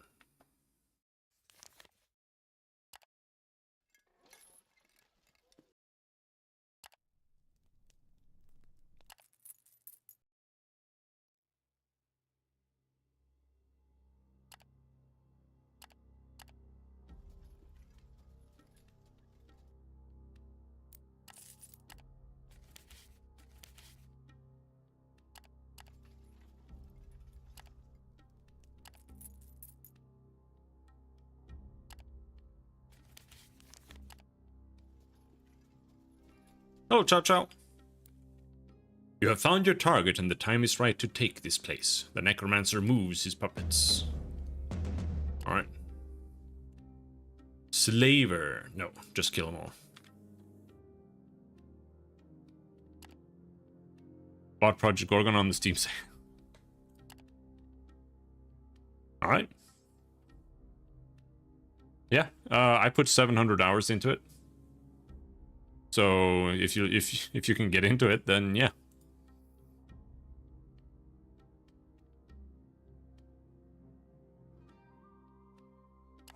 But it's a very rough game. Very rough. It has a lot of stupid things in it. Like, so stupid. But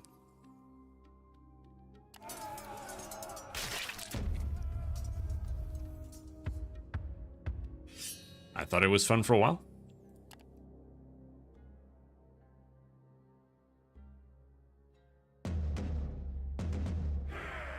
Oh, one spectral. Okay, so you can get spectral residue from killing skeletons.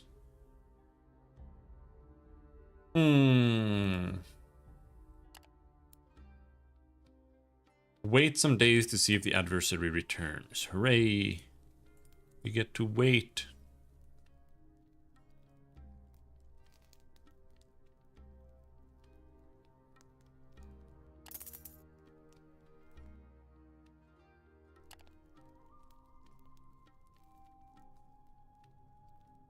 Now we hunt.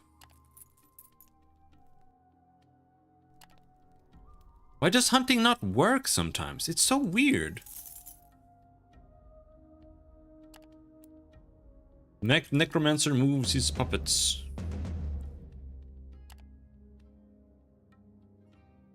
Need to figure out how to get my VCR to work with my capture card. Your VCR?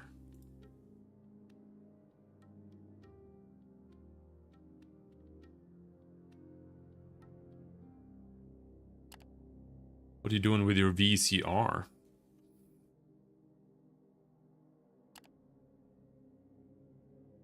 It might not work. I have the adapter.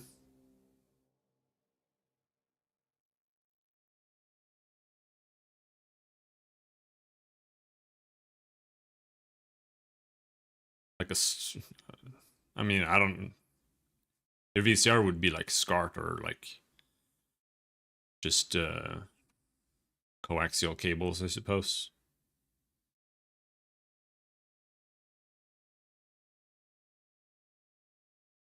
Well, you know there are ways to do that without, like, recording it yourself.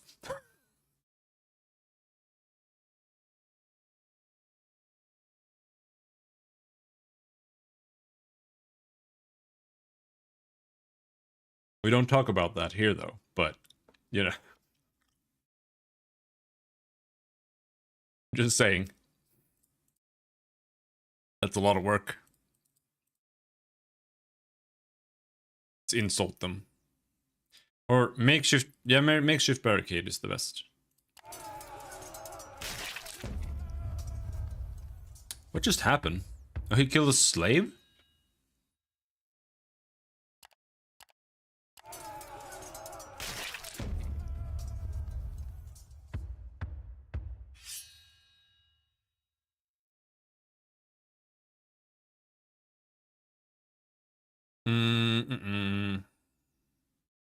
Alright, yeah, let's take these guys prisoner or conscript them. Ooh, it's another spectral residue. See, this is what I need. We need to do these and repeat these over and over so we can get spectral residue. That's like all that matters. Completed all your objectives. Alright.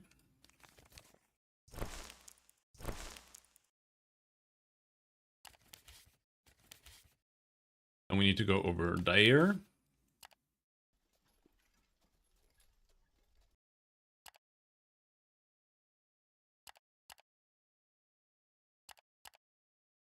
Let's go there. I wish the music didn't stop. It stops way too often. I don't like when music in games don't keep stopping.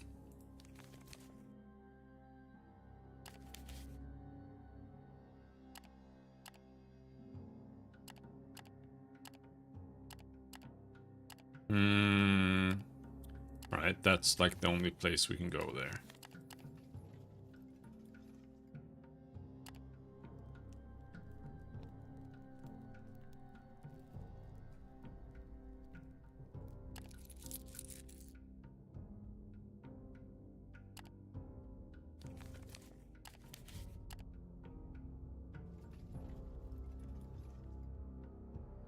This is the place. Your target is here and you will have to free them. Order an all-out attack in the hopes of rescuing your target after victory in battle. Once all your forces are in position, you give the attack order to attack as the adversary becomes aware of your presence. The cruel Dark Elves approach in lockstep, eager to shed blood. They're super weak.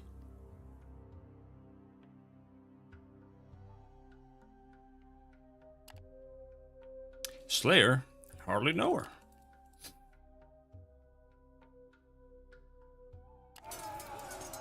Okay, so they gain loyalty when they join a fight, but they lose loyalty when they get killed. Makes sense. Been having fun playing BDO a lot recently. Apparently your life skill progression is account-wide now. I don't know if that's good or bad, but...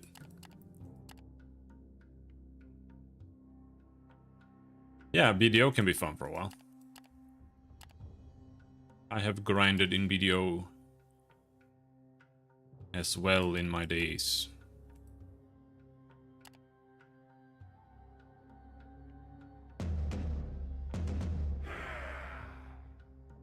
God damn, that's a lot of crap. What is this like stuff I got back or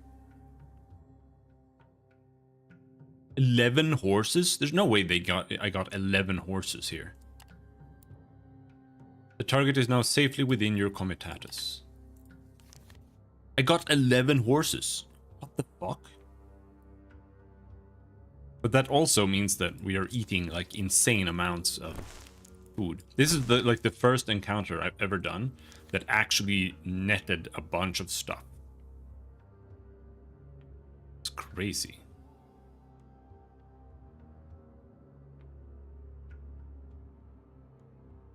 Thankfully, we can still post guards. This guy is supposed to go rescue. Bring them to Devon. Okay, so we need to go back to Devon now. Which is fine. That's where I want to go anyway. We are exhausted. Let's chill for a turn.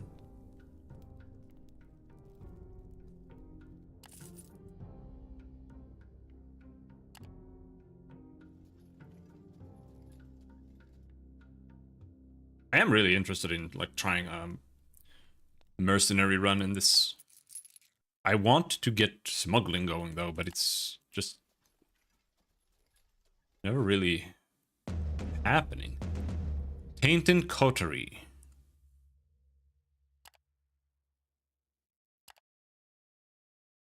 What is that? Items, moon dust, bone carving, simple jewelry, beasts. I mean, these should be undead, right? Insult.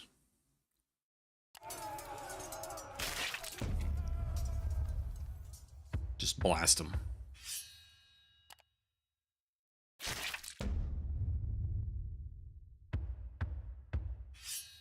That was easy. No one even took damage. Moondust. Moondust is nice because it means we can just sell that. And it just gives tons of reputation. So I have 1 day of food left, which is maybe not great. My guys are fatigued. 1 day of food and fatigue, and actually stopping to hunt is actually not going to net me enough money to any point where it will matter. So we have to force march and do this and hope that we can make it all the way before they freak out. They will freak out.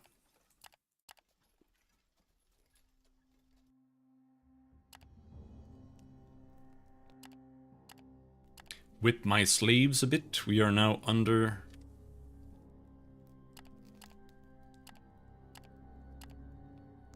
I'll pay double, hey. Chill, guys. Relax. I don't know how many days you can manage while starving, but I think we can maybe... Yeah, we can reach all the way home. Alright, good.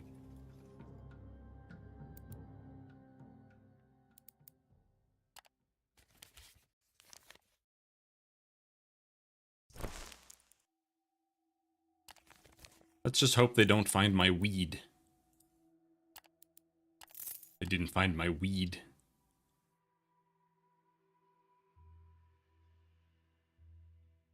Jesus. Carpenter's Guild. We have rewards. Maximum resourcefulness. That's gonna be huge.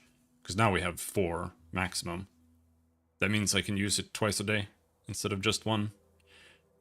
Plus 5% worker workforce. Yes. That is good. Let's just sell some gaurbauge, mushrooms, bone, wine, mushroom beer, 1 dried fruit.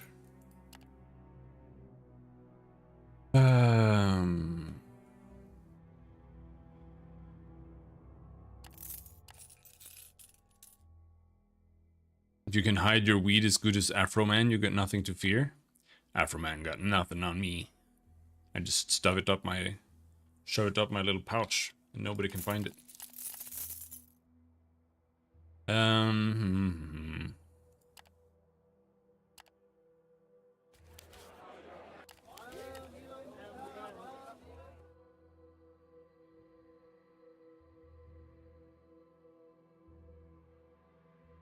So how much do I have now?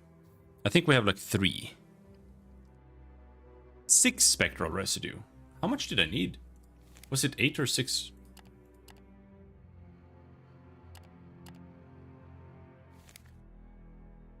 Well, my bad.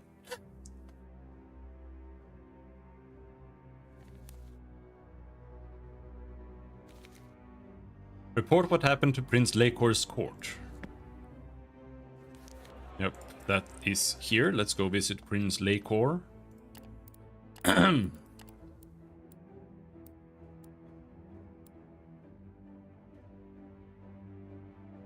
Seek audience with the prince.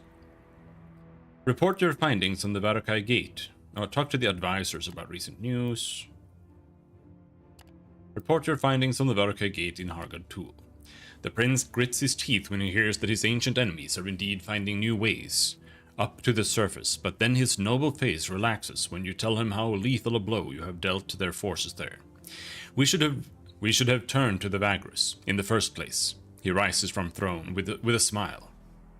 He rises from the throne with a smile. Once we gather our strength, we shall end the Vagrus vermin's constant tunneling for good. He beckons to you, and you join him inside the throne, along with the Major Domo. Unfortunately, we cannot repay you as well as we would like, but a small gift is due, even despite that it was Renkailon who we hired, not you and your comitatus. His faint smile tells you that he does not mind. He hands you a beautiful silver necklace studded with blue gems and tells the Major Domo to give you as much as the colony's surplus mushrooms as they can spare. Not the fucking mushrooms again. 20 mushrooms again? He gave me 20 mushrooms? It's not even a full stack of mushrooms. Brother. As a valued friend of the court, the prince wishes to give you a gift of his own. We wanted to return some of the many favors you have done us, friend, the prince says with a smile on his otherwise statuesque face. He beckons his major domo over, who steps next to you and unfurls a black silken shawl to reveal an intricate gauntlet of dark metal inscribed with icy blue runes. A tool of our enemies, the Vagrus. Their warlocks worked tirelessly for many generations, sacrificed countless slaves to their demonic masters, and delved into the darkest of knowledge to eventually produce a few of these gauntlets. They steal the essence of the dying and transfer it to the bearer. The Vagrus strove to unlock the secret of immortality, but produced a cruel weapon instead. I'd much rather you have this. Who knows? It may save you and your crew one day. The Major Domo gives you the magic item, and you thank the prince for his generosity. He waves it away casually. A truly interesting acquisition. Right.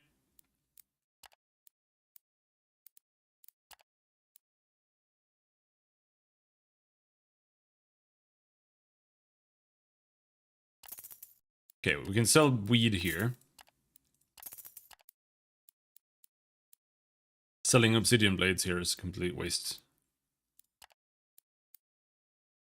Probe the wraiths for news. They're really expensive. The news aren't really that useful.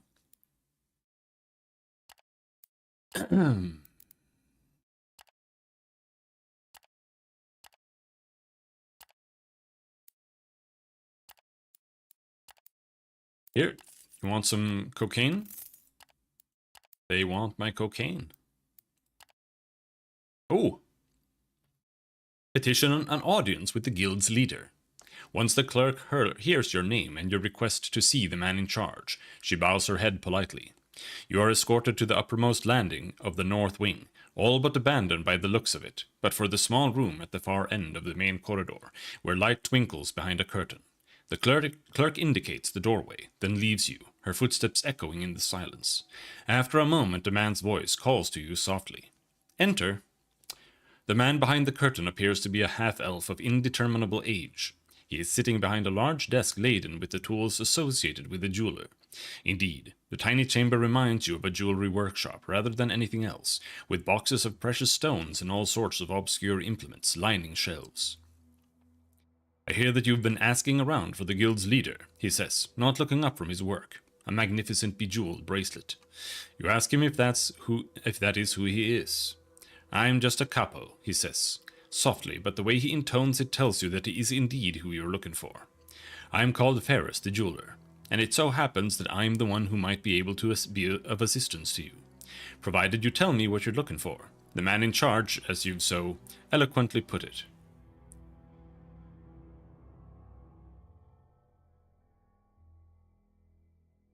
Provided you tell me what you are looking for, the man in charge. This is a weird sentence. Provided you tell me what you are looking for, the man in charge, as you've so eloquently put it. For what, maybe. Yeah, let's go with that. Provided you tell me for what you are looking for, the man in charge, as you've so eloquently put it. He finally looks up, his personal jewelry jingling softly. You tell him that you have questions and perhaps even business opportunities for the guild, to which Vagrus nods. I've heard about your exploits in the service of our guild, and I appreciate them. He indicates a small ornate chair next to his desk with a wave of his delicate hand. Join me then, Vagrus, and let us talk. You ponder what you want to talk about. Ask Vagrus about himself. Yeah, I love this question. Vagrus rings his fingers and smiles mysteriously. I'm just a jewelsmith, he tells you in his soft, melodious voice, and my line of work has very specific requirements. A most pedantic attention to detail, being able to see obscure connections, the willingness to take risks. The ability to see how the thing at hand fits the big picture. At its heart, my work is meticulous, complex and cerebral, even dangerous sometimes. I'm staring into the many facets of each piece and making decisions that craft a result pleasing to me and my clients. That is what I do, and I take great pride in it. You ask him how he came to be a jewelsmith. I have always been drawn to this line of work, to crafting something that stands the test of time, he replies, and you're still unsure about what he means precisely. His mysterious smile is quite telling, though. I came into it at quite an early age, watching others, masters of the craft. In time, I learned to surpass them, and also find my own voice, adding it to the craft. His silence after that tells you that Vagrus is done talking about himself. Oh, okay. Ooh. Talk about something else. I'll talk about the guild. Certainly you've heard most of the things there is to know about the Carpenter's Guild, he tells you after hearing your question.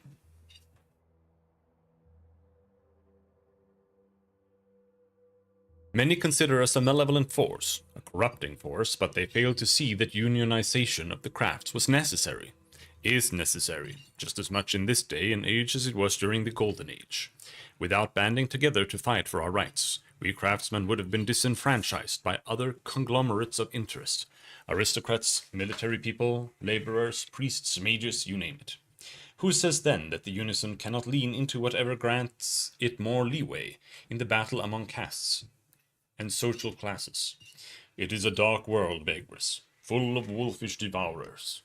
When you agree that it seems like the sensible thing to do, Ferris smiles.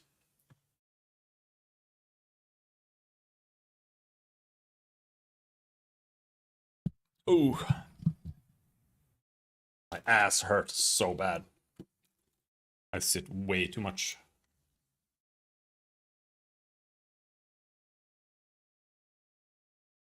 There we go.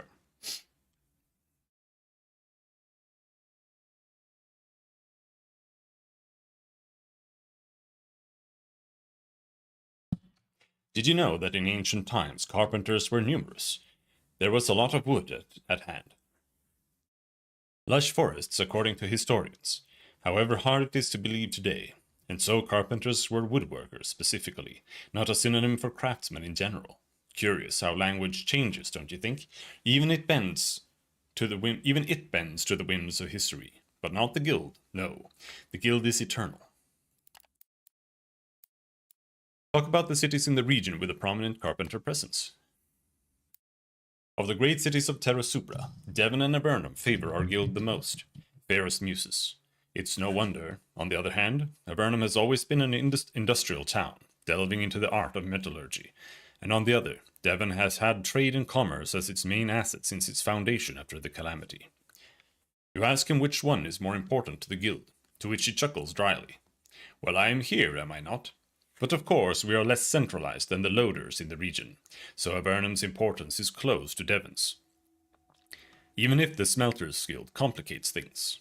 They belong to us, but they are not true carpenters. How could they be? They merely change the aggregate of raw materials, and that's not craftsmanship.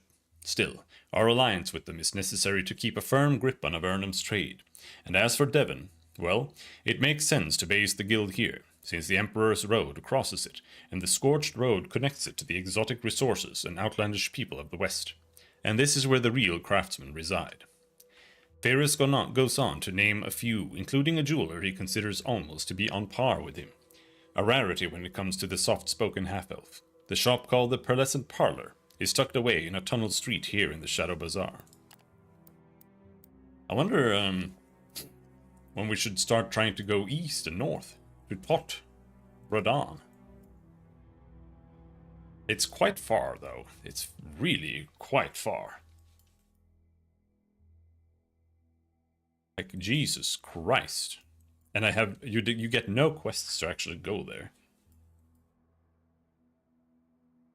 I haven't seen any.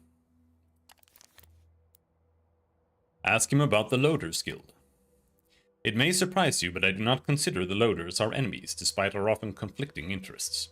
Ferris informs you while he examines a large emerald with the jeweler's magnifier. The exception is when they forget their place. See, when you have to sweat all day long, you're not carpenter material for certain. You ask him if he believes the laborers are not essential. Of course they are, he allows, but those that can't elevate themselves out of such an existence because they lack the necessary skills or the motivation truly deserve their fate, don't you think? I, for one, won't shed a single tear for their kind, and their unnecessary violence proves time and time again that we won't ever see eye to eye. But like I said, not enemies. Competition, yes. Rivals, yes. And since their work, as you imply, is essential, that shall stay like that for as long as there are guilds in the Empire. Offer your services to the guild. How very thoughtful of you, Ferris says with a faint smile. He then ponders your request, his bejeweled hand stroking his delicate chin. Well, you might have guessed that I am somewhat of a collector when it comes to rare jewelry, but not just any old jewelry. It really has to be one of a kind to pique my interest. Should you come across anything in that league, bring it to me. I will pay you handsomely. You ask him if he also has a job for you whereby you could prove your loyalty. Actually, his eyes gleam with a cunning light all of a sudden. There's a matter in which you could prove magnificently useful to the guild. Let us talk about it when you feel like going into details.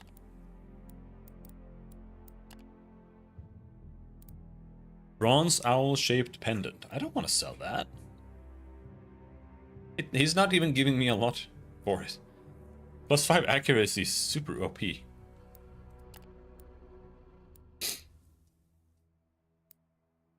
Ferris has a job you could do for the guild. You ask Ferris to go into detail about the job he was considering for you. The half-elf strokes his chin with a delicate hand, heavy with rings, then nods. So be it. As you know, I am intrigued by rarities and relics of jewel crafting. There's one such item in particular that I've been trying to obtain for some time, only to be thwarted again and again. He leans closer and looks into your eyes. Have you ever heard of the blood of the Empress? When you tell him you have not, he continues in hushed tones. It is a most exquisite silver torque embedded masterfully with clear crimson-red rubies of varying sizes. According to ancient texts recovered from Thulan beyond the Free Cities, the rubies are droplets of a dying nameless god's blood, frozen into precious stones by the hatred of his killer, the demoness Ahas-Ihi.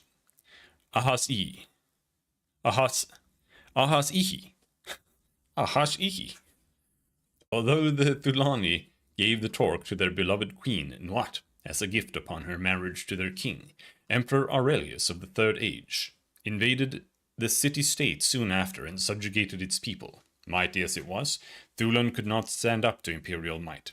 With the king of Thulan dead, the emperor took Nuat as his new wife, but she murdered him on their wedding night before slitting her own throat. Her blood poured onto the torque, granting the gems the strangest of tinges. You let Ferris know that he is a gifted storyteller, to which he smiles with satisfaction. Perhaps. What I am not is the owner of the blood. He then says, see, its current owners are a family of down-and-out aristocrats who have refused to sell it to me because of my association with the guild. Even after I made sure that they go bankrupt, they refused. Now the blood will be up for auction in Larnak, but I can't send anyone closely associated with the carpenters, for the owners will not allow any such agent to bid. I could send you, however. I'll give you plenty of coins, and you can keep whatever remains after the auction. Still, it is quite the responsibility. What do you think? Are you willing to do this for me? Sure, why not? Excellent, Vagrus. The guild and I will be more than grateful should you succeed. But woe betide you if you repay my trust with treachery. I may be a kind, civil soul, but make no mistake. I will hunt someone who betrays me in such a manner to the ends of the world, and the carpenter's reach has no limits. You tell him that you understand. I'm glad to hear that, Ferris says, then produces a small sturdy chest from a drawer. He opens it, showing you rows of gold coins. Each of these is a draka, a rare and amazingly valuable currency in the Fourth Age, and so you are looking at a fortune. Ferris closes the lid, then locks it using an iron key. You receive the chest first. This is worth hundreds of brass, as you are certainly aware, more than enough to win the bidding. Once you reach Larnak, examine the contents of the chest to familiarize with the exact amount, and use only as much as necessary. You can keep the rest, just like I promised. Understood? You assure him that it is. Then and only then does he give you the key. The auction will take place at the Hercdom Antica, a subsidiary of the Praeclarum, the luxury shop of the Lucernum district. Once there, sign up for it. You'll most likely have to wait a couple of days. While you do not have to rush there, because I have made it so that the auction will not begin without my agent in position. How did you do that, bro? Please do not make them wait long. And whatever you do, do not give away who you are working for. That would be disastrous. You hang the key around your neck on a leather string. Now go and make us proud, the half-elf says with a faint smile.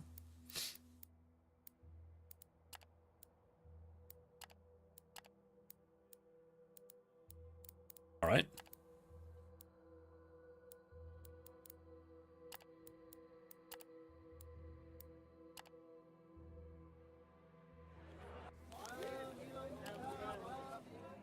Contraband, buy.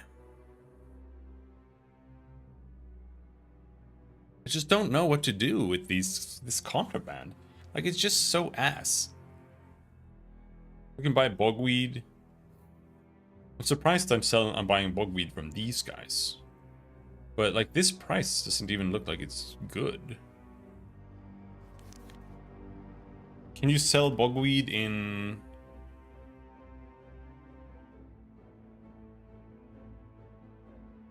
like, Utvarar?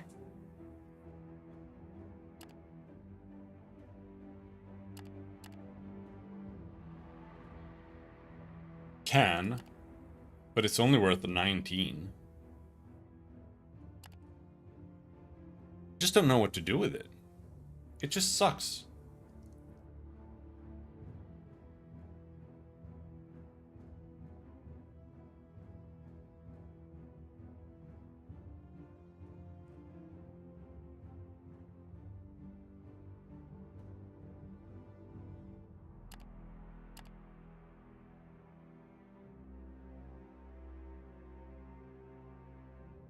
Wenty mushrooms. What am I supposed to do with that, man?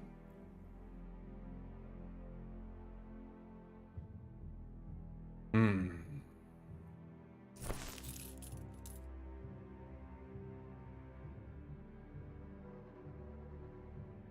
Well, all right.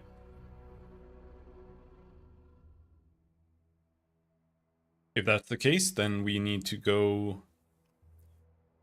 Let's see. Sunrock, Sunrock, Sunrock, Sunrock, Sunrock. Rescue near Sunrock. Bring them to Torzeg's shelter? What the fuck? Super far.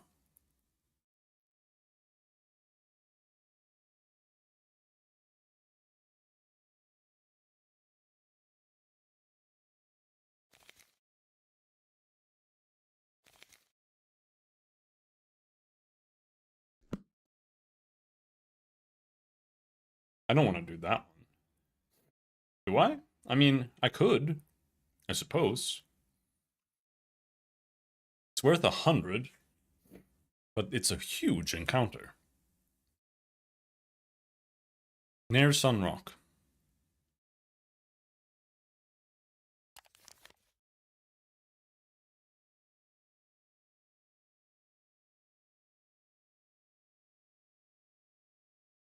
We could go through Sunrock. Then go to Crystal. Lumen. Torzag. I suppose. Is Lume an actual town or it's... No, I don't think Lume is a town. Is it?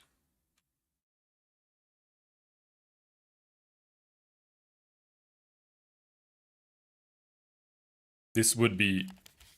It would be rough, though.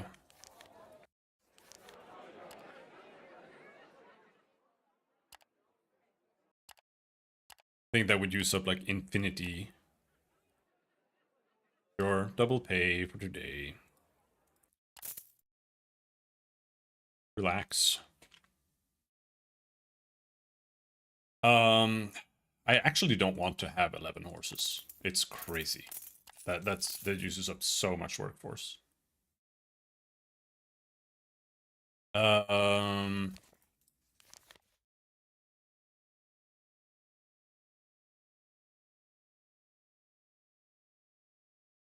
Did I actually lose my beasts of burden? Like, I don't feel like I'm... I feel like I'm at the same. I'm just confused because I felt like it said that they took 2 beasts of burden, but I have 4, and I have all of the capacity that I expect to have. Really, I don't know.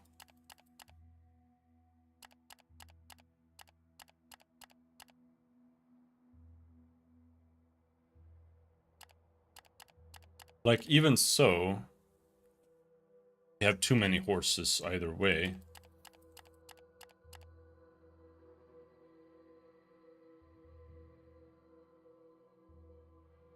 I have too many slaves and too many horses. I do not want to have 20 slaves. So, let's see.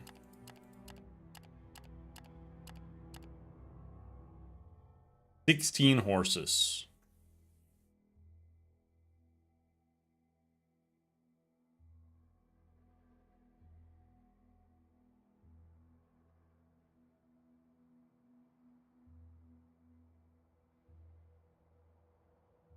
That means we can sell like 6 horses, I think.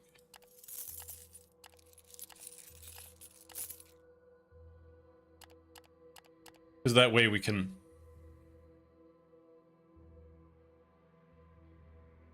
No, they still carry. Right.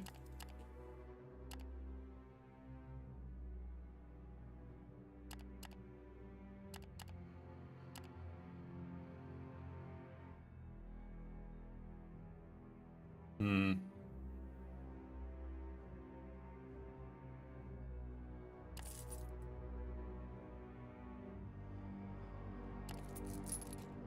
If I have this many horses, then we have max carry capacity with 4 outriders.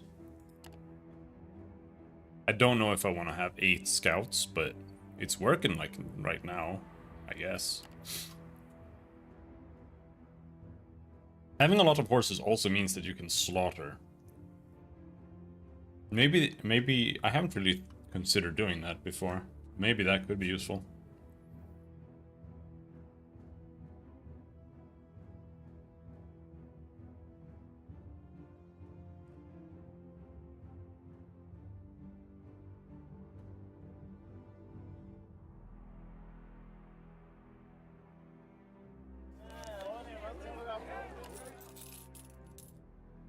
I'm gonna sell the mushrooms. Mushrooms aren't even worth considering.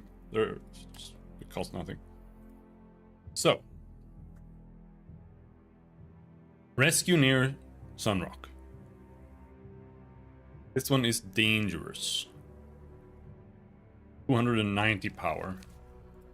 Meanwhile, we have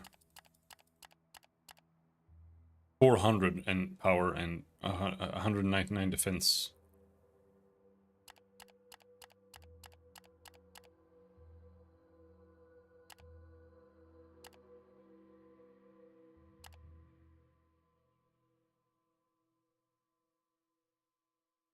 Alright. Rescue near Sunrock. Supply run to Sunrock.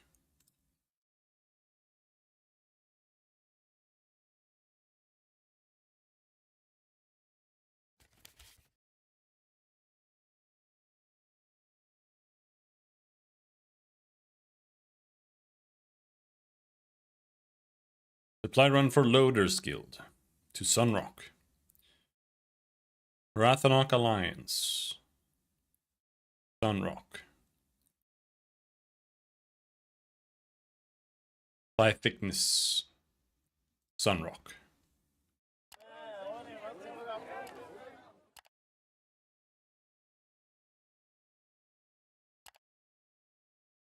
Yeah.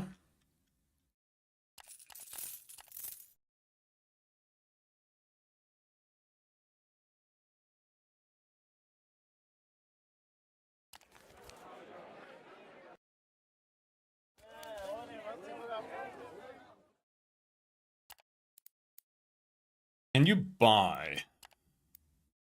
You can buy obsidian blades here.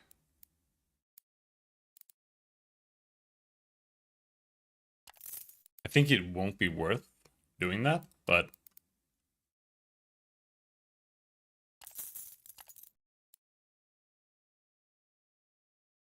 oh, they're out. Okay.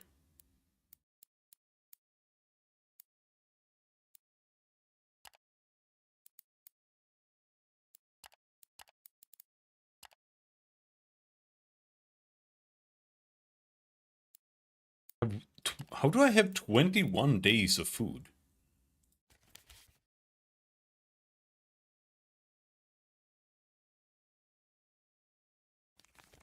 Oh, it's because it's all the cargo is food, which means it's lying.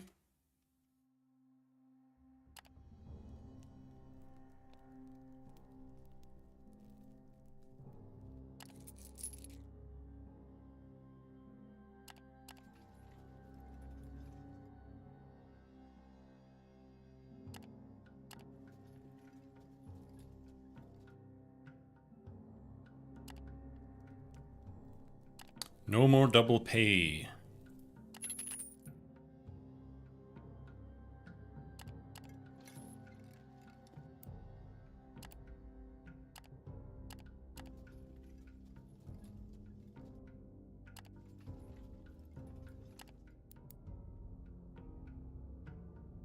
Slouching down in the local man show, with a mug of mushroom ale, you try to enjoy the few peaceful hours before you have to go about your usual business again. Your combs are happily carousing and enjoying their off hours, inviting you to join their revelry. Yet you keep being troubled by some gloomy, foreboding sense of danger. Being on the road for as long as you have has taught you that even in the most relaxed situations, problems are never far away. As it turns out, you're right about that. A stocky, bald-headed woman, dressed in simple clothes, walks up to you, timidly, and tries to get your attention by clearing her throat. You turn towards her. "I'm deeply sorry to disturb you, Vagrus," she begins, stammering. "But I've heard quite a bunch about your deeds, and I'm in dire need of help from someone with a reputation like yours. Would you hear me out? Tell her to speak her mind." She seems grateful that you're even listening to her plea. She starts slowly, awkwardly, but then the words practically pour out of her mouth like an unstoppable tide. "My name is Ninky, good Vagrus, and I'm the proprietor of Sunrock's most frequented establishment, the Woeful Worm. Truth to be told, a little too frequented nowadays. Representatives of 2 trading houses, namely Venari and Sethicnus, have taken up residence at my inn, and have been arguing over some kind of a trade dispute for days now, observed by prominent citizens. It's like some imperial forum, only much harsher. And they ain't drinking anything, they just keep driving my customers away with their rabble, which goes on and on and on. I agreed to the whole thing at the beginning because I expected it would be over fast. I had no idea they would draw it out endlessly. You ask Ninky what she expects you to do. Well, she answers, shrugging, someone of your reputation might convince this or that side to be more considerate. You have the potential to settle such a debate, and I wouldn't be ungrateful. Certainly the coin I'd pay you for such a task would seem diminutive compared to the coin I lose while these damned factions keep arguing on my premises. It sounds a little annoying, but sure, I'll help. Ninky is delighted. You can tell that by the flush of red in her plump face. Wonderful, she says happily. I knew as soon as a Vagrus came into town that my problems would be solved. Please, come to the Woeful Worm as soon as you can and deal with that incessant lot. As soon as they clear out, I shall reward you handsomely. Then she merrily strolls away. You'll have to go to the Woeful Worm to see that see what you've gotten yourself into this time. Okay. Here. Take your things. Forgot to do this one. Oh no, this one it was down. So, we have this one, which is goods for Torzag, which would be fine. Rescue near Mirage. Bring them to Torzag. But this is another huge encounter. I think doing 2 huge encounters in a row without a blessing is probably not a good idea.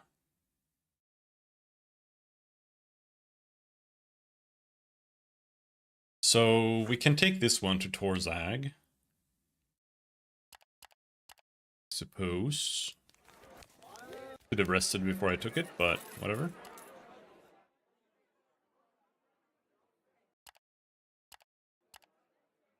Silly slaves are unruly.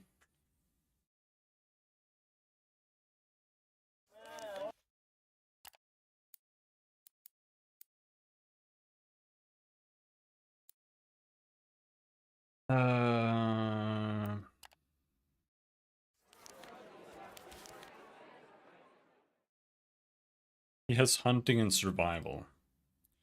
What about the Varukai Gauntlet? It grants life leech. I mean, this is basically like... I already finished his quest before I even got his quest, right?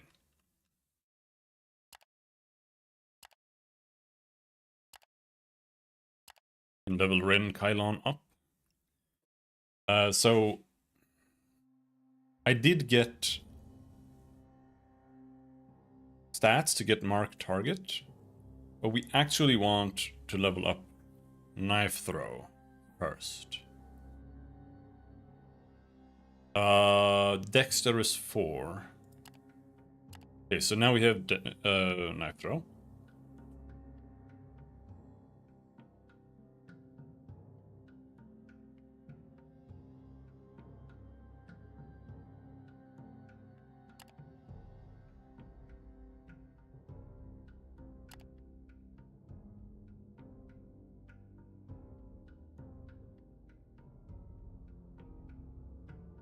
You heal 1 bit when you use a melee skill that damages at least 1 target. Okay, that's actually kind of good.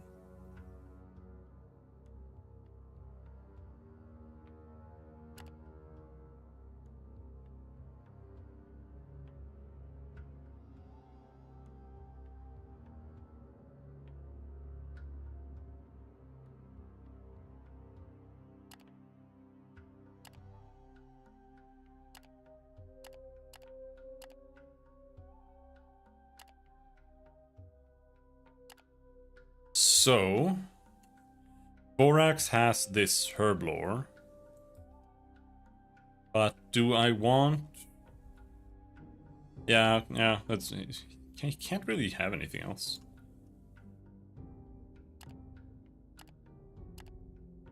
Nadir can use the large crystal. So I wanted it on either one of those two. And that's fine, I suppose.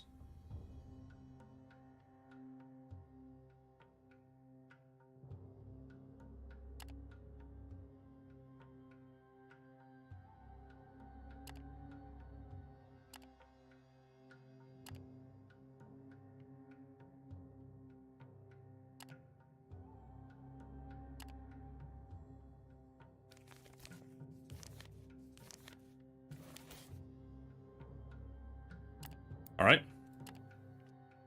The woeful worm is not particularly hard to find. Just like Ninki said, it is one of Sunrock's most prominent establishments. Also, the sign depicting a sad-looking invertebrate and the noise pouring out onto the street gives it away at once. Upon entering the tavern, you immediately see what Ninki meant. There are hardly any regular patrons, yet the place is teeming with robed people immersed in a heated dispute. One side is sporting a banner adorned by a stylized manticore and is led by a lean yet muscular man. This is House Venari, one of the Empire's oldest trading houses. The others are prominently dressed in flowing robes, colored blue, green, and grey, quite typical for the Scythicness Covenant. A rather elusive trading house affiliated with some dragon lords. The Advocate is an elderly, elegant dragonkin woman with silver-grey hair. The whole affair is observed by a selection of Sunrock citizens, there to decide which faction should have a monopoly on certain goods in their town. As you appear, some heads turn towards you, and an excited murmur ripples through the crowd. It is obvious that they have recognized you by your reputation, and you have some authority here. The citizens of Sunrock eagerly await your judgment. Ninki gives you a reassuring nod from behind the bar. You greet everyone, then settle in and lean back, waiting for the debate to continue. Listen to the debate before offering your opinion. You can tell that each participant is trying their hardest to make a good impression now that you're a witness. The dispute is basically about how the competing trade houses will divide the commissions for certain goods they both are known to provide. Prominent citizens and the local traders representatives seem to be tied on the matter. The representative of House Venari concludes his summary after long minutes of speaking vehemently. This is a topic of the utmost matter. An outpost such as this might prove essential to the Empire's endeavors to expand this settlement. We must build upon strong foundations, metal and wood, something which House Venari can provide in abundance. Then the old woman rises, her sea-hued robes swirling around her slender shape. She gives a long, reasonable, eloquent speech that she concludes while looking you in the eye. Certainly, Our brutish rivals would want us to believe that our mere existence depends upon their exploitation of this already ravaged land. Yet we of the Covenant believe we must resort to more subtle production if we want to survive. We are accused of being conspirators of the Dragonlands, yet look upon that realm. They are prospering and their lands are thriving. Wouldn't you want the same prosperity for the Empire, perhaps starting with this very outpost here? Then she sits down. Both parties look at you silently, awaiting your judgment. I have to just pick one. I actually forgot completely to think about what I was reading, so I don't know what I read.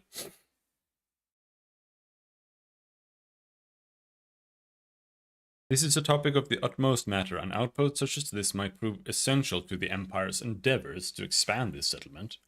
We must build upon strong foundations, metal and wood, something which House Venari can provide in abundance. I mean, I don't know.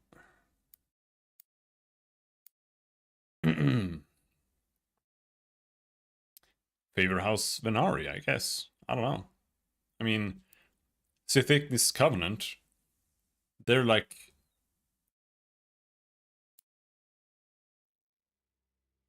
I don't even know what they do.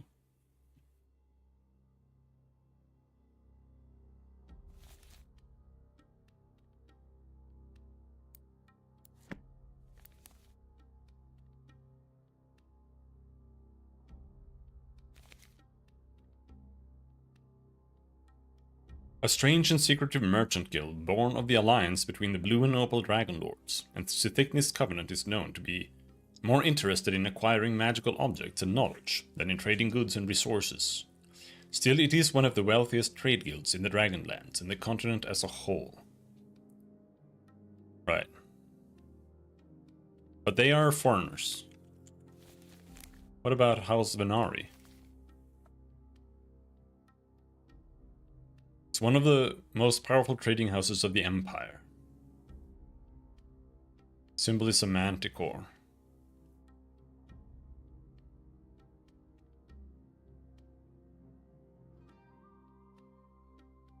Well, I don't know. I feel like House Venari, like...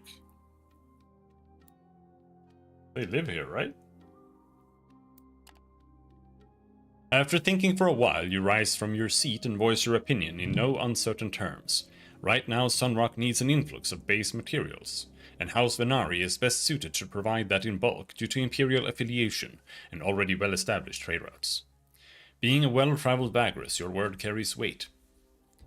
And Sunrock's council decides to go along with your suggestion. The representatives of the Sithicnis leave the tavern with their heads hanging low. After they have left, both Ninki and the advocate of House Venari approach you, both quite grateful for how you helped them. You are reassured by the Venari's Asulius Dominus that his house is in your debt. Ninki hands you a pouch of coins and makes sure your comitatus receives a load of supplies she does not need. Thank the gods and of course you, Vagrus, she says, relieved. Finally, the woeful worm can be opened for normal business again. True enough, locals and travelers seem to drift in, as the Venari take their leave too. Oh, okay. Well, that's very... I almost find that, like, uncharacteristic. I thought I was gonna get, like, giga penalty on the other guys, but we only got bonus on House Venari. So that's only positive.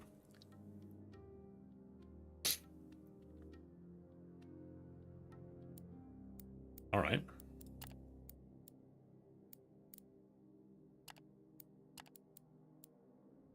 He has moon dust.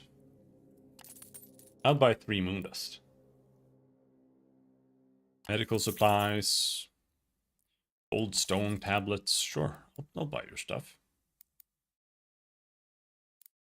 Go to the local arena. I don't want to hire guys.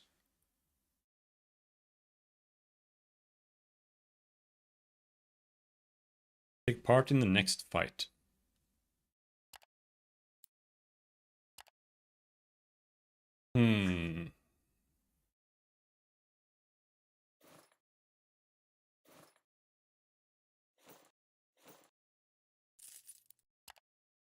Maybe.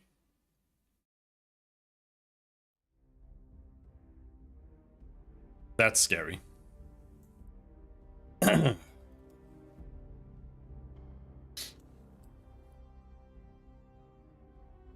We outnumber them.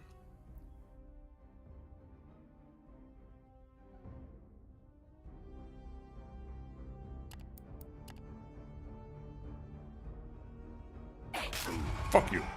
Fuck you.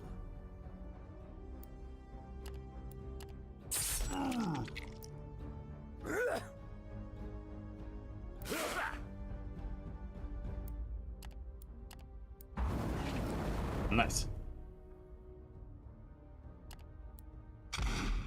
Aww. Wait, you used up your power already? Oh, it got more expensive. I guess the skill got more expensive.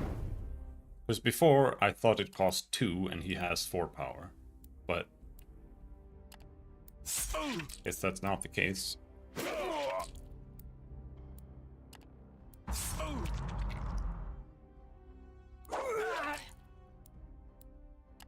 Blast him! Oh, come on.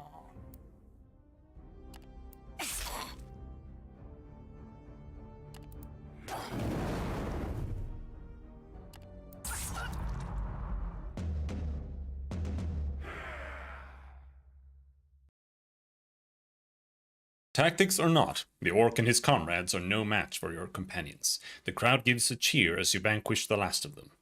Back in the warrens, Udish whistles through his teeth, but you could not tell whether it is in disdain or admiration. Slightly more interesting than the last time around, he admits, while handing you your money. I lost last time. There are always more fights if you are so inclined. Just wait a week or so and I can set something up for you.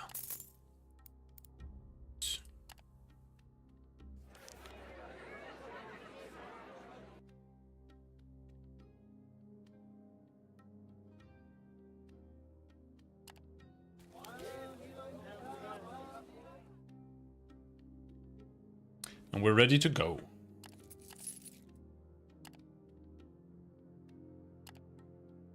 So we're potentially going to Crystal, right? Yeah, we're going to Crystal. So is there anything here? Like, we can buy Ceruleus crystals. I doubt that sells well in Crystal. Hides. Oh, we should buy hides. Assuming, like, we're in Sunrock. And we're going to Crystal and Lumen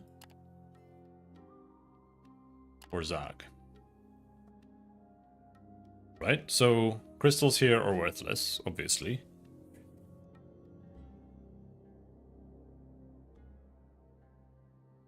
But hides. Hides are not very valuable. But I need the hides to do the craft thing.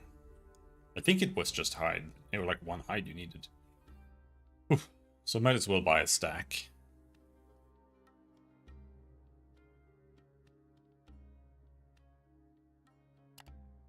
But yeah, the price is not that good either. What about linen?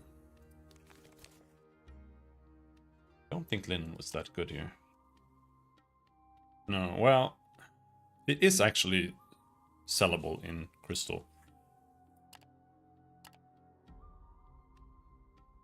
But none of these are worth buying. The linen is not good though, but like it's doable. That's it. Anyway, I'll be right back.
Yep.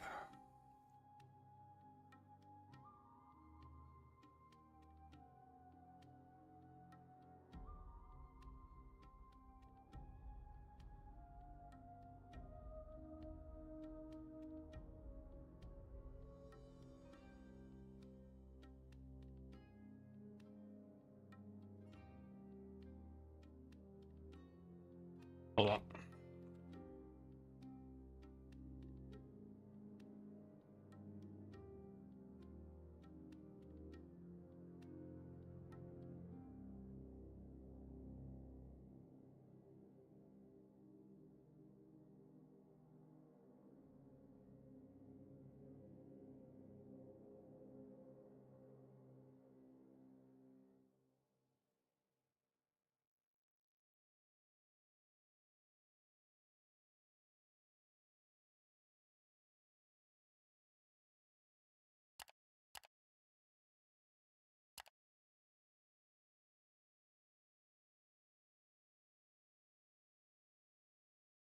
Ivory, beer. I don't think there's anything ever worth buying in this fucking town. Lies.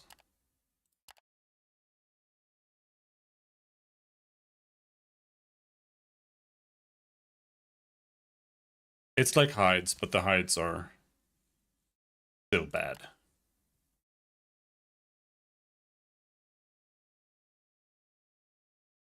Because they sell for 2.5 lurg per stack, which is complete garbage.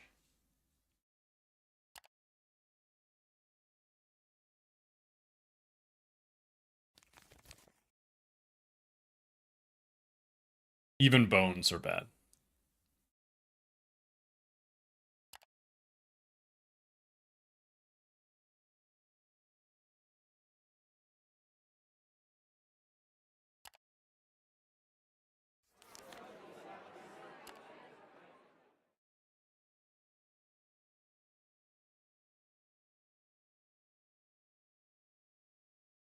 All right, so we're going there, then crystal. There is this, the stash. We could go there, mirage, stash, crystal. That could be ass though, but who knows.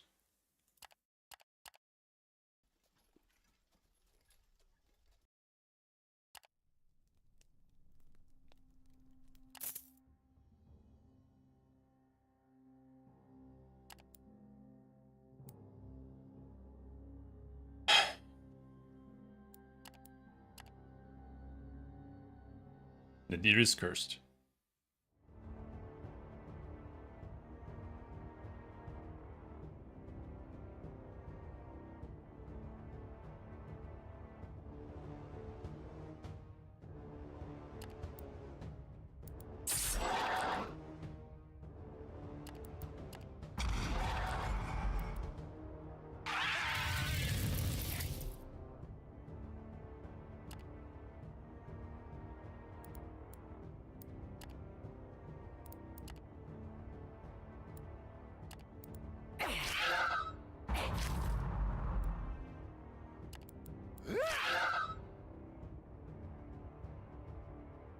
This is actually like it's annoying, but it's actually kind of good because every time you do this,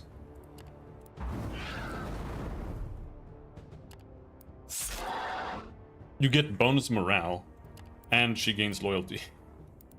So you don't really get anything out of it, but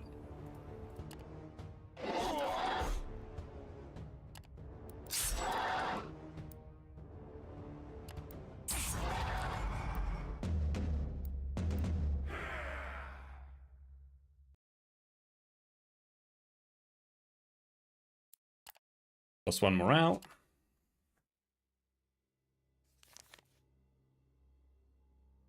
So we go over here. Fresh. What? There's like a huge thing here?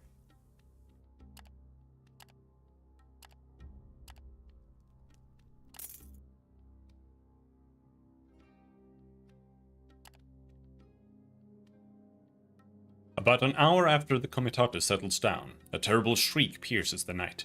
Many of your crew jump out of their bedrolls, weapons drawn, but the howl is distant enough not to be an immediate threat. People are about to return to bed when another scream is heard, then another one, and another one. It goes on for hours, and the originator seems to wander around the camp, always out of sight, under the cover of darkness, always just too far to be comfortable to investigate. A group of guards eventually set out in a bad mood to find the source of the howls and kill it or scare it away, but they do not find anything. Eventually, after hours of bone-chilling screams, the howler disappears. Not a lot of the crew manages to get a good night's sleep, including you. The new day promises to be an exhausting one. Ooh.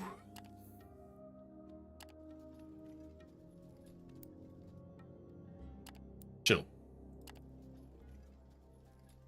Relax. We got this.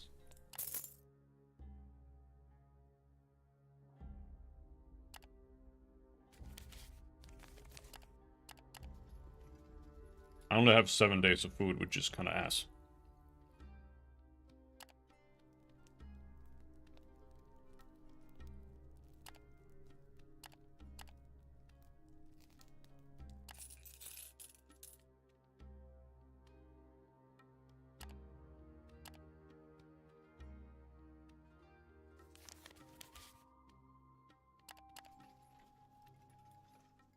There it is.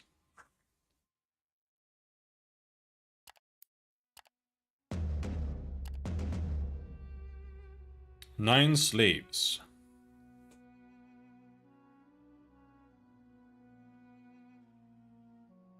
I don't think I want 9 slaves. It's just like... the slaves are just... they're not worth enough money.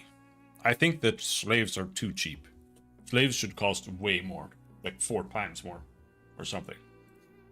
Because they just don't have enough value to support actually, like, bringing them back.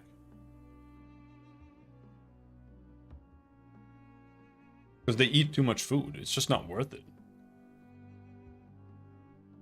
The only way is if you can travel really, really fast. Maybe.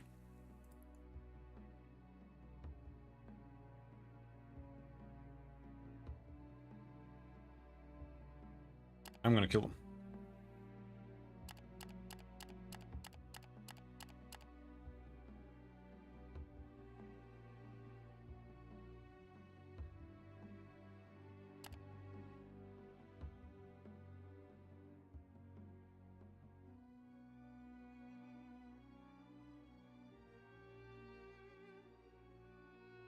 Oh, yeah, it's me. I'm the one who's charging.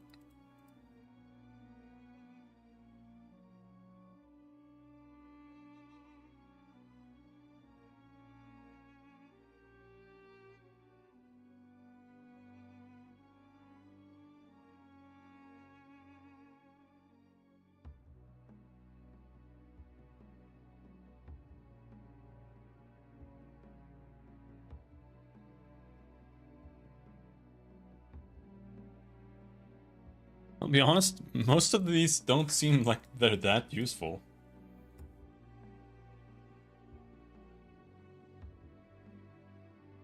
Fighter defense.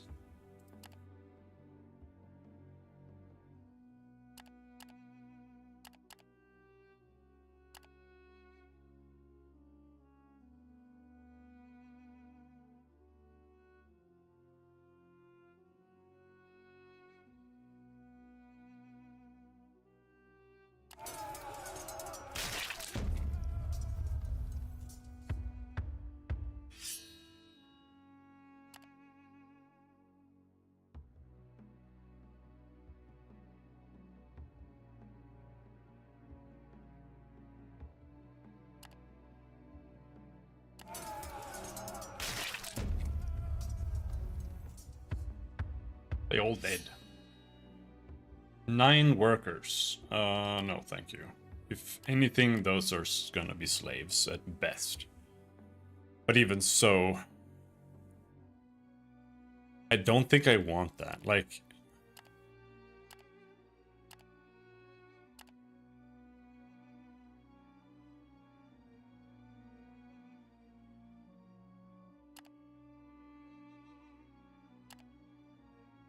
cut their head off.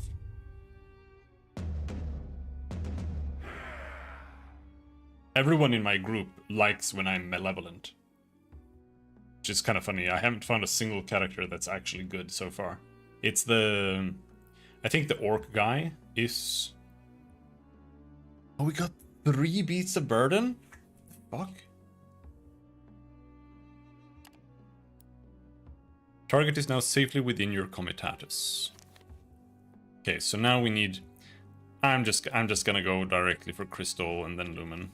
Like, I think we don't have enough resources to fuck around in any other way.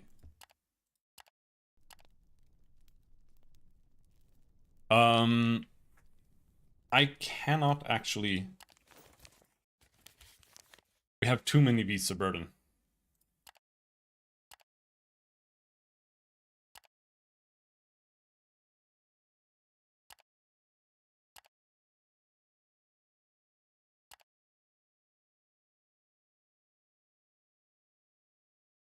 I have too many horses as well.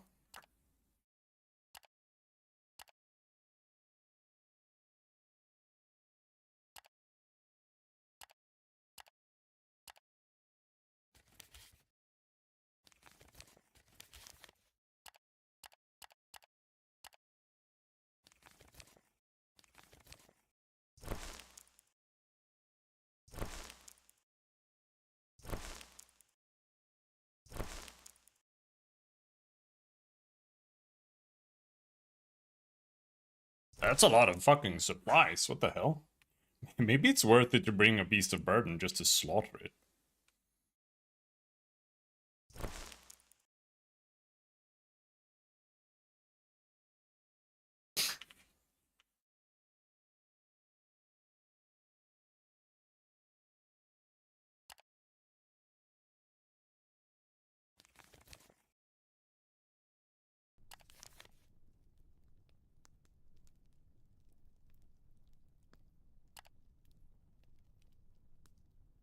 Now we have 14 days all of a sudden again.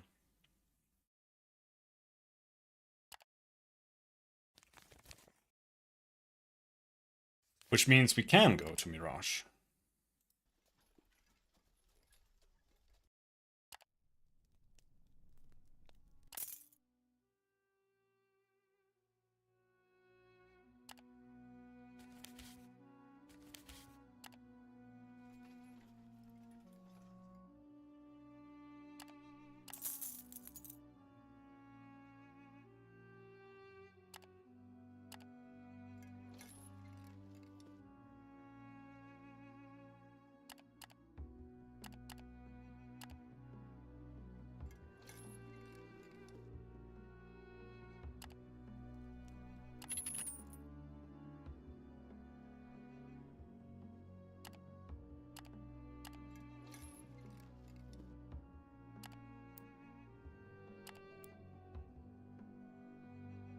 Alsvenari runs the city.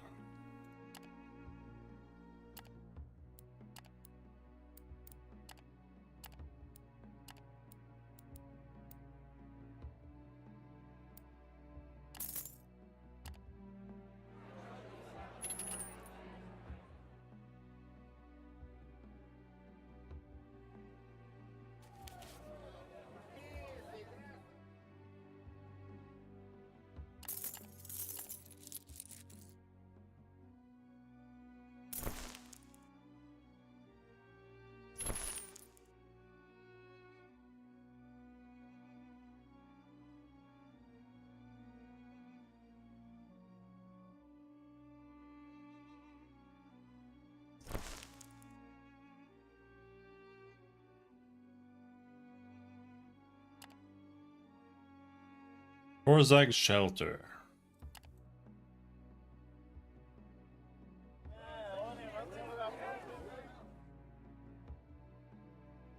It's dried fruit.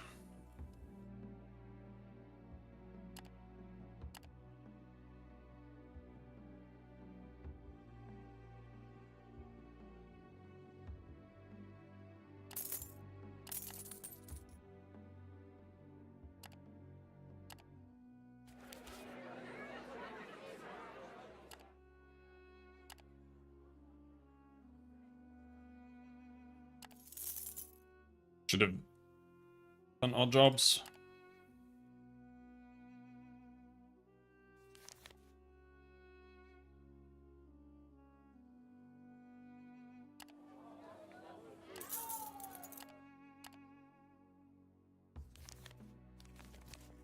Let's save here. You never know.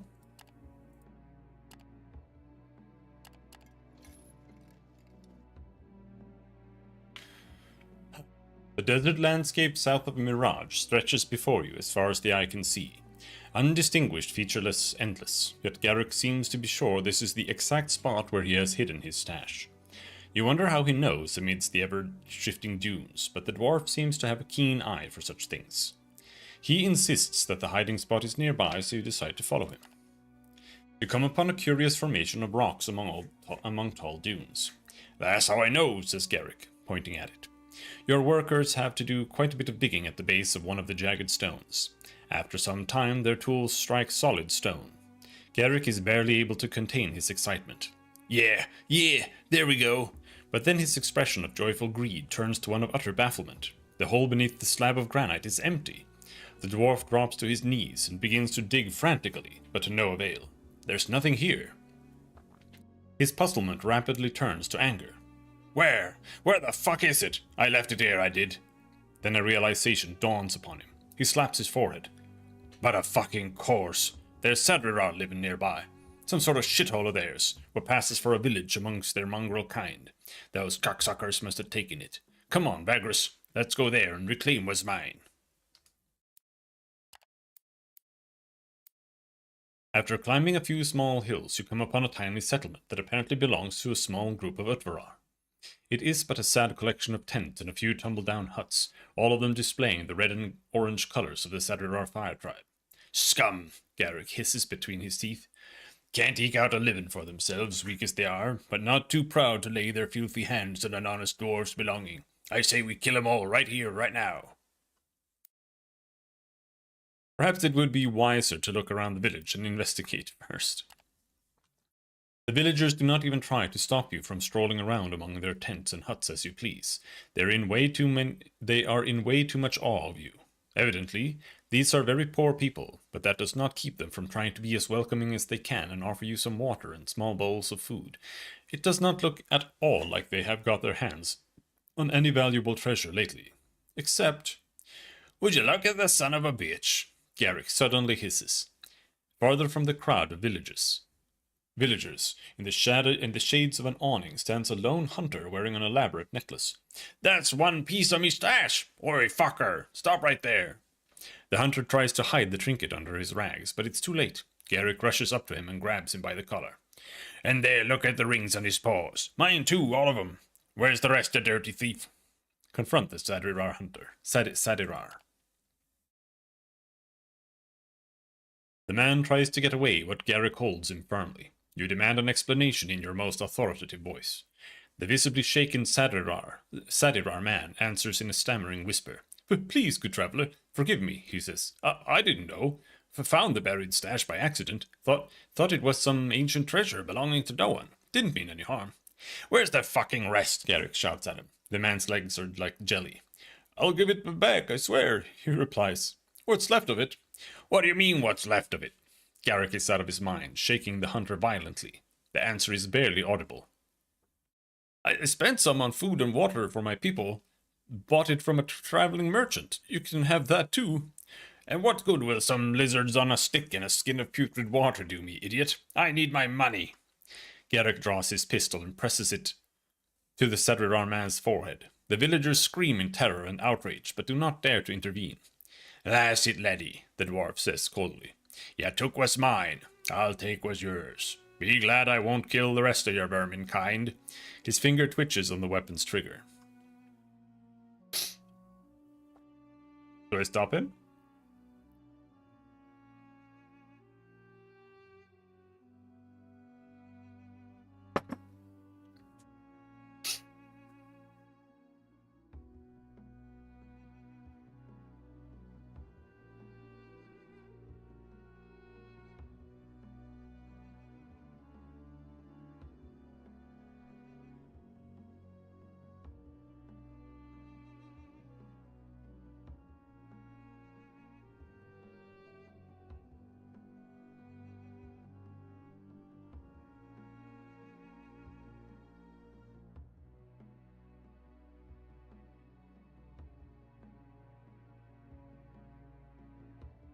Um,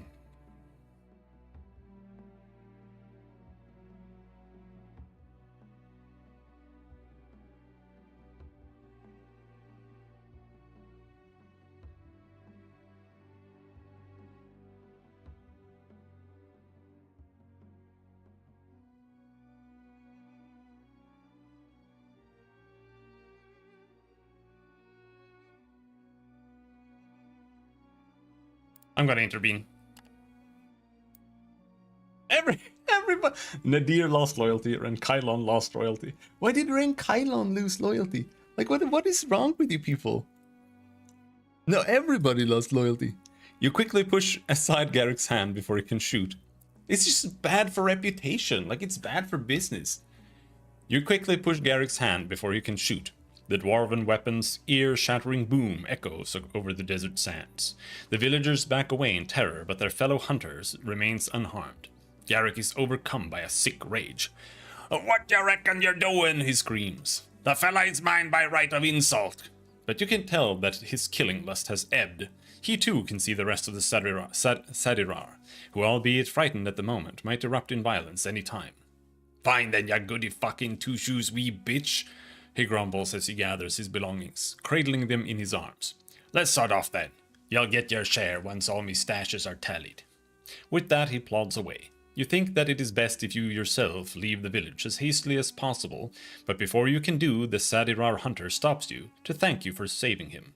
You nod briefly, then follow Garrick, who cradles his recovered valuables like a parent does a child. The Comitatus continues its journey. Alright. XP.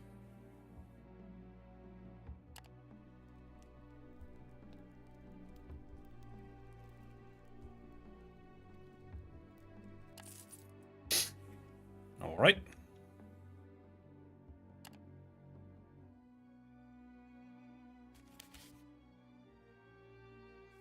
So now we go to Crystal. Right.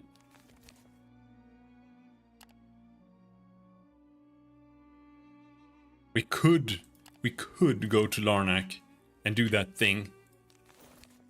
Like, our current quests.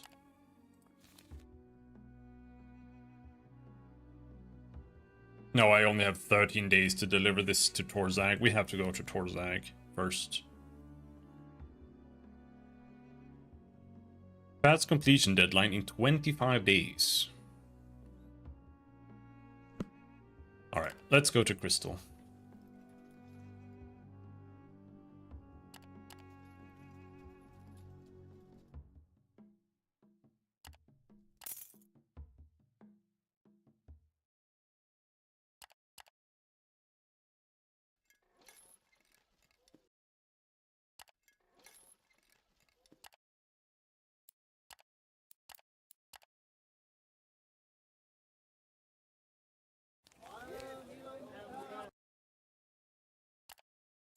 Place an order. Dirty harness. This one. Special saddlebag. Takes 5 days to finish.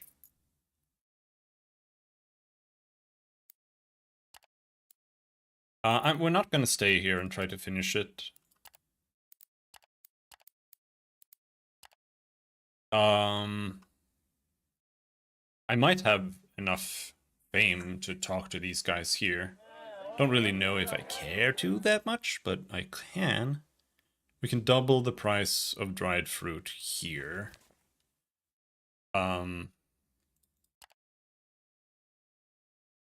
in Crystal. Sells more in Lumen, sells more in Torzag.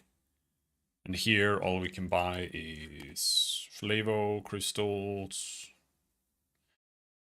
They are not that amazing either. I mean, they are.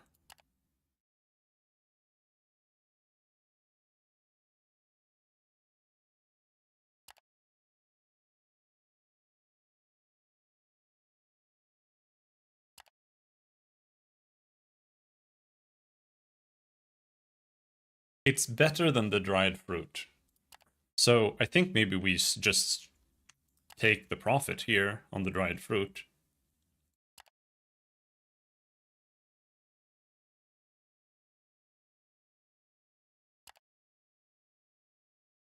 ceruleus crystal. And then we load up on crystals here instead.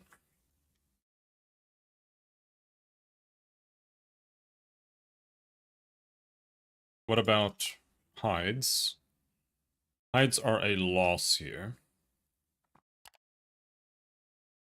There's no real quest here. No faction stuff.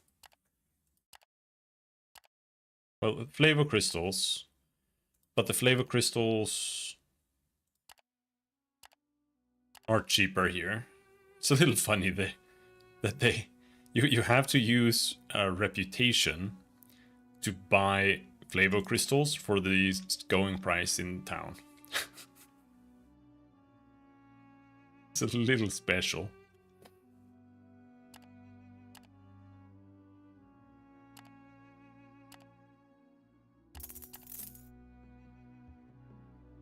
Yeah, we can buy the last one too.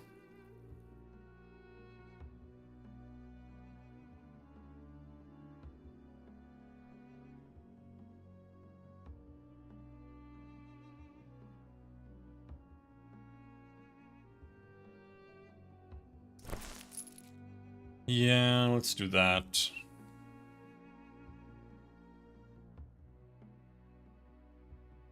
And then we buy flavor crystals here.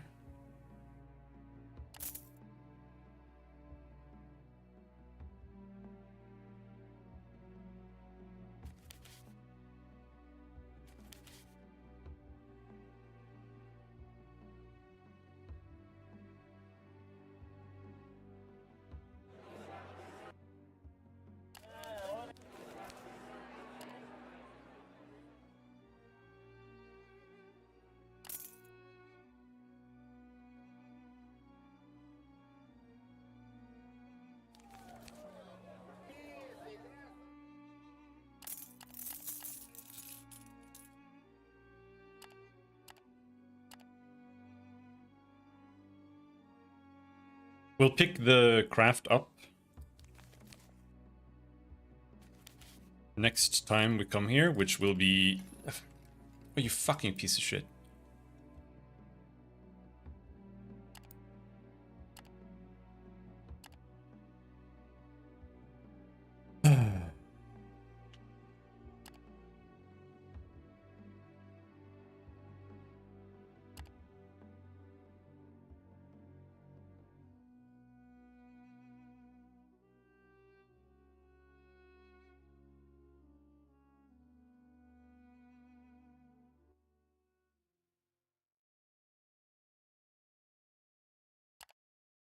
Go now.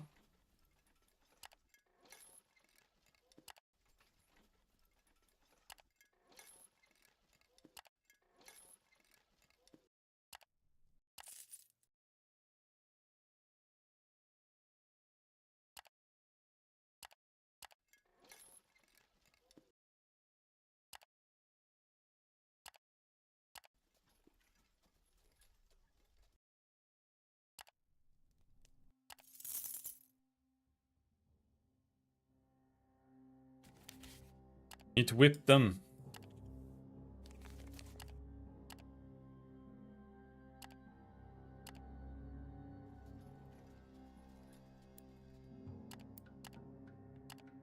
Yeah. 3 morale is bad. And now we're gonna push them to 2 morale. Because it doesn't seem like it really matters when you're in town. That much. So why am I here?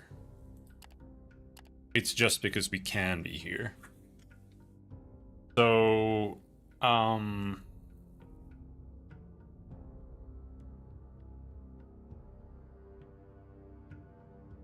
procure goods for Torzag. Restock. This is 4.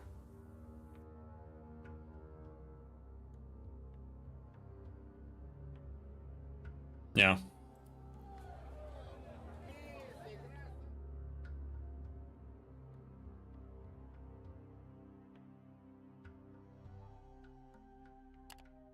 $22, $23. Everybody sells ceruleus crystals here. And they all have bad prices.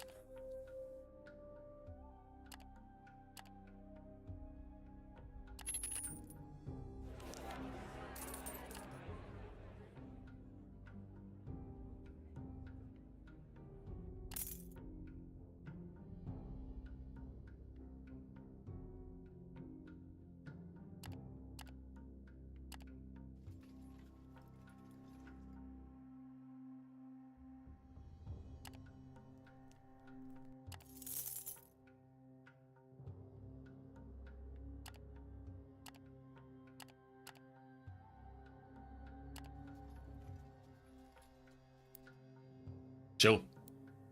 Relax. It's fine.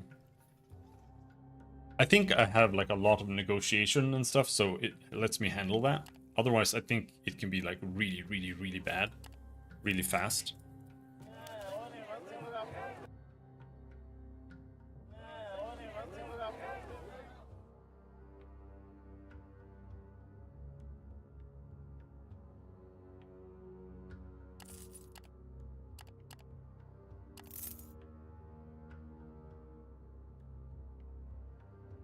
We'll just do that.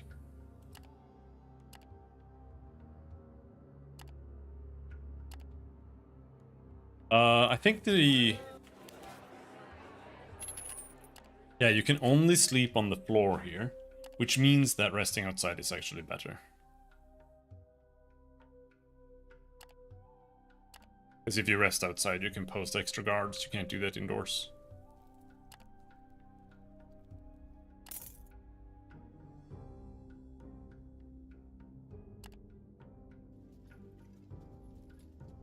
But we need to start heading to new areas as well. Because I'm just going around the same strong-minded.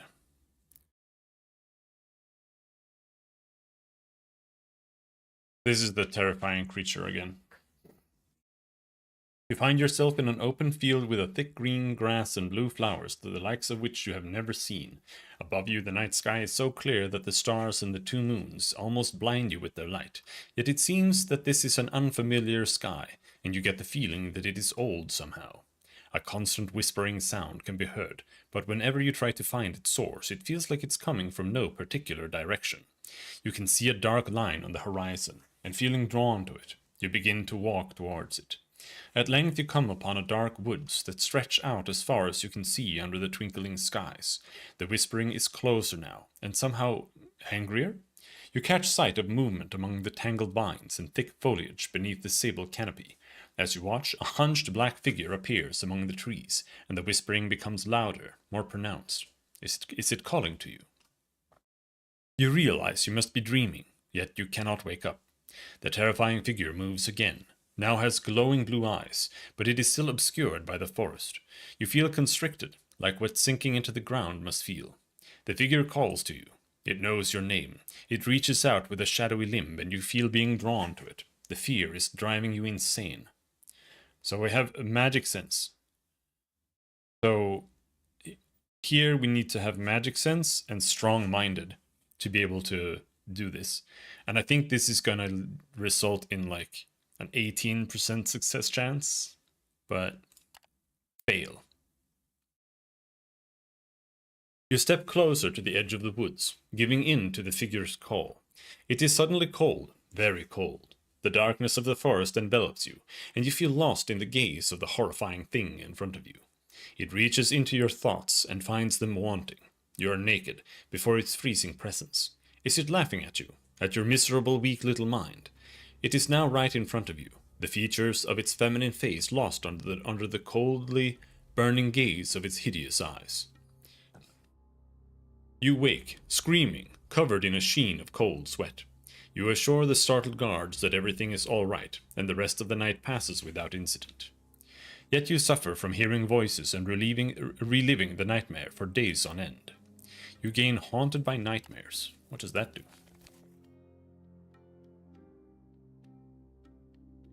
And where is it? Oh, I'm haunted by nightmares. All right. Oh, it's in here maybe. Here? Here. Haunted by nightmares. -2 maximum resourcefulness. Alright, well that's not so bad.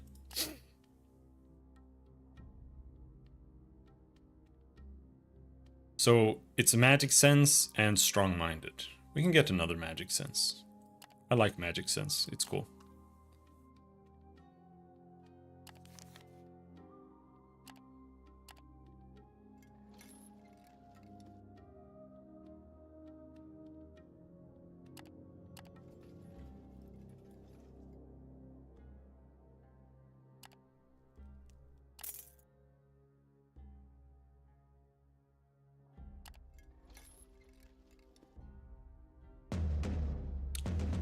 Oh, no.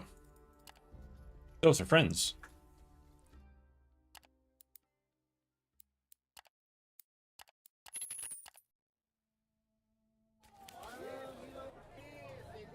Turn in, turn in, turn in. Right, we're super rich. House Venari. Privilege to work for. -25% hiring fee. Exquisite banner, +1 renown. A magnificently woven banner, the symbol of any grand leader. +1 persuasion. Alright. We got some new stuff there. Where's the banner?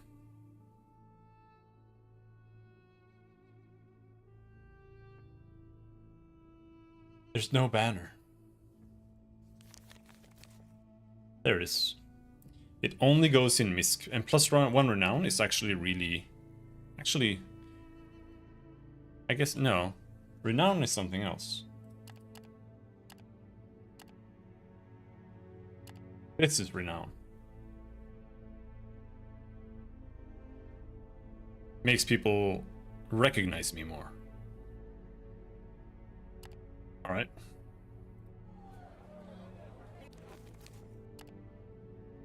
And everything else is supposed to go here. Especially the Flavo crystals. They go here. Obsidian does not necessarily go here.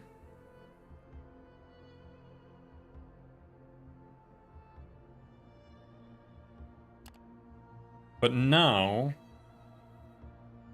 I want to head Port Viridium. I think this would be okay, because that's there. That's on the way to Larnac. That's where we're heading.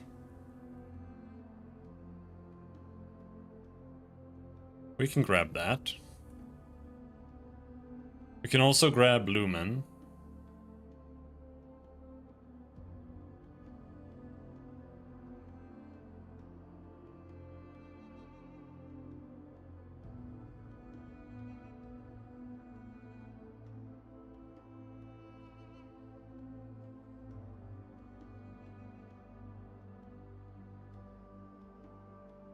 Supply run to Lumen.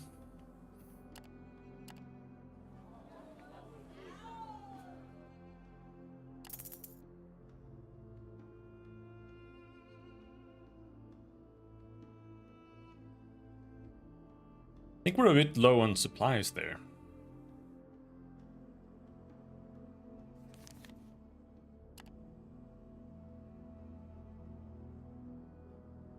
$20 obsidian. Okay. I think I'm gonna sell these two at a loss. And then we buy supplies. Even then it's a little bit low.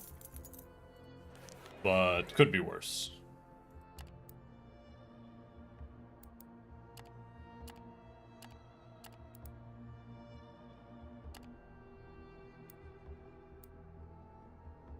A fierce-looking mercenary captain is looking for transportation to the west.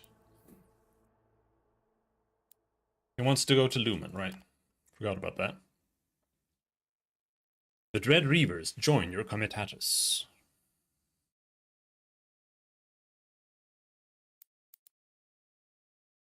Barman might have a bottle of Goradian absinthe. The bartender, a giant of a man with a shaven head and remnants of Ashkolite tattoos, informs you that he does indeed have some Goradian absinthe. We work with locals all the time, getting the booze from the best sources, he says in his surprisingly smooth voice. A fellow living on the edge of Margorad used to brew the absinthe for us, but regrettably he passed away a few months ago, and the stash I have is the only remaining Goradian as far as I can tell. Truth be told, it ain't very popular here, but still quite valuable, if only for being so very rare now. He considered this for a moment and looks up at the giant draconic skeleton above and around the bar. Tell you what, he almost whispers. In return for some dragon bone, I'm willing to give you one of the last bottles. You being a Vagrus, I'm sure you can come across some every now and then. We have to repair the skeleton here and there, and that's the only material that does the trick. A fair trade, methinks. Alright, that's easy enough.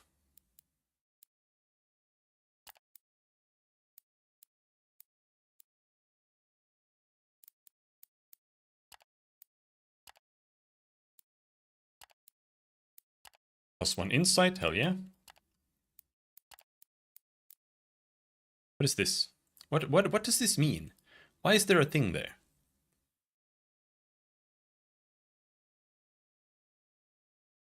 I don't know what this is. There's like a little thing that appears randomly.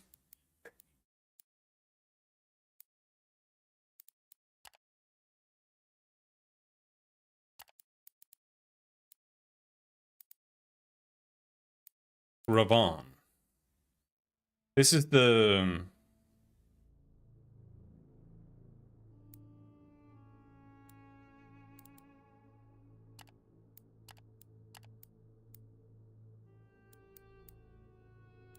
a bronze statue. Sure. Yeah, this is a quest, but I don't want to do that. Explore the city. It is fairly easy to take a wrong turn in the Undercity. Streets, alleys, and plazas there form a labyrinthine system of tunnels, where you can wander for hours without ever finding a way out. It was not a good idea to come here, and you're beginning to curse yourself for doing so when in an especially decrepit part of the maze, you hear insane gurgling and howling coming from around the corner.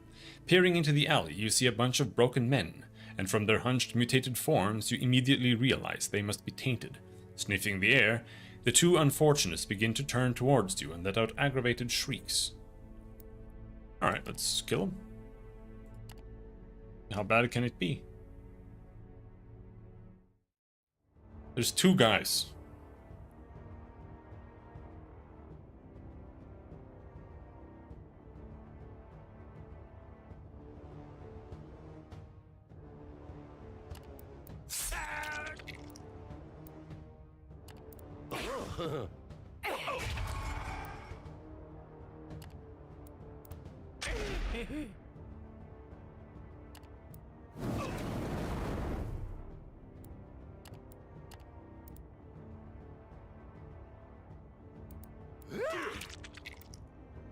He's gonna die on his own.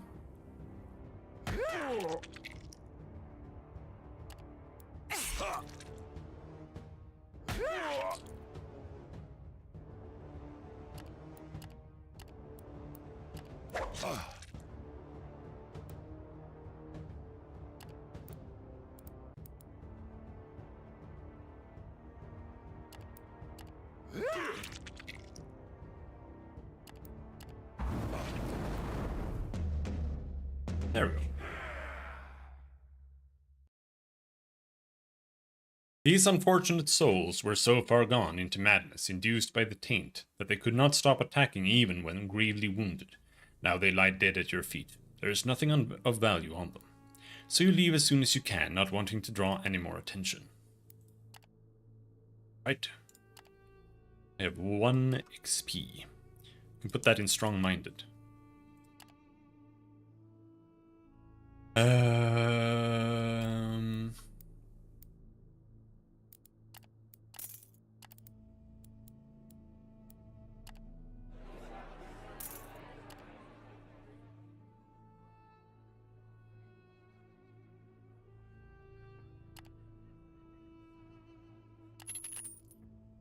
can almost pay them double, like, indefinitely now.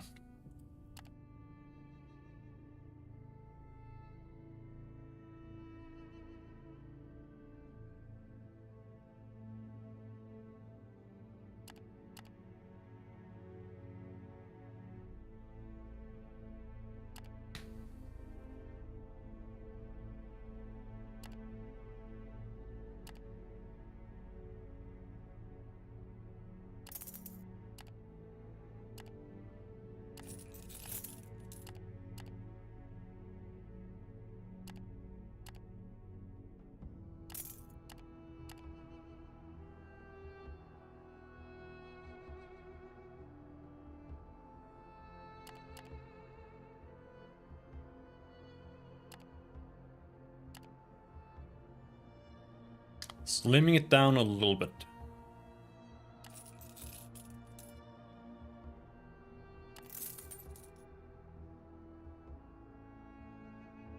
Like that. Something.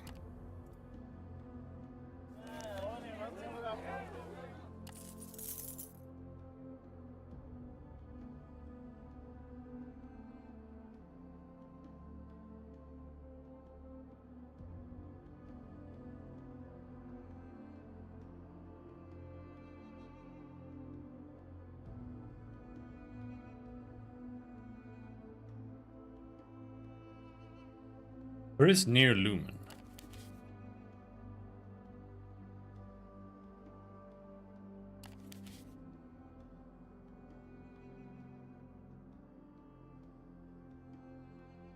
We want to do that one? Sure.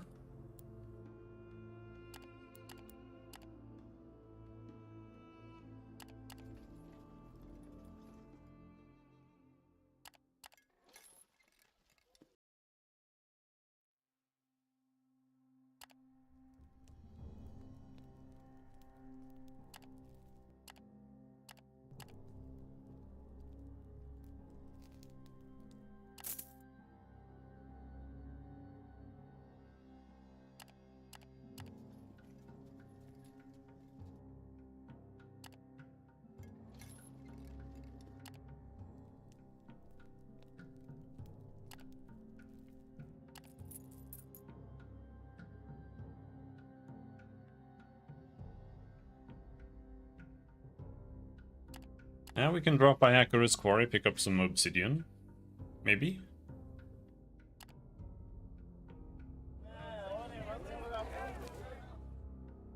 So, Vagrus, and then we have Lumen, and we have... We're going to Larnak. Obsidian is here. It's 5. It's not really worth buying. It's kind of expensive right now. To be honest. I'm not doing so good.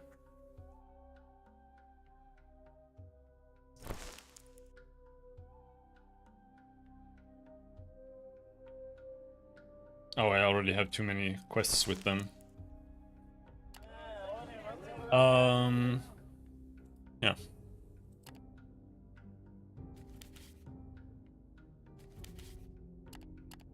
Let's actually head out straight here.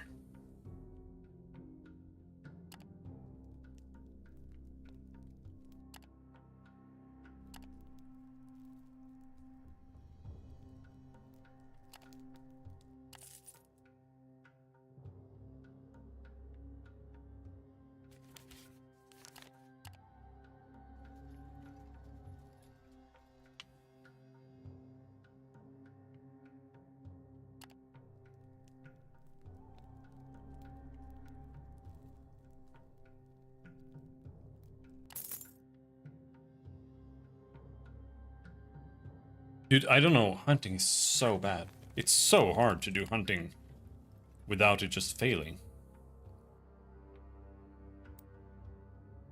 Yeah, I'm not handing over shit. Those are my guys.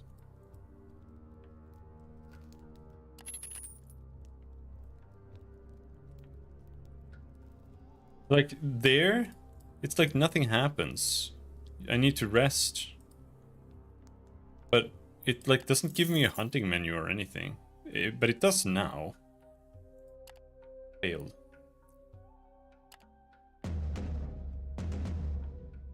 Oh no, are we fighting the loaders? Oh shit, I didn't want to do that. I should have checked what we ended up fighting.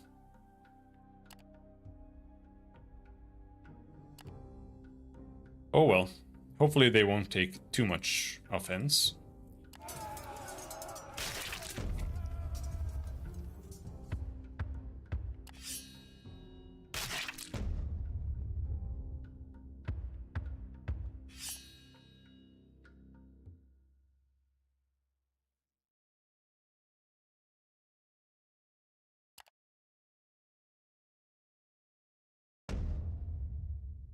Lost one fighter.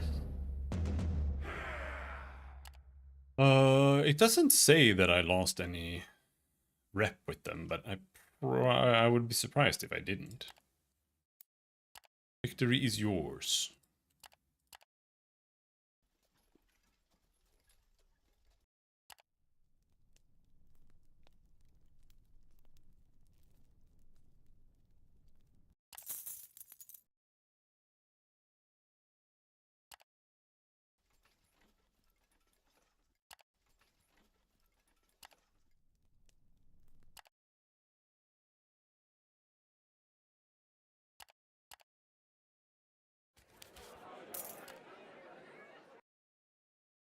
Turn in, turn in, turn in, turn in, turn in, turn in.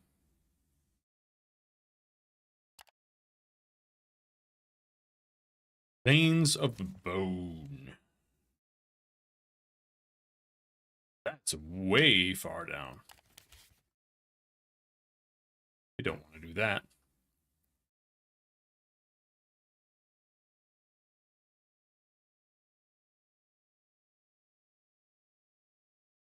Yeah, there are no quests to head over west.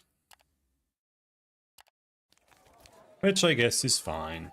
Unfortunately, supplies cost a fortune here, and I need to buy all of it. So what about crystals? Ceruleus crystals in Lumen. 22. Over in Larnac. They sell for 31. Actually really good. Alright, sure. We'll just buy all of them. 5 days. I need supplies.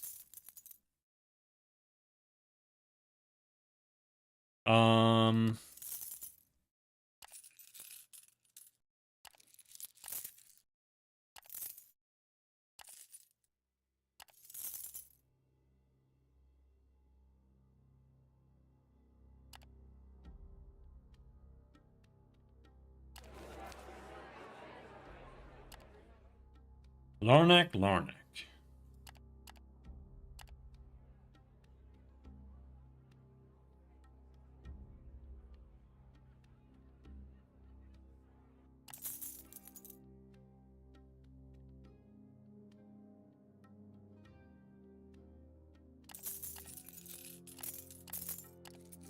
Jesus, that was hard.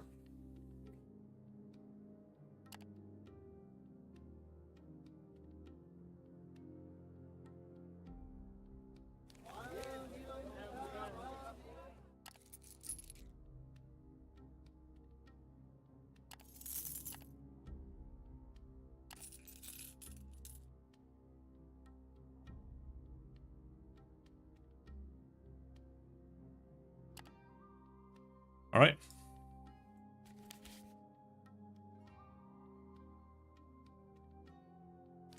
Fort Viridium.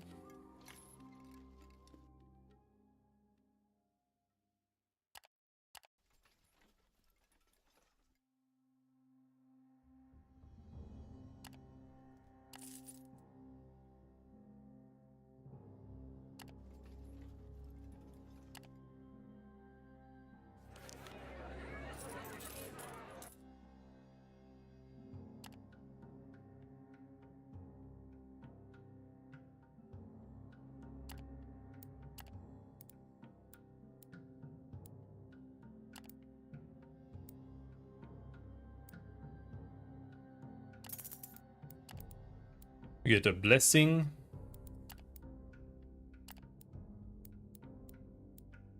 We have nothing for the quartermasters. Yep, we're just done here right away. There's nothing else. We don't even want to stay.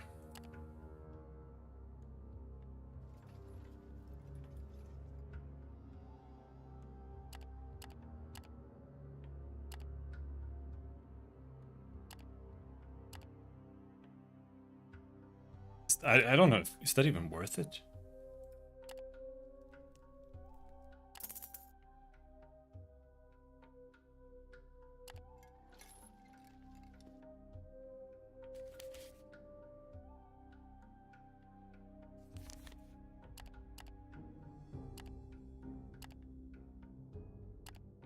To just blast by.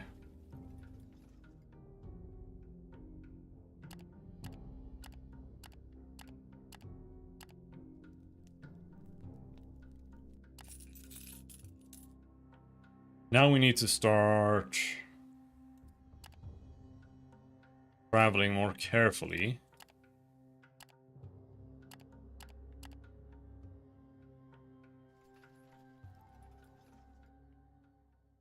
Which very often sucks ass. But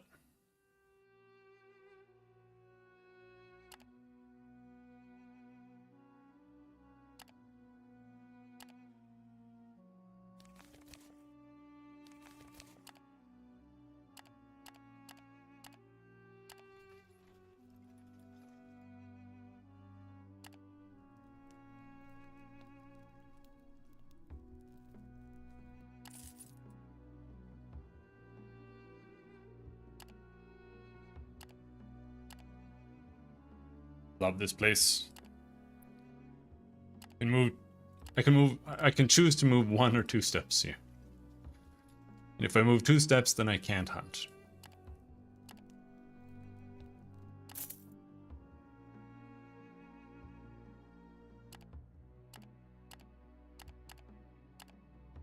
Oh my god.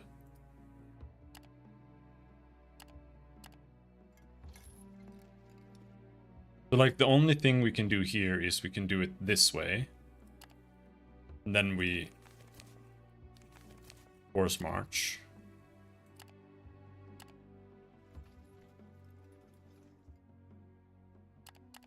I've traveled here before.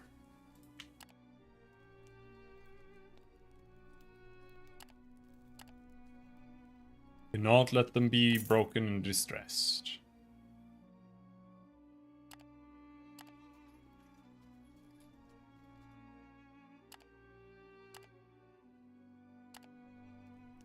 Which they will be now, by the way, because we have nothing.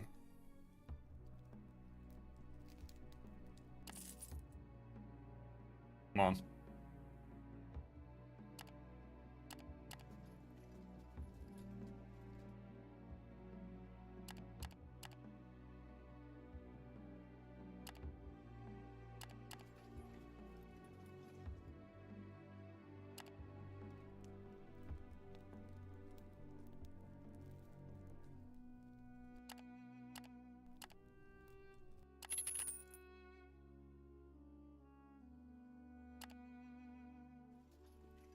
We made it. It was close.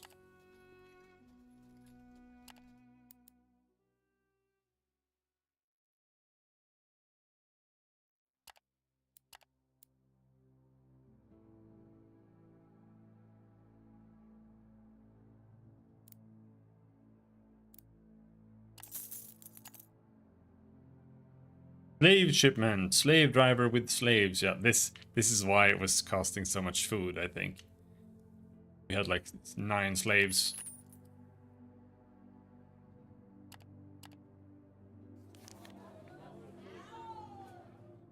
And so, ceruleus crystals, we sell all. Big profit.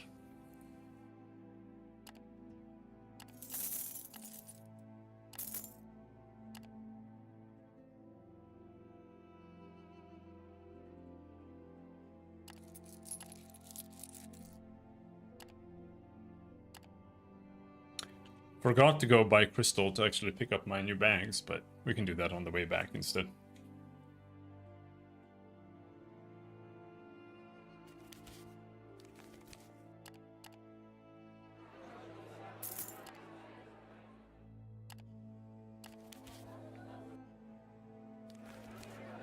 I always forget where you rest. I always lose track of it.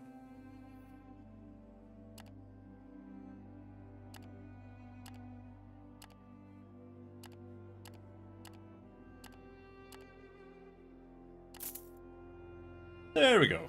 Now everyone is just dandy. I forgot that I could have slaughtered some horses again, but whatever.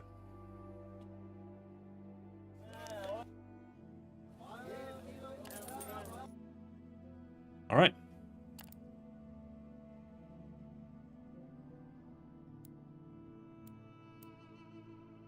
Go to the Herctum Antica, the auction house where you're supposed to win the bidding for the blood of the Empress. The auction house is just 1 block away from the luxurious Preclarum, a shop of rarities, treasures, and curios. In fact, Herctum Antica is a subsidiary of the store, a place where the most valuable and rare items are auctioned off to wealthy bidders. In the hopes of acquiring the blood of the Empress, you enter the marble building and announce to the attending clerk who you are and what you are here for. It will take several days for the event to conclude.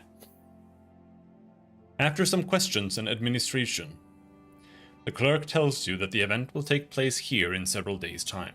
This gives time for the other participants to arrive. It appears that you are the last bidder who entered the auction, and it is not by chance. They have been waiting for you. This means that Vagrus the jeweler did indeed rig the auction, and everything is going as planned, although it does not guarantee that you will be successful. You retire for the day and prepare to await news of the auction from the organizers of the Herctum Antica. Eventually the sun sets outside Larnac. The night falls. The bright kelp twinkles softly on the surface of the great lakes as the many lamps of the city hover over the dark waters. You spend the night resting and planning your next journey.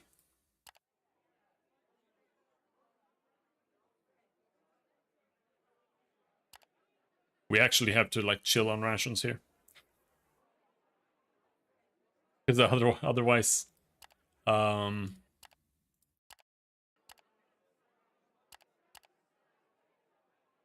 eat up all of the food that exists in this settlement. And that will suck.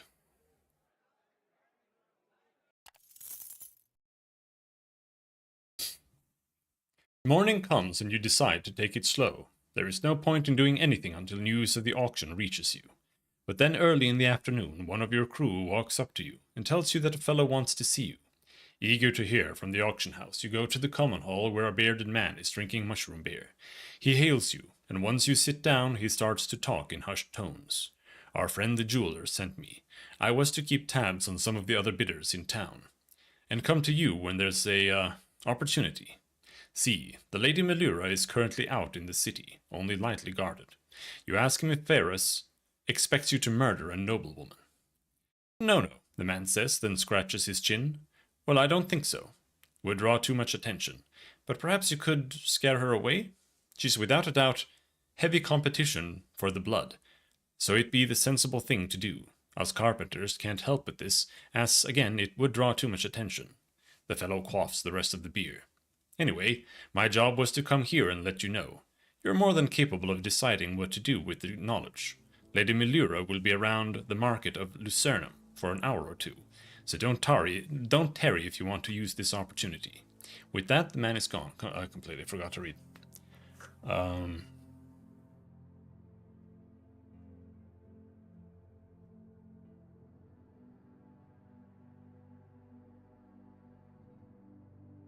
Oh, he wants me to intimidate her. Go to Lucernum with the intent of intimidating Lady Melura. You take your companions with you and head over to Lucernum. The markets here are... What the fuck? Okay. Damn, we are ass at this, apparently. Moderate chance. You take your companions with you and head over to Lucernum. The markets here are quite different from the cramped, stinking jumble of stalls of the fields. Although in turn there is a lack of mundane wares, it does not take long to locate Lady Melura. She is browsing clothing materials at a stall with Tarkian imports. She has 2 guards with her, tall men with iron-tipped spears and wide shields. Still, you might be able to intimidate her into abandoning the auction, or specifically, the bidding for the blood of the Empress. Once she has concluded a deal on some silk, she moves on to examine some earthenware at a tucked-away stall. That is when you walk up to her, pretending to be another customer. She smiles when she notices you, and you fall into light conversation, mostly regarding the painted patterns and the decorative plates from the north. Lady Melura seems to be kind for an aristocrat, and despite her age, she looks healthy and vigorous.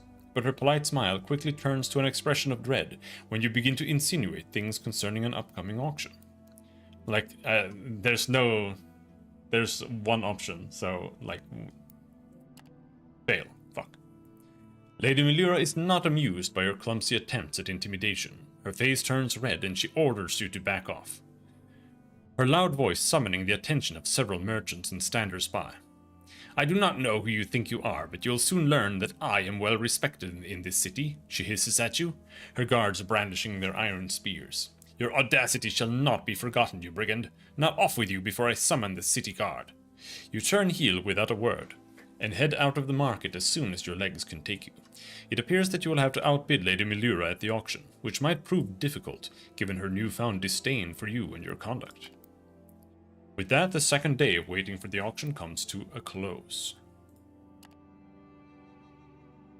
I like how you're not actually, like, allowed to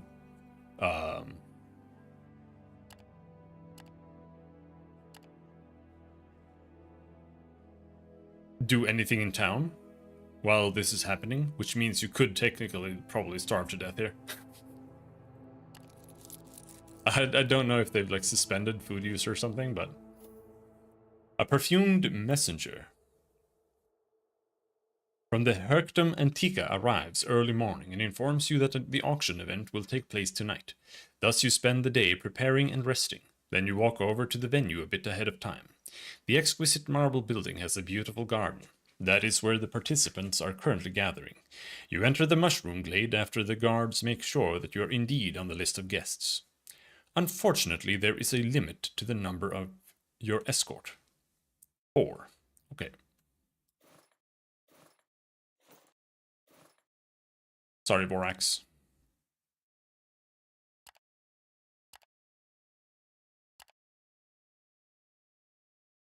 Enchanted perfume.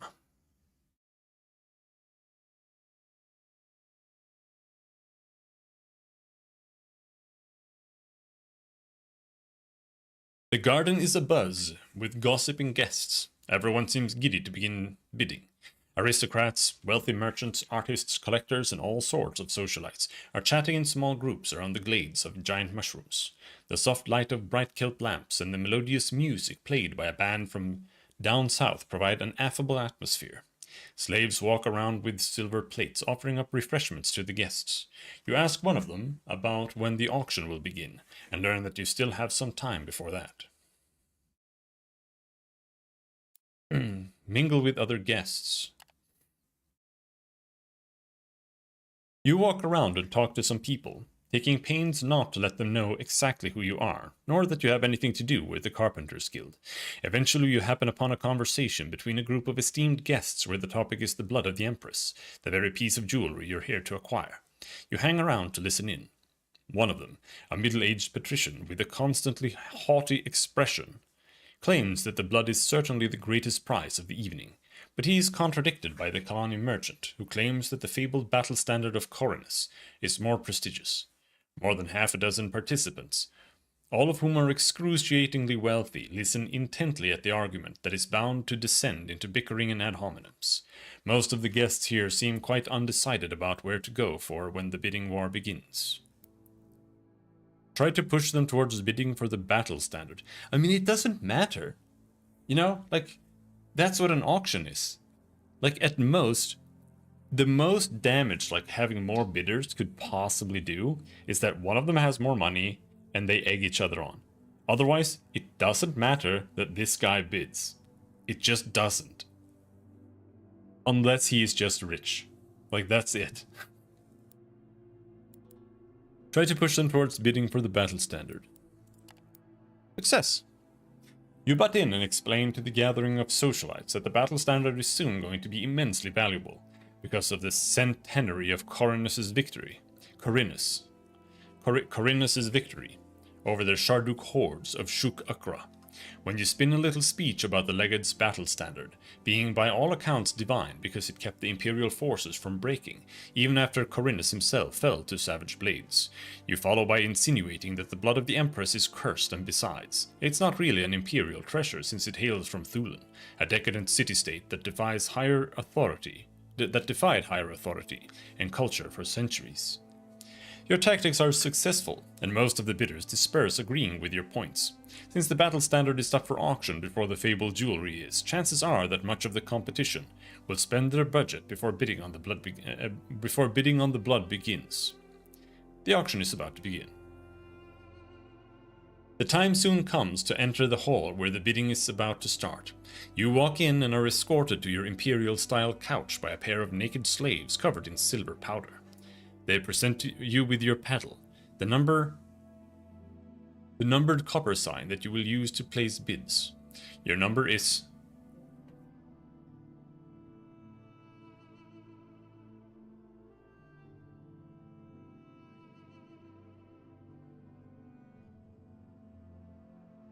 XLII? What the fuck is an L doing there?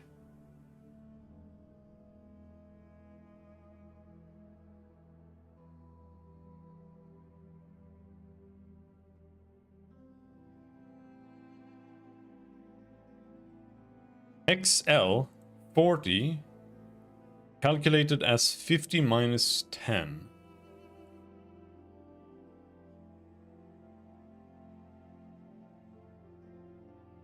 Huh?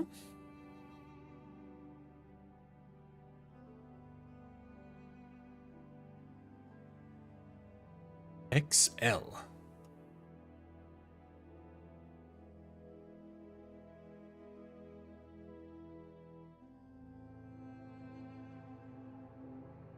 L is 50. Okay, I get it. So L is 50. So it's just like when you write 5, right? It's IIV or IV for 4 or VII for 7. So here it's 50, but it's XL, so it's 50 minus 10. So you could potentially write this as LX and LXX and LXXX. Actually, all the way up to LX. No, I think you wouldn't write 4 X's. You would, then it would turn into C, like XC, because C is, yeah, whatever it translates to.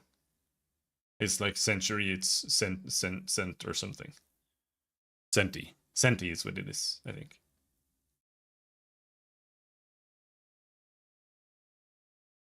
What the fuck is X? What? How to pronounce Roman X? The Roman numeral X is pronounced as 10. Fuck you.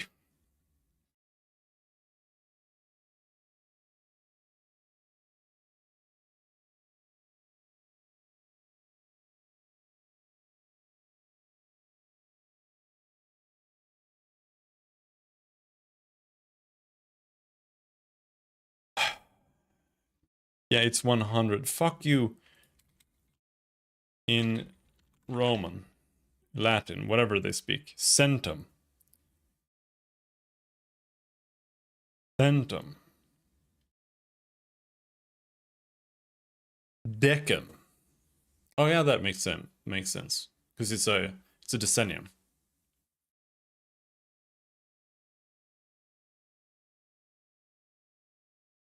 Anyway. Your number 42, all around you, guests are busily whispering strategies or trading gossip.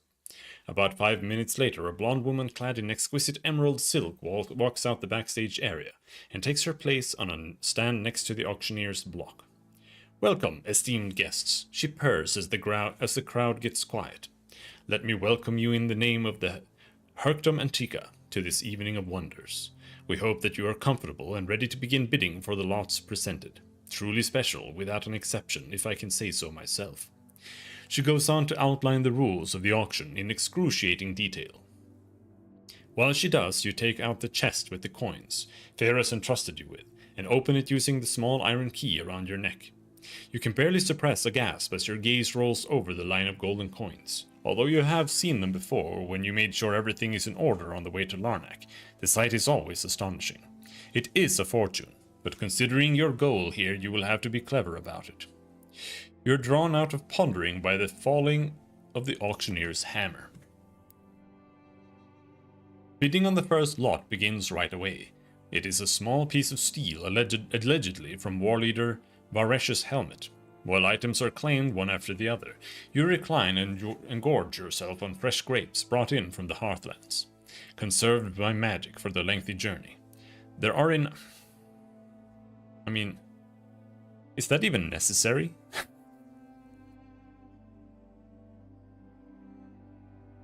Because, like,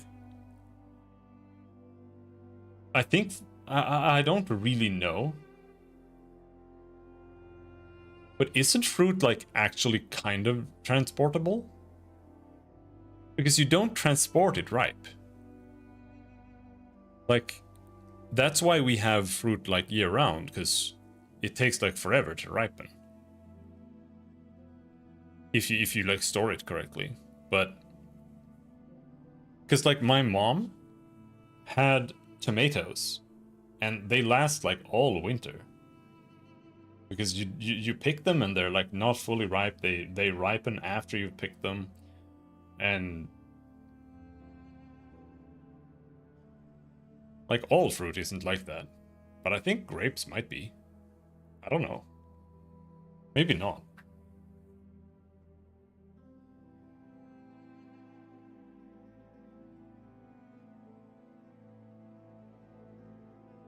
Could you transport grapes over long distances in a medieval context without them going bad? For example, would you transport them unripened like you might tomatoes? Yes, but not the way you're imagining, and usually it wasn't worth it. What fresh grapes are up against. Fresh grapes are fragile and perishable. High water plus sugar, ferment or mold. Yeah, they do mold quickly. Thin skins bruise easily. Once picked, they don't keep ripening much, unlike tomatoes or bananas. The last point is key. Grapes are non-climacteric fruit, so picking them unripe doesn't help much. They won't sweeten properly later. Could they be transported long distances? Yes, but only under constraints. Cool weather, short to medium distances, days, not weeks. Careful packing in shallow baskets or crates. Often transported on the stem to slow spoilage. Yeah, you'd basically have to transport like the entire plant. Yeah, makes sense. Makes sense. Anyway, where were we? Conserved by magic for the lengthy journey. There are a number of interesting lots, including what remains of the battle standard of Coronus, a stack of maps drawn by the famous explorer Marquada, and even a sealed black stone sarcophagus said to contain a black dwarf called Bargthodin. Then the auctioneer announces lot 15, the blood of the Empress. This one has a great history, shall we say, ingrained into its very material and onto the sanguine facets of its great gems. Upon gazing at it, one can feel the tragedy and pain of Empress Nuat. The blood is then displayed as a naked slave girl wearing it walks up onto the block, and the guests gasp as one. The jewelry is indeed magnificent, pristine, delicate silver plates interlinked and studded with magnificent rubies, the color of coagulating blood. The stating bid is 15 drachas. Increments were determined in 5 drachas. Anyone for 20? Ah yes, I see number 14 bids 20. And the bidding has started. You begin placing your own bids around 30 drachas, and are alarmed to see that there is quite an interest in acquiring the blood. The bidding goes on and on. In a pitched bidding war that makes your hands shake and your mouth dry, you finally manage to secure the blood of the Emperor. That easy? We don't even do the bidding? 72 drachas once. Twice, and the blood of the Empress is sold for 72 drachas to the Vagrus with the number 42. The auctioneer announces and you sigh with relief. Fortunately, your previous machinations resulted in you keeping 40 bras worth of drachas from the chest. A handsome payday. On top of that, you now have what you came here for. You rise and talk to a clerk about receiving your prize. You have to wait for the administrators to conclude the purchases, and while you do so, the auction comes to an end with the final lot finding its new owner. The auctioneer thanks to everyone in the name of the Hercdom Antica and retires backstage. You're just about to receive the blood of the Empress when you hear noises from the end of the hall. Some sort of commotion occurs backstage. Then there is a scream. A slave bleeding profusely from a belly wound stumbles out from behind the curtains near the auction block and collapses at the auctioneer's stand. Some guests yell out, calling for guards. Others are escorted outside right away by their own. You are certain that you can hear the clamor of distant fighting. Thieves! It's the auctioneer's voice, loud and panicking, coming from backstage. Rush backstage with your escort. You and your companions charge backstage, disregarding the single aloof guard that tries to stop you, and following the sound of fighting you enter the warehouse attached to the building. Your attention is immediately drawn to a handful of slain guards lying between the rows of shelves. The clamor of a struggle comes from the back, and you think you can hear the muffled cries of the auctioneer. When you finally make it to the back of the warehouse, you see 4 armed men fighting the last 2 guards near the doorway leading into an alley. One man has the auctioneer in a hold, keeping his meaty hand on her face to shut her up. She keeps struggling and has a bloody wound on her left forearm. Just then, one guard gets stabbed in the back, and the last one, wounded and winded, decides to back off. The 4 men are now moments away from making it out of the auction house and into the streets of Larnak. Rush at them before they reach the streets. Fuck 'em. Up. What up? What's up?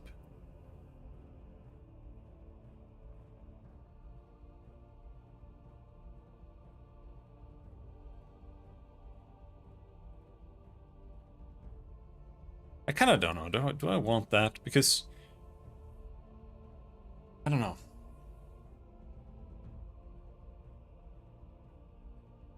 She has the regen thing on her now, so maybe I'll do that. And he never gets attacked, like almost never. So it doesn't really matter if he's on dodge. And even if it does, it doesn't really matter that much. Because he'll just switch places with someone, who cares. It's just, if you summon with her the first turn, that's why I put her here, so I can actually summon there. I don't think you can from there. But I feel like if you summon, she runs out of power to the point where it's like just a loss to summon, because the summon is so ass.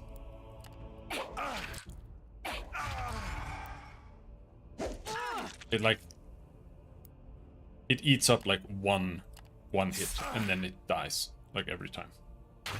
Oh! She is so ugly. Holy shit.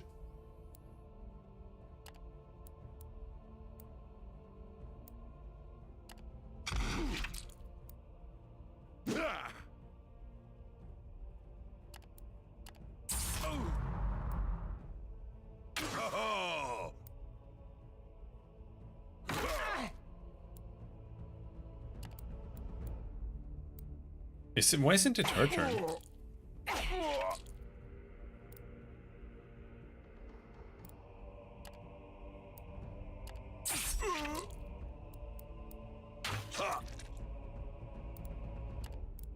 Why has she not moved at all? Like, what? He has attacked and reloaded, and now he's attacking again.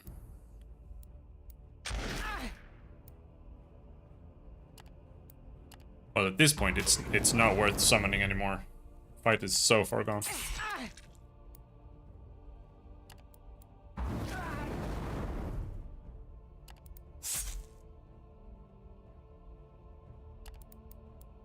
But yes, the combat here is bad. It is. It's not good. The only reason I argue back when people say that this kind of combat is bad is because I like this kind of combat, but it's just not good in this game.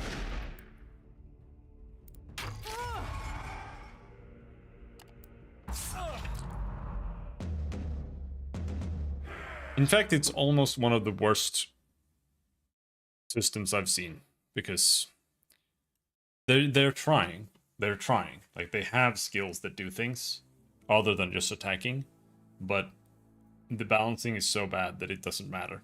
It just makes it even less interesting, because now you only have an attack. And that's it. Like, there's no point in doing anything other than your attack. 99% of the time. The only times I do anything else, pretty much, is like summoning, because I'm like still trying to see if it's like ever worth it, but I feel like it kind of isn't. Or same thing with Borax, like putting down a, because that's just a summon, like just putting down a pot, because his normal attack is dogshit anyway. The thieves are slain, and moments after the last one falls, a handful of guards join in the alley. The auctioneer is alive, if a bit shook. Her wound is tended to by a medicos. A quick search of the corpses reveals nothing about the identity of the thieves or those they worked for, but you find proof that they used magical items to break inside. Well funded, it seems, the auctioneer says with a frown, and it appears that they knew exactly where to look for their prize. Said prize turns out to be the blood of the Empress. The thieves were only interested in that single treasure. We apologize for the inconvenience, and we appreciate the hand you've lent us in stopping these criminals.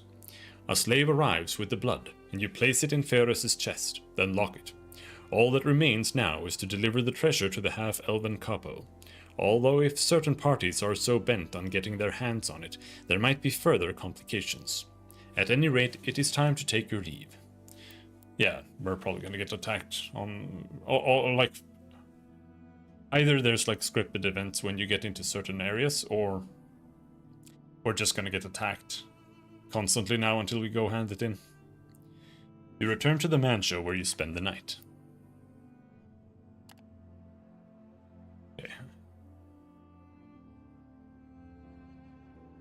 I think thankfully they didn't eat up my rations the whole time there.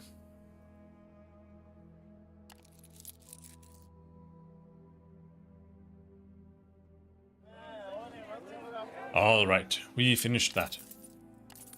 But I think that's gonna be it for today. We'll see when we get to it next time. I still need to do more drawing, so we'll see. Anyway, programming stream tomorrow, I believe. So, until next time, thanks for hanging.